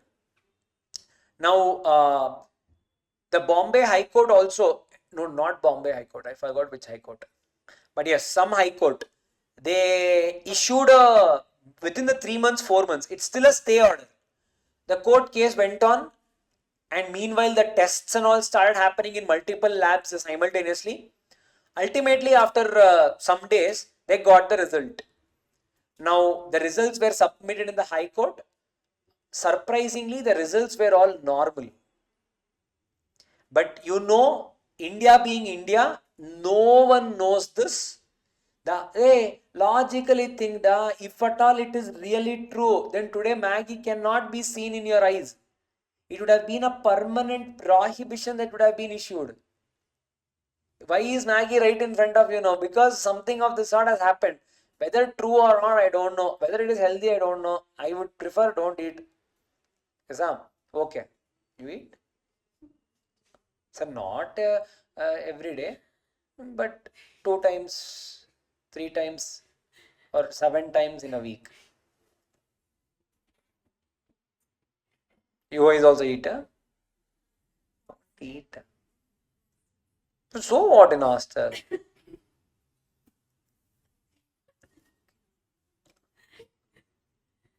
Okay. I think there is some good brands also now you're getting. Healthy noodles. I think Wicked, I don't know. I'm not sure. Huh?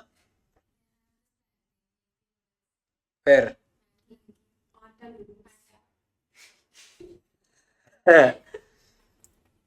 Bandaro, bandaro, bava bandaro. Okay.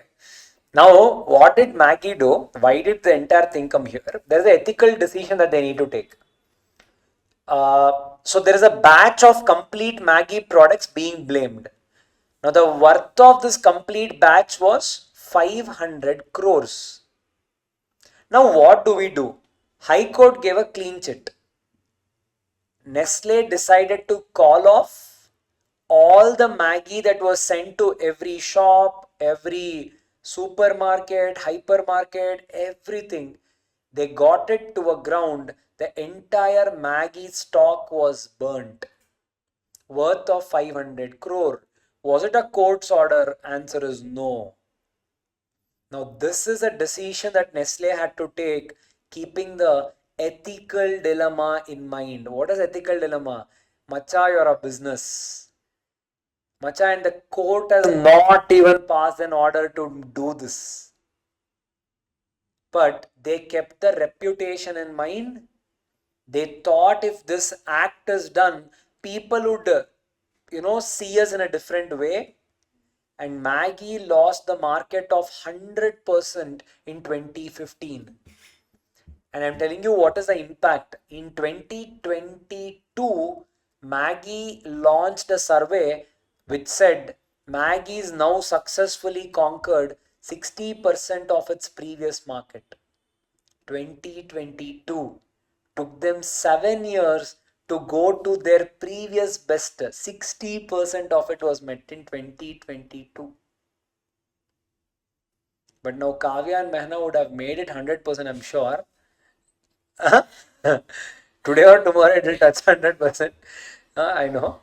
But yes. Understood. Yes. So now keep the chart and try to see what they're telling you. Start by identifying an ethical issue. What is that? Is there a health risk associated with our product? Is it there? Nestle. Gather the facts. You got all that lab test reports, right? What do the tests say about the lead levels? Explore options. What can we do in response? Nestle considers recalling the product. See, reformulating the recipe because they're telling no, that is high, this is high. And fight the allegations. Okay. Consider the consequences. Now, this is the step we are telling. What we want to recall. What is the consequence? Impact of each option on consumers and our branch. Meaning, if I take this, what will be the impact? Direct 500 crores, and you tell me, our first of all, we will read half. That means if Maggie only is telling we are recalling, that means we are 100% sure. That means they did it. Yes or no? Yeah. Kavya is like, sir, instead of burning, they should have given it to me. I would have had. What is it? What, Kavya? Test your preferred option. Is our response justifiable to stakeholders and regulators? Is it okay? Is it a good call? Explain your decision. Can we clearly communicate our action plan? See, what did they do? Nestle prepared a statement to the public explaining the recall and its commitment to safety and quality. Similar thing had happened on Johnson's powder, Johnson's baby powder. Again, Nestle, again one more scenario happened. Cerelac issue. See, it is considered that baby products should not have sugar up to the age of 3. Nestle supplies, Cerelac and all, right? That baby food they come up with. So it is there, they are there in UK, they are there in German and all these places, Nestle. If you look at the baby products of Nestle in these countries, they have 0 sugar. But in India, that sugar was there more than accepted quantity. Again Nestle, again Cerelac, again India. And it was actually considered as discriminatory selling. See, why are you not going and selling in UK and Germany? Because their law does not allow. Why are they not allowing? Can't you self-question? And why are they putting here? Because people, the Cerelac, you guys only taste it once or twice. You guys go and have it. I'm telling you, it is an. She's like, yeah, sir. Yesterday, I'll keep having it. I have one box in my home. It is an addiction. Then, don't you think kids will be used to it? Babies, they are toddlers. Don't you think they'll be used to it? Yes. Once they are used to it, you will not believe. They will not accept any other food. Now, what ethics? If you guys type it, all this will come. I mean, I don't know if you guys go through business news or not. Nestle.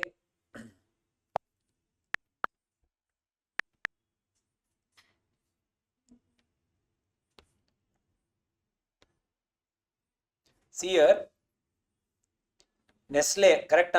50 years of Cerelac. Now, what is this new? No refined sugar added. Why? Why now? Because again disputes. Now only it came. 2024.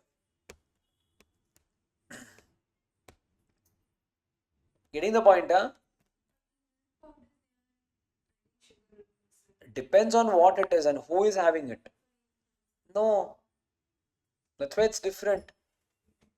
They shouldn't. Simple. For sugar to get digested, you need to have kidneys. Toddlers, organs are not developed at all. They are in the developing stage. How will they even digest sugar? Sugar is an external supplement. Sugar and salt are the two things which you should not feed kids until 2 years. Promise me, I've seen with my kid. Nestle Cerelac, dispute you do.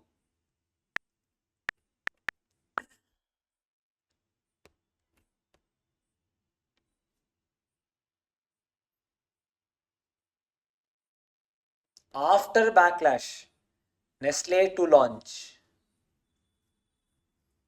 Nestle is good. They will do again. They will make sure they'll do a comeback. Our Indians also will forget everything. They're hostile.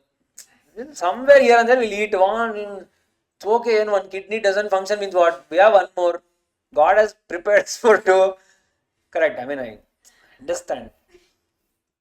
That is how you need to think. Always you should be optimistic. Yeah. Okay. Dealing with the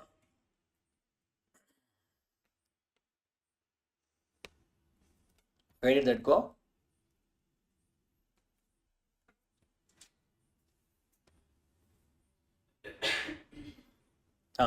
Take action. How do we implement our decision? You can imagine the entire stores they should have called back. I don't know how did they implement.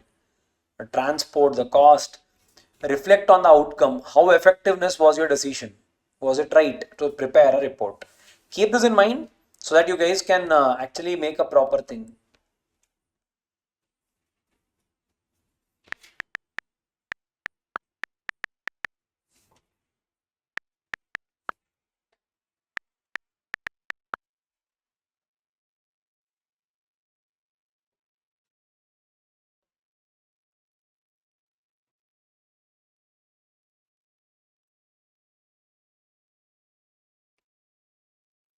Somewhere there was there one video had become viral. Nestle packets.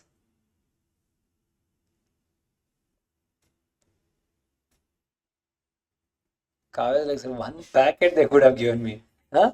So man, my God, 1 year, man.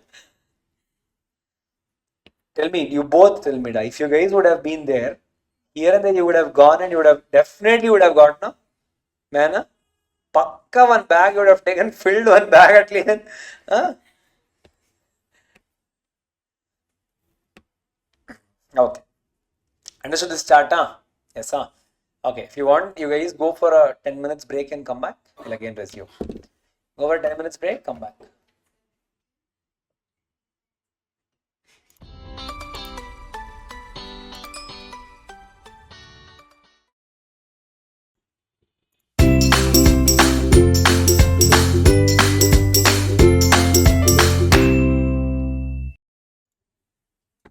Yes, people, because we spoke about Maggie, Pasikidi. Sir, now we feel like going and having Maggie only, sir. I'm 100% in this week you will have Maggie. Yesterday only we had, sir. Ayyo. I'm saying even now after I told no that flavor would have come to your mind. Sir, I want. Huh? Correct. As you said, healthy one you have. Right. Vegetable Maggie. Huh? Add little 2 beans, 3 carrot, huh? And then have.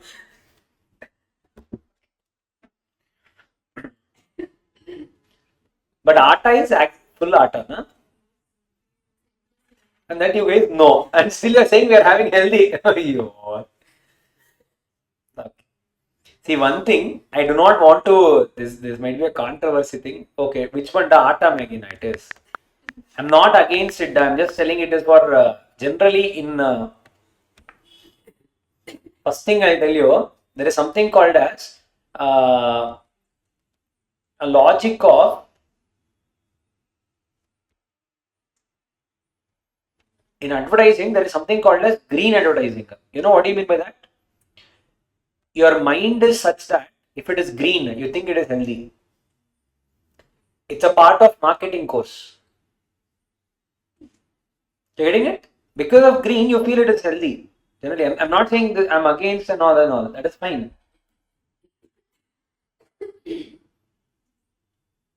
Okay.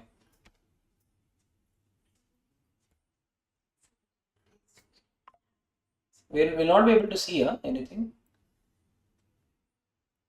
We're not able to read at all.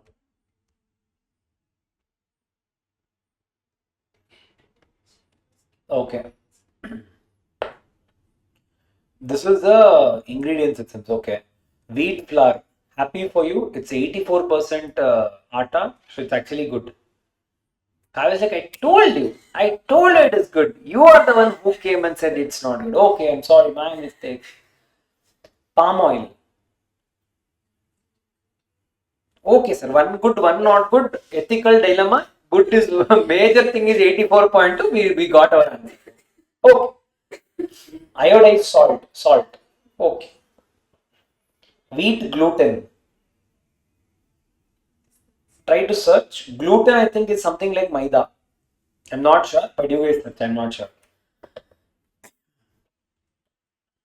Okay, now thickeners 508, 412, humectants 45-1, 451, acidity regulator 501, section 500, section 447. Hey, என்னடா sections என்னடா இது numbers in ingredients huh? And people again hear something thickener 508, flavor enhancer 635, some regulator 330. This is what has been put. How much now? So you search now, what is that? Which one has it? Wheat gluten means what? Search. Wheat only. Okay. I'll show you one more biggest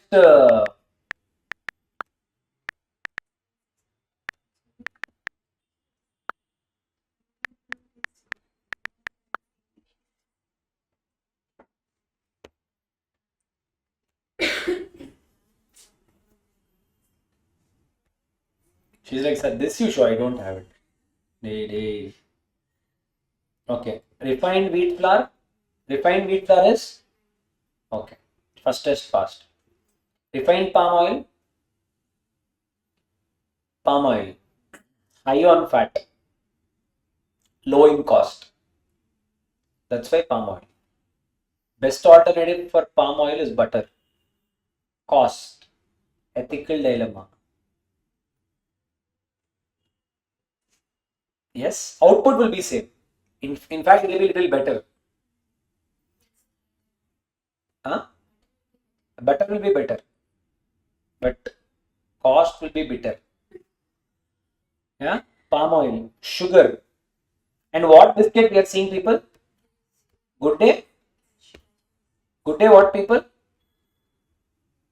Cashew, no? Correct, no? And what is this, people? This curve there? That is butter. Butter only, no? Okay. I mean, I don't know because I want to know, no? Okay. People, sugar is there, huh? Cashew nuts is there, huh? See the percentage of cashew nuts in that biscuit. 1.8% is your cashew nuts. But what is it marketed as? Good day cashew. Okay. People, invert sugar syrup. I don't know what it is. Milk solid.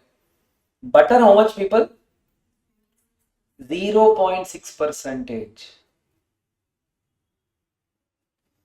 Raising agent. Now you see section numbers. Huh? Now people, and we eat. My one biggest suggestion to you, I'm not saying good day is good day is bad, Maggie is good, Maggie is bad. If you're all having it in a, see, one thing I would say skip. Not because they are Maggie, not, there is, see, end or a simple, people. One very long back, one person said me one thing, what it is. Don't eat anything that your linear ascendants didn't eat. Because your body is not digested to have it. That means you're from a particular place. Your linear ascendants have been having that. You also have that only. Now, if you look at it, pizza was never part of our linear ascendants. You're breaking the chain. I know your intention is I'm setting the goal for my children, sir. I am having so they can have. I understand. I mean, logical. They will die, da. Because we cannot take it. Sedentary lifestyles. This much of maida will take 2 days for our digestive tract to break it down. See, the only thing that you guys can do is moderation, nothing else.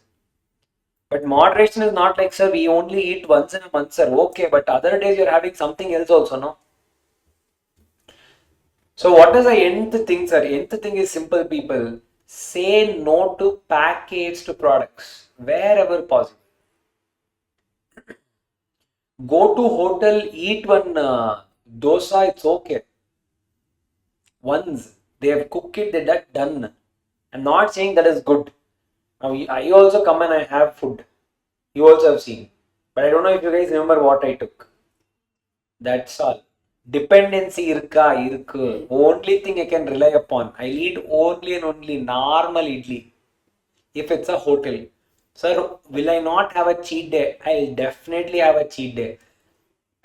The hotels that I suggest, you will get it. It's not that you will not get it. They are not doing what is it? Paid promotions for them. Yeah. If you see their menu, the first thing that will be they would have written in their menu, there is no preservatives, no palm oil will be used, no color, no artificial ingredients, no MSG, nothing will be there. I'll go and eat. Tummy full, I'll eat. See, instead of having, now of course, there are a few people who say, "Oh, you're expensive and all, sir." Hey, in a month, instead of having 5 times, go and have once in a month. Same only, no? Yes or no? Because you'll know why this thought started coming to me. We all would have seen in our families, no? They will say, this person was not smoking, this person was not drinking, but he got cancer. Why is this cancer becoming so common in our generation? Correct only, no? Why microwave oven? There is no oven in my home. Of course, even I would want to eat hot things instantaneously. There is no oven because that is not how our food was cooked. Is what I think. I might be wrong, but I don't mind being wrong. My life is not coming to a pause. Correct? No. Coming back.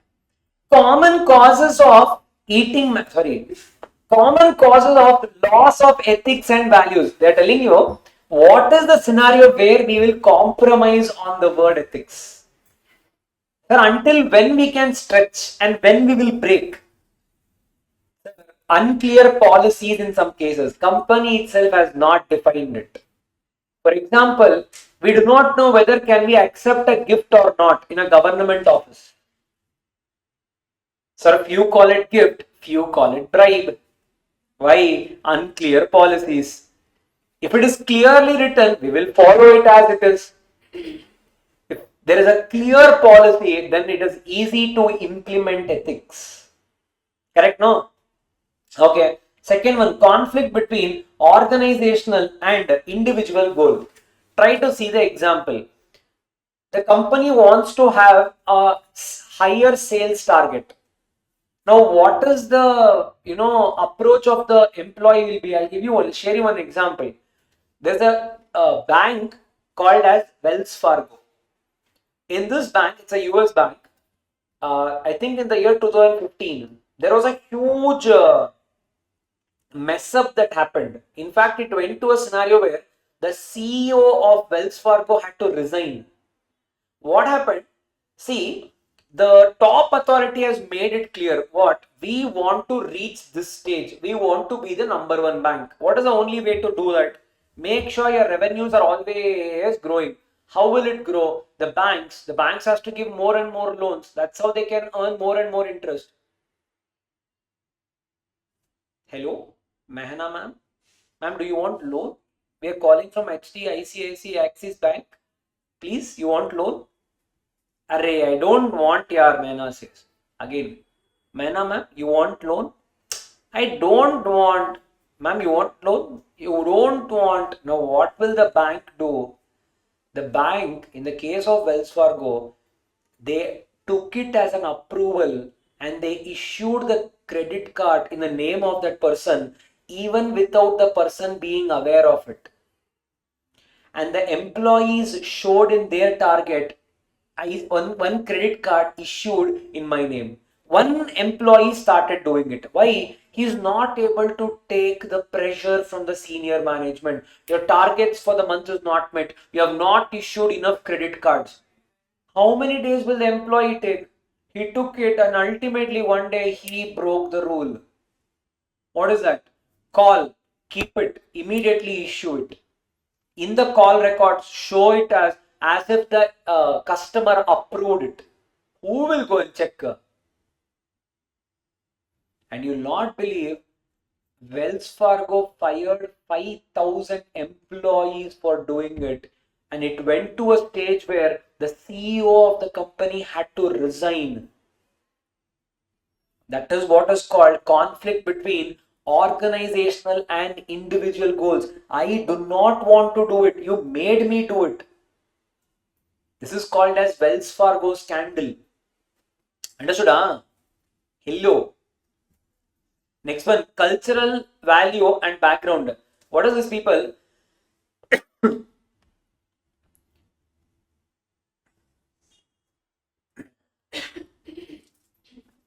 Now, what is this cultural value and background? We are seeing what people, common causes of loss of ethics. What is the reason?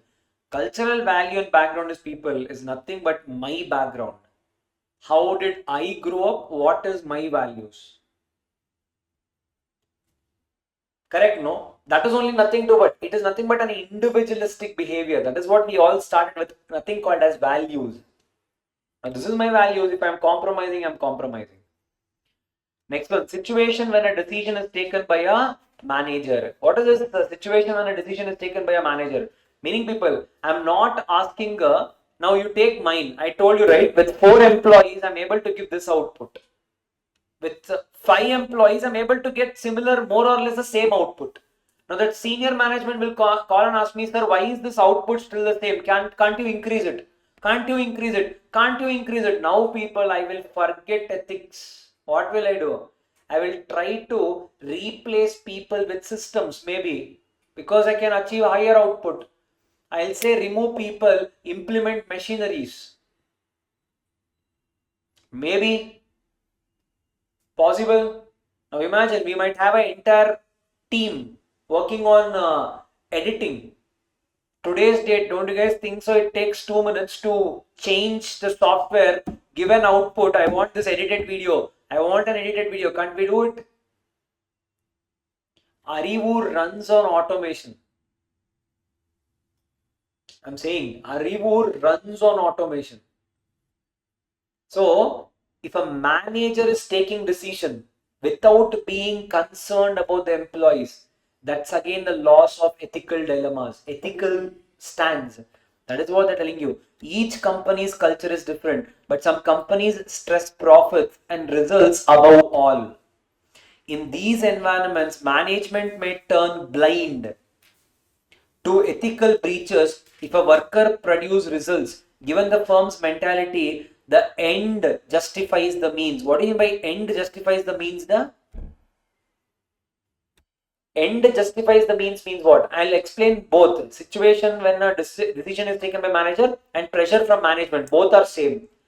What do you mean by end justifies means? End means target. Means is the way you achieve the target. If you fix on the end, meaning simple, I want profit of 100 crore by end of the day. I'm saying, hey, I'll call all the team. I don't know what you will do. By the end of this year, if our profits does not touch 100 crore, I will remove all of you. Now you tell me, how will our employees achieve it? First 1-2 months, they will try the best. Third month, they will understand it is not happening. They will try ways to make sure 100 is reached. Meaning, all lies will come. Sir, come sir, we are the best to come. Please take admission, come. He wouldn't have said it before. He does not want to tell it. But you are making him tell it now. That is the meaning of what? If the ends are justifying the means, meaning if the target is justifying the medium to approach it, that's always the wrong approach. You travel and the end is the byproduct. You should have a vision. Vision is different, target is different. And you have a healthy target. If an average human can achieve 10 kgs of output in a day, you can't have an output of 25 kgs as a desired output. He will cheat. And what else you expect? Correct? No.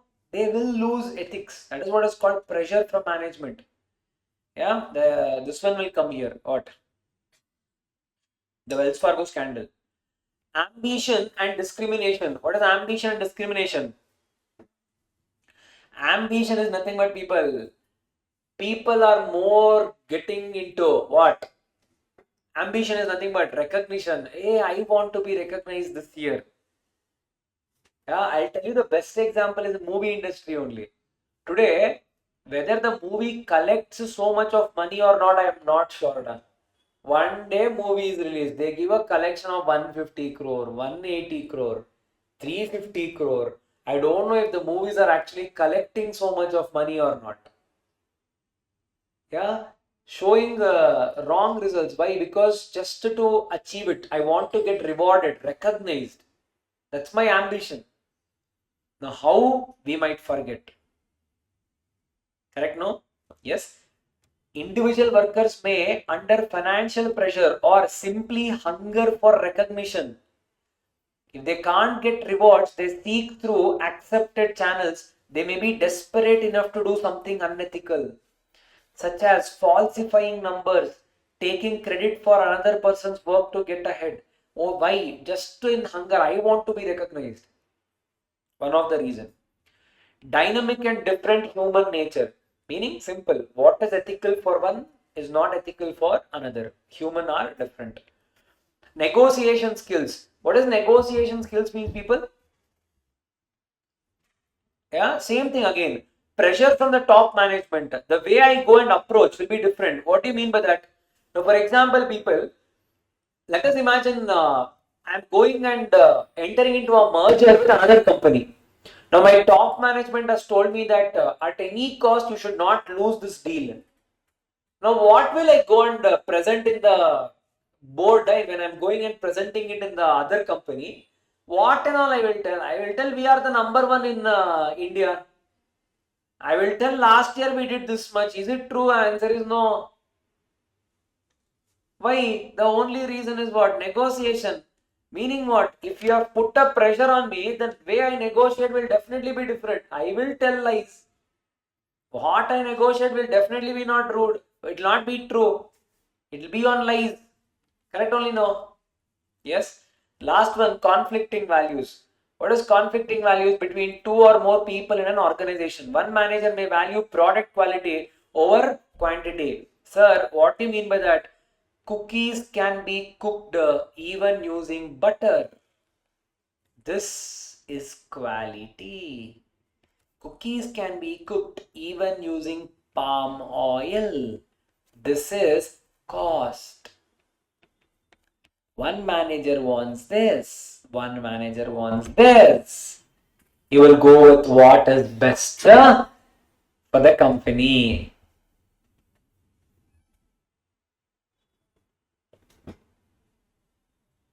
Okay, one question to you.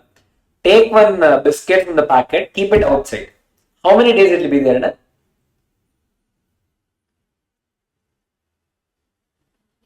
Many days. So you open the packet, you keep one biscuit outside like this on the table. How many days? 1 day? 5 days? 10 days? 1 month? Once the packet is opened? 1 month? 1 month, no. Probably 3-4 days. 1 week, I think reasonable. Inside the packet, 1 year. 2 years. Hey, how can a food item stay same for 2 years? Huh? You never thought, huh?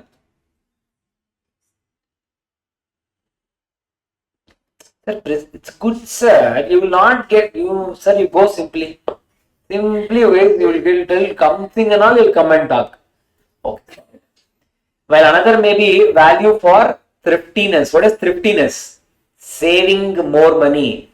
Thrift means what? Spending less. You would have seen Nidhi company definition. Accepting deposits from members and cultivating the habit of savings and thrift. Thrift means nothing but habit of spending less. So conflicting values.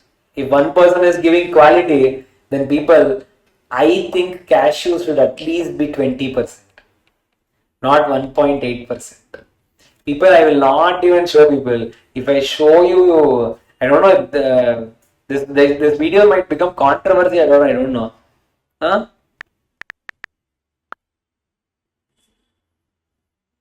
Mena is like, sir, you will not let us drink anything, huh? Huh? What do you want to do? Tell us first. Why are you doing this? Huh? If you want, we'll give it to you.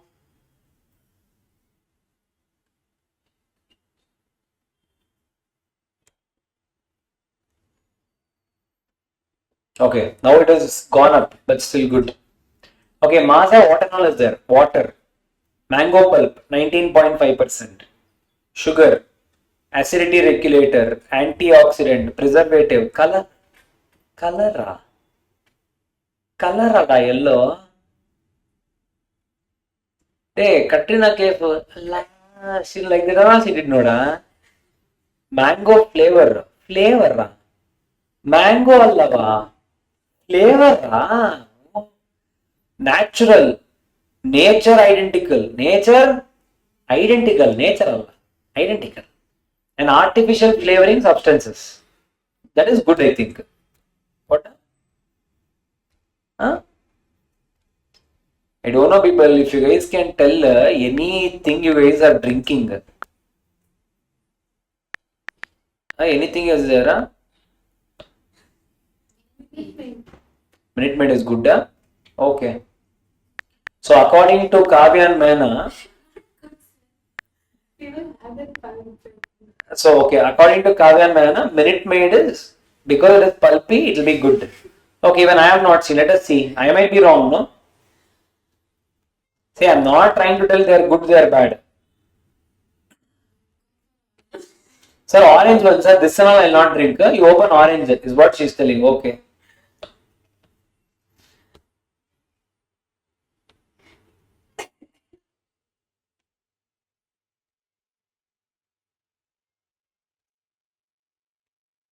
There is no image on ingredients. Okay, there is no image of ingredients.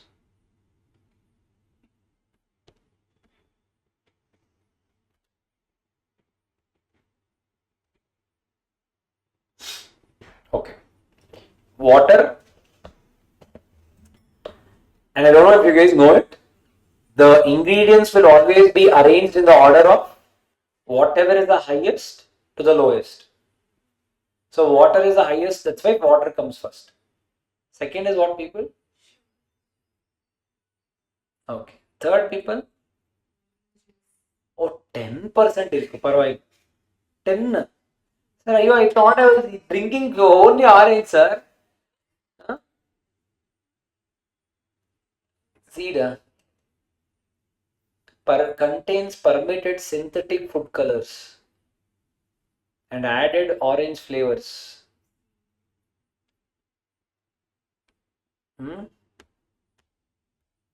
Yes. Good only, I think, no, this one.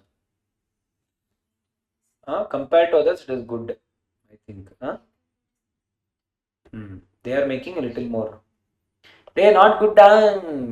10% is what? Sugar is more. That at least at 18%. Sir, I thought you were supporting me.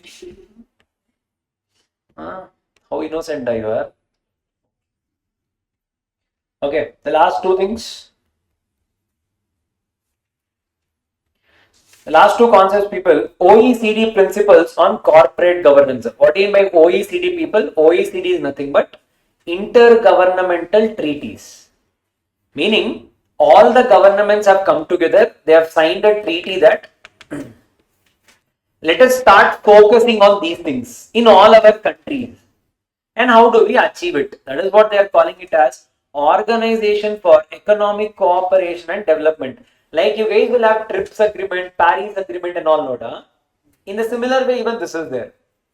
So OECD has also described various principles on corporate governance. One of these principles includes disclosure and transparency, which states the corporate governance framework should ensure that timely and accurate disclosure is made on all material matters regarding the corporation, including the financial situation, performance, ownership, governance of the company. Meaning again ethical, The companies have to disclose everything that is part of OECD principles. Now, what and all we need to disclose? An organization transparency checklist includes below mentioned traits, meaning all these things you should be able to disclose. What and all? It's simple. Board meetings, meaning where, when, what is the agenda, all those things you have to disclose. Financial disclosures, what is the, whether you're non-profit, profit, whatever you are, but you have to disclose it. Freedom of information legislation, what do you mean by that, people? Basically the public documents, filings, website disclosures, whatever you need to maintain, right to know, maintain it as per the law. Next one, budgetary reviews, nothing but your expenses, income expense statements, annual audit, annual report, maintain it. We have seen, if you remember, annual report. We saw the entire annual report also. Strategic plans and priorities, nothing but we saw that Reliance thing.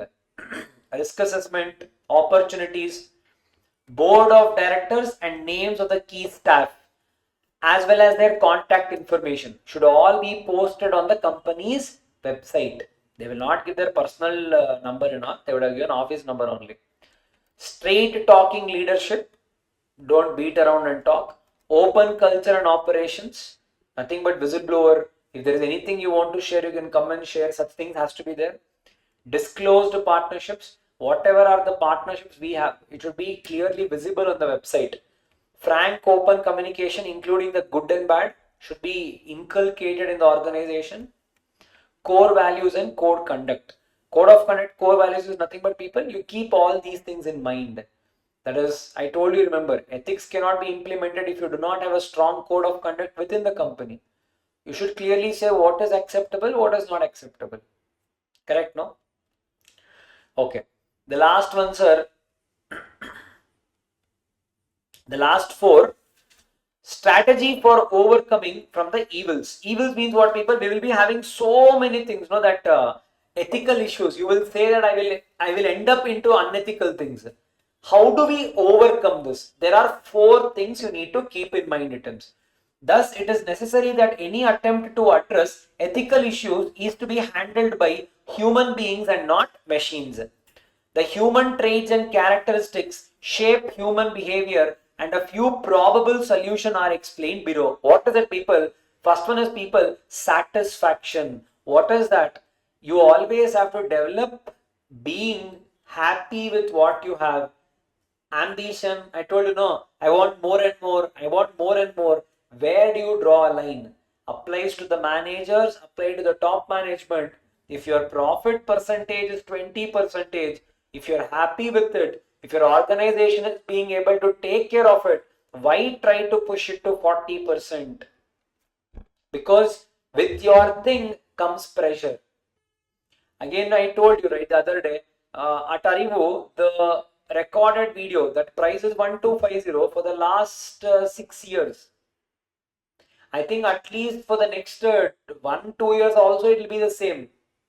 Unless and until the inflation is really hitting us. The purpose of online, recorded is, we should reach more and more people who cannot afford the physical education. We should be able to give it to them. That's the whole, agenda of recorded videos. So that is what is called as satisfaction. What gives you money? 1500 is able to take care of our costs. Good enough. Correct, no? Versus what is the industry that charges? Yes. To achieve happiness, it is essential that the culture of being satisfied is developed. However, the most challenging and unanswerable question is, how much is enough? The issue is very difficult to resolve, especially in the corporate field, where expansion is the prime direction in which it is supposed to move. Yet, it is the need of the hour to understand and remain satisfied. Put a stop somewhere. This is where we want to go. Once you reach, downsize. Ends not to justify the means. There only I am writing you, Wells Fargo. Meaning, if you are going really hard on the target, the means you reach the target will not be healthy. Correct, no? That is what they are telling you. Next one, ethical leadership. If the top management is good, the nth root level it will be good. If the top management is giving you ways to open up into unethical issues, even the bottom management also ends up getting into the issues. One thing I told you, there is no cash policy at Arivu. This is the top management's decision. Who would have saved money? They would have only saved money. Now, how will the sales team react or respond to it? We are living it to some ethics. They will also try to contribute in their own way. I tell you, right, we try to randomly call them to understand what is that they are telling it to the students. So that calls happen because we need to know what they are telling to you. Yeah. Next one, character. Character is people nothing but if character is lost, everything is lost. Professionals should always consider the old idiom that is nothing but if character is lost, everything is lost. The idiom apply highlights the importance of good character. Character is generally built or earned by virtues like courage, honesty, values, and ethics. Great leaders and eminent personalities are judged by their character. A good character is a synonymous to reliability. For example, as I tell, whenever we speak about all these things, why do we only give example of Tata, Infosys and all? Not that other companies are not living with it, but they have set the standards high. Correct, no? Yes. Recent cases on ethics, what I would suggest you is go through and come. These are nothing but case studies. Tomorrow before I start, I'll tell you about these case studies and then we will start. Clear up? Okay, chalo. Let's end up for the day. Let us see you tomorrow. Tomorrow same time, 7:30. Morning.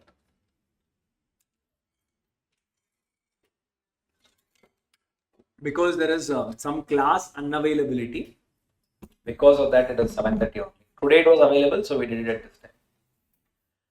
Even I thought it will be available for the next 4 days, but unfortunately, one more batch started. Chalo, let's end up. Thank you. See you. Bye bye.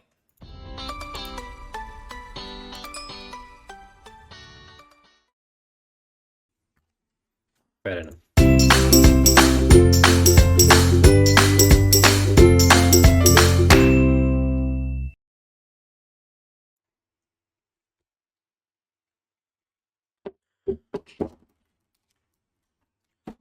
ना जी क्या जी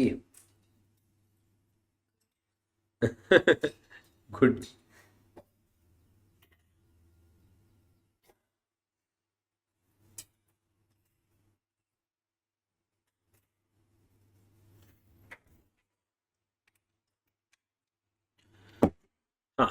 Good morning, people. A very good morning. Aditya, Gayatri, Harshini, Bharti. Where is one more? Srivarsha. Where is Srivarsha? Srivarsha is missing. Why da? Srivarsha.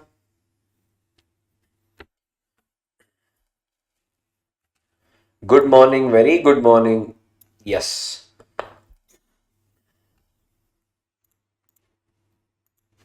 Okay. Yesterday, people, we had done the correct. We had to do the 2 or 3 cases that is there. Of course, everything runs on more or less the same case. I believe you guys went through at least once, as we saw. Yeah. At least once you guys would have seen. Okay. So yesterday we saw the complete ethical part. Yeah. So to quickly revise with what and all we saw with types or branches of ethics. What are the types or branches of ethics? We had an acronym of DAM. DAM stands for descriptive. A for applied ethics, M for meta ethics, N for normative ethics. Descriptive is what is good for me, normative is what is good for society, meta is you analyze, apply is implement. Okay. Then we saw ethical practices. We saw BAJU, BHAJU. BAJU, B is for beneficence, H is for least harm, and A is for autonomous, J is for justice, U is for utilitarian. B is people, beneficence. Always try to choose good over evil. Harm people is nothing but when there are two decisions. Both of them will cause harm only. Choose whatever is causing less harm. Utilitarian is nothing but people, concept of usefulness, being utilized. So always go with that decision which gives you a maximum outcome. Next one is autonomy. Autonomy is nothing but just like college only. That is, there is no set of principle. You set what is right for you. There is no predefined principle. So it all goes upon what is good for an individual. J is for people, justice. Justice is nothing but people treating everyone equal. Correct? Okay. Next one we saw people ethical dilemma. Ethical dilemma we saw technically three types. One is called as ethical dilemma, which is also called moral dilemma, having to choose between moral and immoral. People, dilemma can come in three ways, people.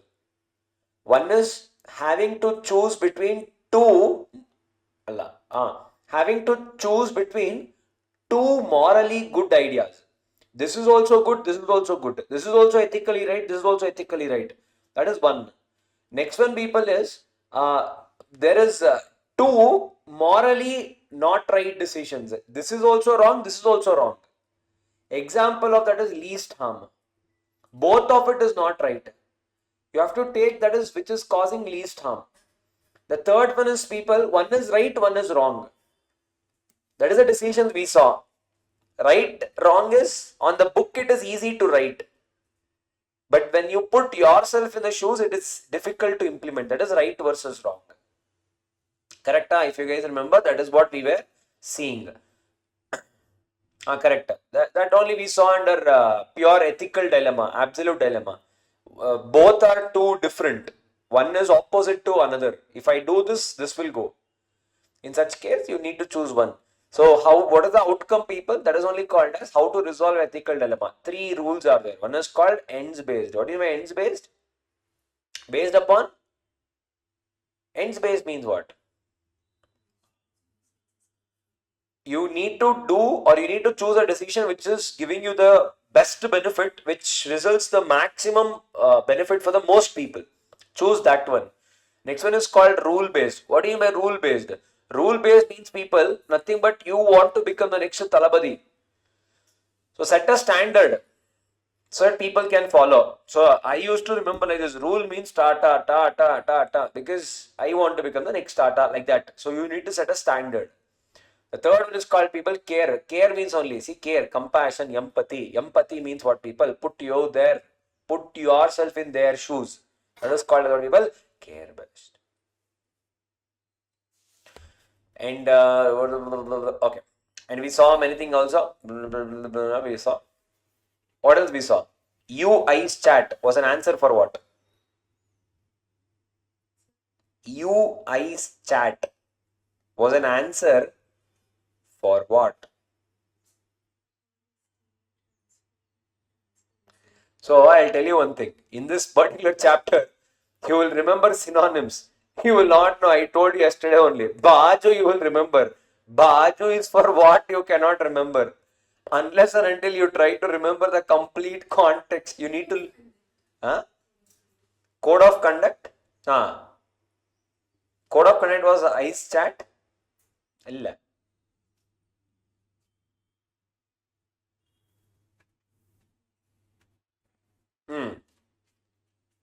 Online. Online? N principles of CS professional conduct. Principles of code of conduct. Fundamentals of profession. Okay.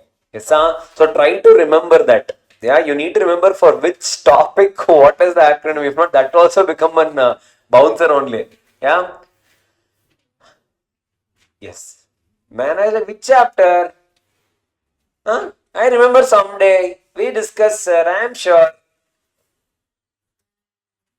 Oh, now, ഇപ്പൊ இப்போ புரிஞ்சிச்சு. Yes, online, where are you all from? Which place of the country? One I know, we have one NRI client with us. This is the AC works, full ippo sweating. It's not working, no? Can we open little window? Online, where are you from? Aditya, Gayatri, Harshini, Bharati. You're from Erode, okay. Chennai. And Aditya is from, okay. Hey Aditya, when did you come to Bengaluru? You were supposed to be in Qatar or somewhere, no? Calicut. Okay. Calicut, who? Who is from Calicut? I don't know, privacy, nothing like that. You are from Calicut. Oh. Okay. Gayatri, we have one more person from Calicut. Vibe. That happened now. Yeah. You guys can connect on Insta. I don't know what I'm doing here, but yes, okay. You have not come, okay. Then Macha Aditya, I'll try to understand about you later. Okay, people, the next case, people, Punjab National Bank case, Anna Bond, you know Punjab National Bank case, no? I need not even explain if you guys know, correct, no? No, sir, explain. Okay. Punjab National case is nothing but people, these are all three brothers, people. One brother is called as elder brother, Vijay Mallya. Middle brother is called as Nirav Modi. Third brother is called as people Lalit Modi. These three people are three brothers who did the same sort of scams. All of them went to UK. Now the third brother is about to do a podcast. That podcast no one has done. The two brothers have done. Vijay Mallya ji have done and Lalit Modi has done. Nirav Modi is yet to do. Somehow similarity between these people. All of them were involved in financial crimes. I left my bottle. Okay. All of them were involved in financial crimes. And all of them have gone to UK only. And all of them have settled there only. All of them are going hearings are happening in UK only. And for all of them, we are fighting with UK courts to send them back to India. All three. Yeah. One is, I hope you all know Vijay Mallya, Kingfisher. Now, who is this Nirav Modi? Nirav Modi is the person behind Punjab National Bank case. They have given full in detail. I'll try to tell you in gist. Yeah, what is that has happened? Again, scam, ethical, those things will come into picture. Punjab National Bank, as you all know, is a public sector bank in India. So, the Punjab National Bank, led by Nirav Modi and the team, he had a very good connect because of his position. He had good known people amongst the board. Now, Nirav Modi, not only that people, they had his uncle, his, his family run one jewelry business. They used to run one jewelry business. And how does jewelry business actually work? Now, Aditya and people like Aditya who are there in Qatar, Dubai and all these places, they send gold to India. So, they export. Our Indian jewelry houses will import. Now, I need to know, let us imagine Aditya is our supplier of gold. I need to pay them. I'm talking about, not you and me buying gold. I'm telling you one, you can imagine a business house buying gold. So, it will not be 10 grams, 20 grams. It will be in kgs. Yeah. Now, we need to make the payment to Aditya. Now, how these payments used to work? Now, let us imagine the Nirav Modi led family, they had one, jewelry business. Let us imagine XYZ. Now, they will import gold from Aditya. Let us imagine this is from Dubai. Now, we need to make the payment in Dubai. Now, what will XYZ do?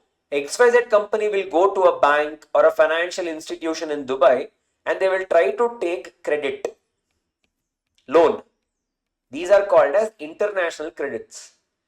So, they will take loan from there and they will take that money and they will pay it to Aditya then and there. Now the question is, what the banks there are our aunties or uncles led banks. Why will they give us credit? Either you need to give collaterals or you need to give something called as people LOU, letter of undertaking. What do you mean by letter of undertaking? The company in India will go to a bank in India. Let us imagine people, some bank called PNB Bank, Punjab National Bank. We will go and tell, hey, you Punjab National Bank, we are your clients from so long, Noda. There is one business transaction that is coming across with us and other country. So we need you to support us in this transaction. They ask how. Letter of undertaking is nothing but people. It's similar to a guarantee. What do you mean by guarantee? We will go and give a guarantee to the bank in the other country saying that if they do not pay, we will pay. You can please give the credit to our client. Understood? Hello? Clear? So now what did our jewelry house do? Till now, any doubts? Sir, is this fraud? This is not fraud. This is legitimate transaction. Now I'll tell you where fraud starts. XYZ and the Punjab National Bank top management is a closely related. Now, even if Indian banks want LOU, the Indian banks cannot give LOU just like that. There are some procedures to be followed. Simplest of it is you need to get collateral and security. Without that LOU, you cannot give. Collateral and securities, you have to give properties. You have to give something. Only then LOUs can be given. Yeah. Now, for example, just to okay, I'll tell you later. Now, XYZ, now what will they do, people? Generally, if at all I want LOU, I should have given collateral. Now, what happened? Punjab National Bank board and XYZ board, they are all strictly related. My uncle, my aunt, they are only sitting on that board. With that, affiliation, they pushed their case to Punjab National Bank without any collateral, without following any RBI guidelines. XYZ was able to get a LOU from Punjab National Bank. Now, using that LOU, we will import gold. Now, everything, if it is going good, people, there is no problem at all. In between, somewhere, people, we started seeing some hiccups. XYZ was not able to do some transactions on time. There were some defaults done by other parties. Because of any reason, people, some transactions ended up in loss. One time you will pay from pocket. Not every time, right? It went to a stage at one point of time. We have now what is happening for this debt. Punjab National Bank is giving one LOU. When next import is happening, one more LOU. That is how it was going. It reached a stage where people, we started taking a LOU and a loan from Punjab National Bank only to repay the previous transaction. So we take the debt from PNB, we repay the previous transaction, and for the current transaction, we take one LOU.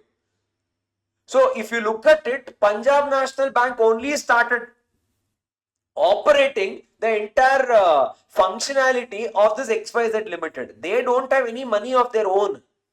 Mismanagement started happening. Why? Money is given by someone, no? Now they need not plan how the money to be managed. Now it went to a stage, it kept on cooking. At one point of time, Punjab National Bank board changed.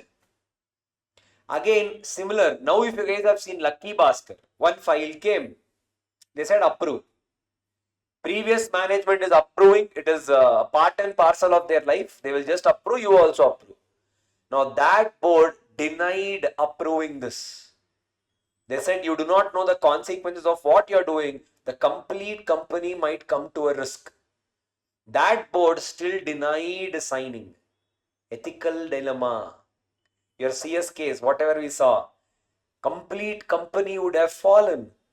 Actually, the complete people, any company in India can fall, but not a bank. Do you guys even have one reference of a bank failing in India? Even one reference? You will never have. Cooperative societies can fail. Banks can never fail. My tip to you, if you guys are okay to take risk, start accumulating shares of S Bank. Only tip. Sir, risk might be there. Why I am telling you? Just as a student, I am telling you. Sir, you can't tell like that, no, sir. You know, they are all expensive shares and all. We cannot afford. The Yes Bank shares are trading in 17 rupees to 19 rupees per share. Your coffee break, one coffee price. Yeah. It is trading around 17 to 19 rupees. Even if you can buy 5 shares, it is good for you. You make that financial investment for you. Again, I'm telling you, they're all risk. If you lose, that's all. But what are you losing? From 17, where it can fall? Maximum it can go to 0 only, no? Punjab National Bank. Yes Bank. Yeah.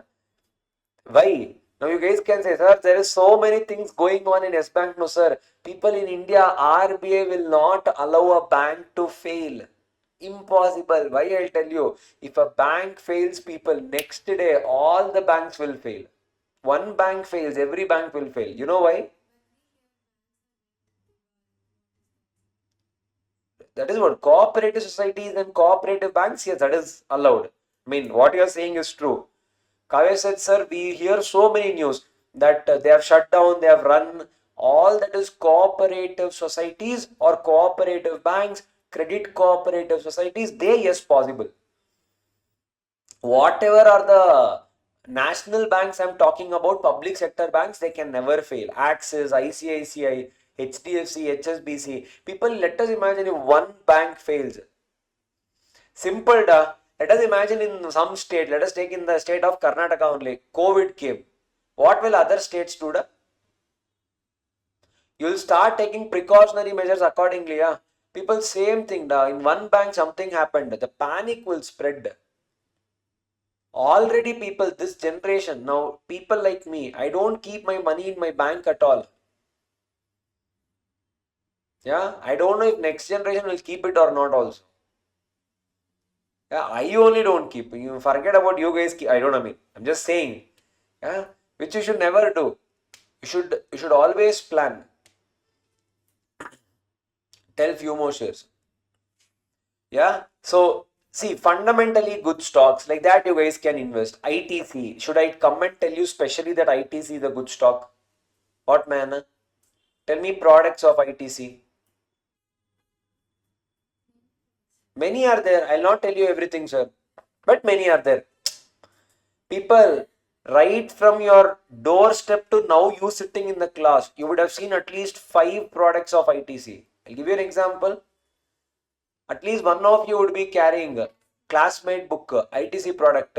From there, you coming here, one uncle will be doing pufu, ITC product. Imperial Tobacco Company is what they started with. Pufu is their product only. In India, cigarettes can never fail, at least for the next 15 years. Why? Biggest source of revenue for the government. Not because of pollution, cancer and all, I'm not saying. They'll never fail. Anything else? Sir, I love Sunfeast Dark Fantasy Biscuit Ano. Sunfeast is a byproduct. It's a brand under ITC only. What, sir? With these three, where they will, hey, FMCG sector, da, your shampoos, how many, your lotions, everything ITC only. ITC hotels. Ippi noodles, Sunfeast. Now tell me, which fortune teller you want to come and predict this stock? Will pufu people come down or go up? Man, I is like seeing in Bangalore, it will definitely go up, sir. People are doing it in two hands. Huh? What man? Huh? Correct, no? ITC, yeah, it will be trading anywhere between 400. When the first time I told in the class, ITC share price was 78 rupees. Yeah, Punjab National Bank. I remember. I don't know if you guys are anyone of there in that batch. CS executive. When I told it was trading in 48 rupees. That video is there on YouTube also. In company law, I would have told. Yeah, but I'm telling you, there is always a risk also involved. You always try to Do your research as well. I'm just sharing you my thought. Yeah, there are stocks which I felt it will go good, but it has not gone good also. That is also there. Yeah, I should tell you that as well. Vodafone idea, I thought it will somewhere pick up. I invested in 12. I think now it is sleeping in 8. 7 to 8. They are proper middle class like me. Whatever they are getting, we are happy. They will they'll not try to go up. I don't know why, but that's what is happening with them. But yes, so things like that were happening. Okay, somewhere I went. I don't know where I was. XYZ now understood. Now using family connects they were doing, but when one fine board came, they rejected approving this LOUs. Now, when that came into picture, by then the story was already messed up. The total payment the Punjab National Bank had to make the payment to the other bank, it had already piled up to 11,300 crores. It so happened that RBI literally called off the right of giving LOU by any banks. They said going forward, you guys, no banks can issue LOU. Now, of course, they have allowed it, but subject to a lot of stringent conditions. Yeah, now they can do. So this was the case of what people. This was the case of misconduct which has happened in Punjab National Bank case. Now, why did it happen, people? Because of negligence. Because you knew the other person. That was taken advantage. Lot of procedural formats were skipped, and which ended up in such a big non-compliance. So Punjab National Bank is considered as one of the greatest fraud. The share price was literally fell down when it came. It came to around 38 rupees and all. From there they are doing good. Now it is around 112 to 115 rupees. Yeah. Punjab National Bank is in fact an official banker for lot of government projects. You guys would have studied IEPF and all. When I say IEPF, you will say no, if money is not realized, you will 7 years not claimed, you will transfer to IEPF account. IEPF account is maintained with Punjab National Bank. Yeah. So I'm saying this trust. So that was the bank, but yes, it failed. That is what is this ethics and in the Punjab National Bank case. Yeah. We'll see one more.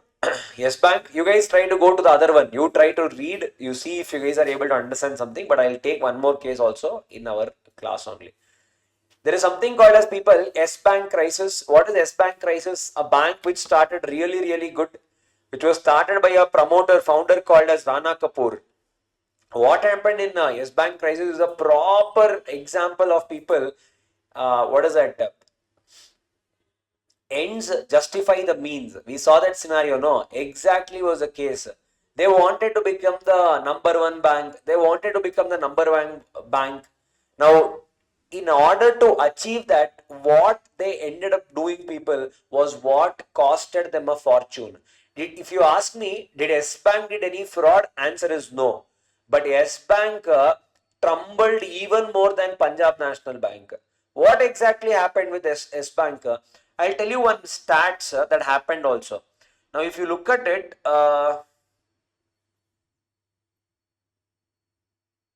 okay, look at it.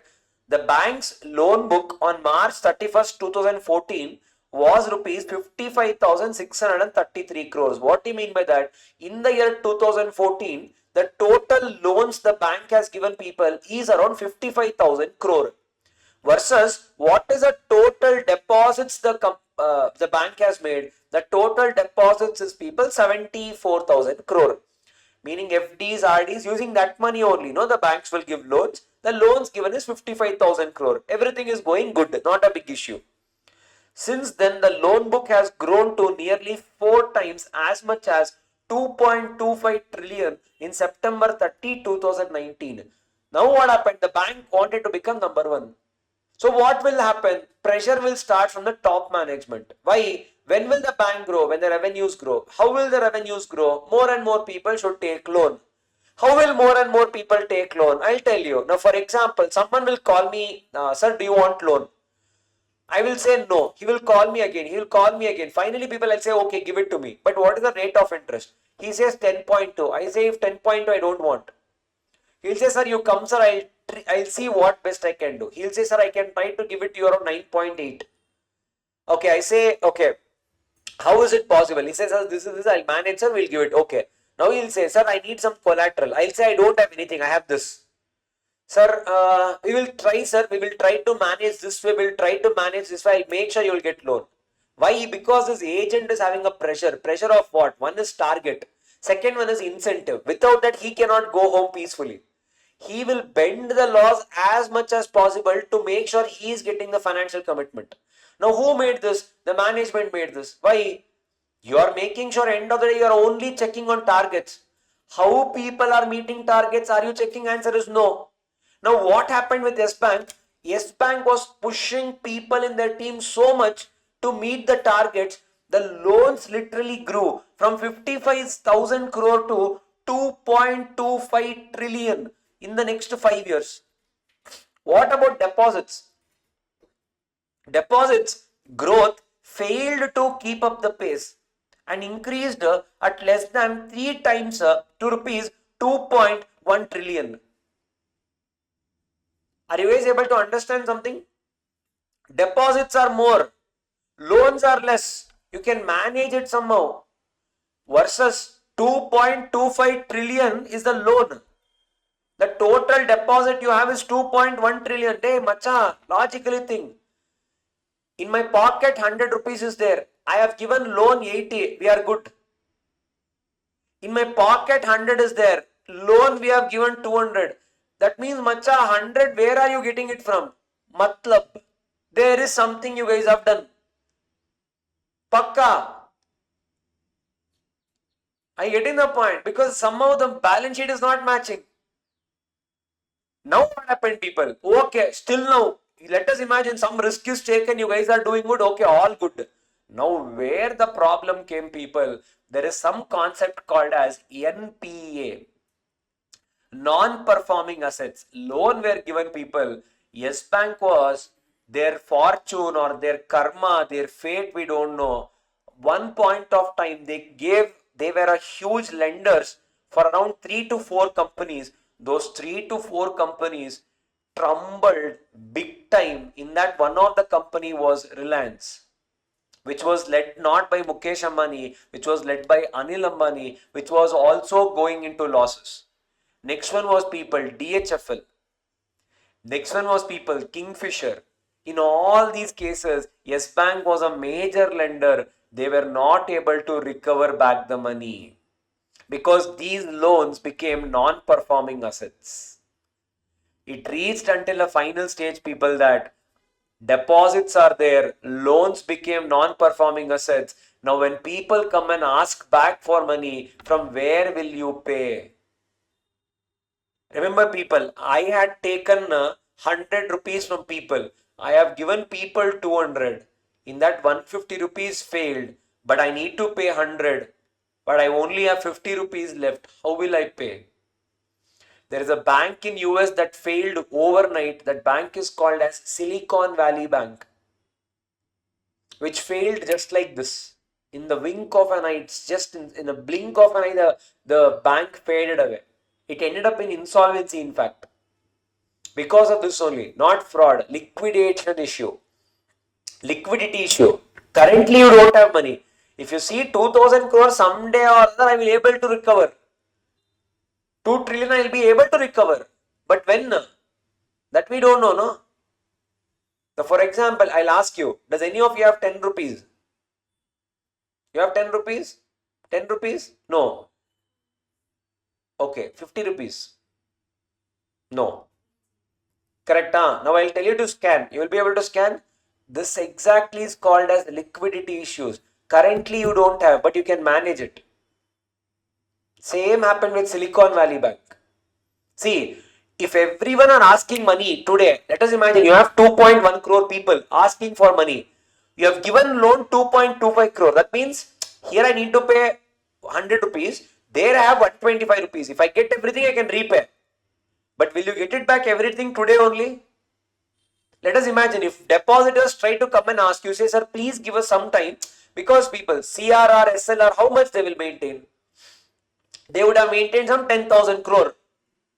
What if people, because of bad news, everyone come and stand in front of the bank and they'll say, today only I need money. Can you give? Can you give? No, everything is blocked there. That is how Silicon Valley Bank failed. When the news spreads, people will start demanding money immediately. Now, for that, you will never be prepared. Who will imagine that 100% of the deposits will be asked for redemption on one day? Who will imagine? Yes, bank people, I have also traded when the share price was in 400s. From 400 people, it came to 4 rupees. Today it has recovered and gone back to around 12 rupees, 16 rupees. Today it is in 17 rupees. Yes, bank case. It was in such a bad state that the ex-governor of RBI was appointed as a director. You guys would have studied in section 161, directors. Additional director, what is that? Casual vacancy directors, alternate directors, nominal directors, government or tribunal appointed directors. You would have seen. So this person was appointed by the tribunal. You can imagine if governor of RBI only had to come, what is the situation of the bank? And you can imagine your money, if you have 2 lakh rupees, S Bank said there is a daily limit of withdrawal of only 1000 rupees. You cannot go beyond that. For almost 1 year, you could not withdraw more than 1000 rupees in a day. At least because it was a bank, because RBI was there. I'm telling you, your money is still safe. They're allowing you to withdraw 1000. Any other bank, any other company, gone case. It's the power of banks. Understood? That is the Yes Bank case. Eventually, yes, they saw the rock bottom. A director was appointed who was a governor, slowly recovered. Today, Yes Bank is back to its okay glory, but business-wise reputation damage has definitely happened. Yeah, one of the best case law for ends justify means. Wells Fargo and all, top management pressures. Clear? Yes, I got a fair idea. Okay, done. Try to go through this ILFS case law and DHFL case law. If you guys are Volkswagen, I've already did right. Yeah. This is okay case only. Hero Motocorp bike. So the employees were favoring the contracts which was giving them personal benefits, gifts and all that. That is against the code of ethics of Hero Motocorp. So they ended up removing all the employees who were involved in it, who were taking that. So you can see this only. This will summarize. The country's largest two-wheeler maker, Hero Motocorp, has sacked around 30 employees for violation of company's code of conduct. What is that? These executives were found fudging travel expense, meaning manipulating bills, accepting personal favors, gifts, and other benefits from some of the vendors, suppliers, and dealers in violation of company's internal code of conduct, creating conflict of interest. I'm giving orders to the vendors who is making me feel happy, treating me good. Understood? Yes, sir. Okay. The other one, Volkswagen, which we have already seen in the first chapter only I told you. Other two, try to go through if you are able to go through, see. If not, again someday I will only explain. Clear? Yes, sir. By this we complete your chapter 5.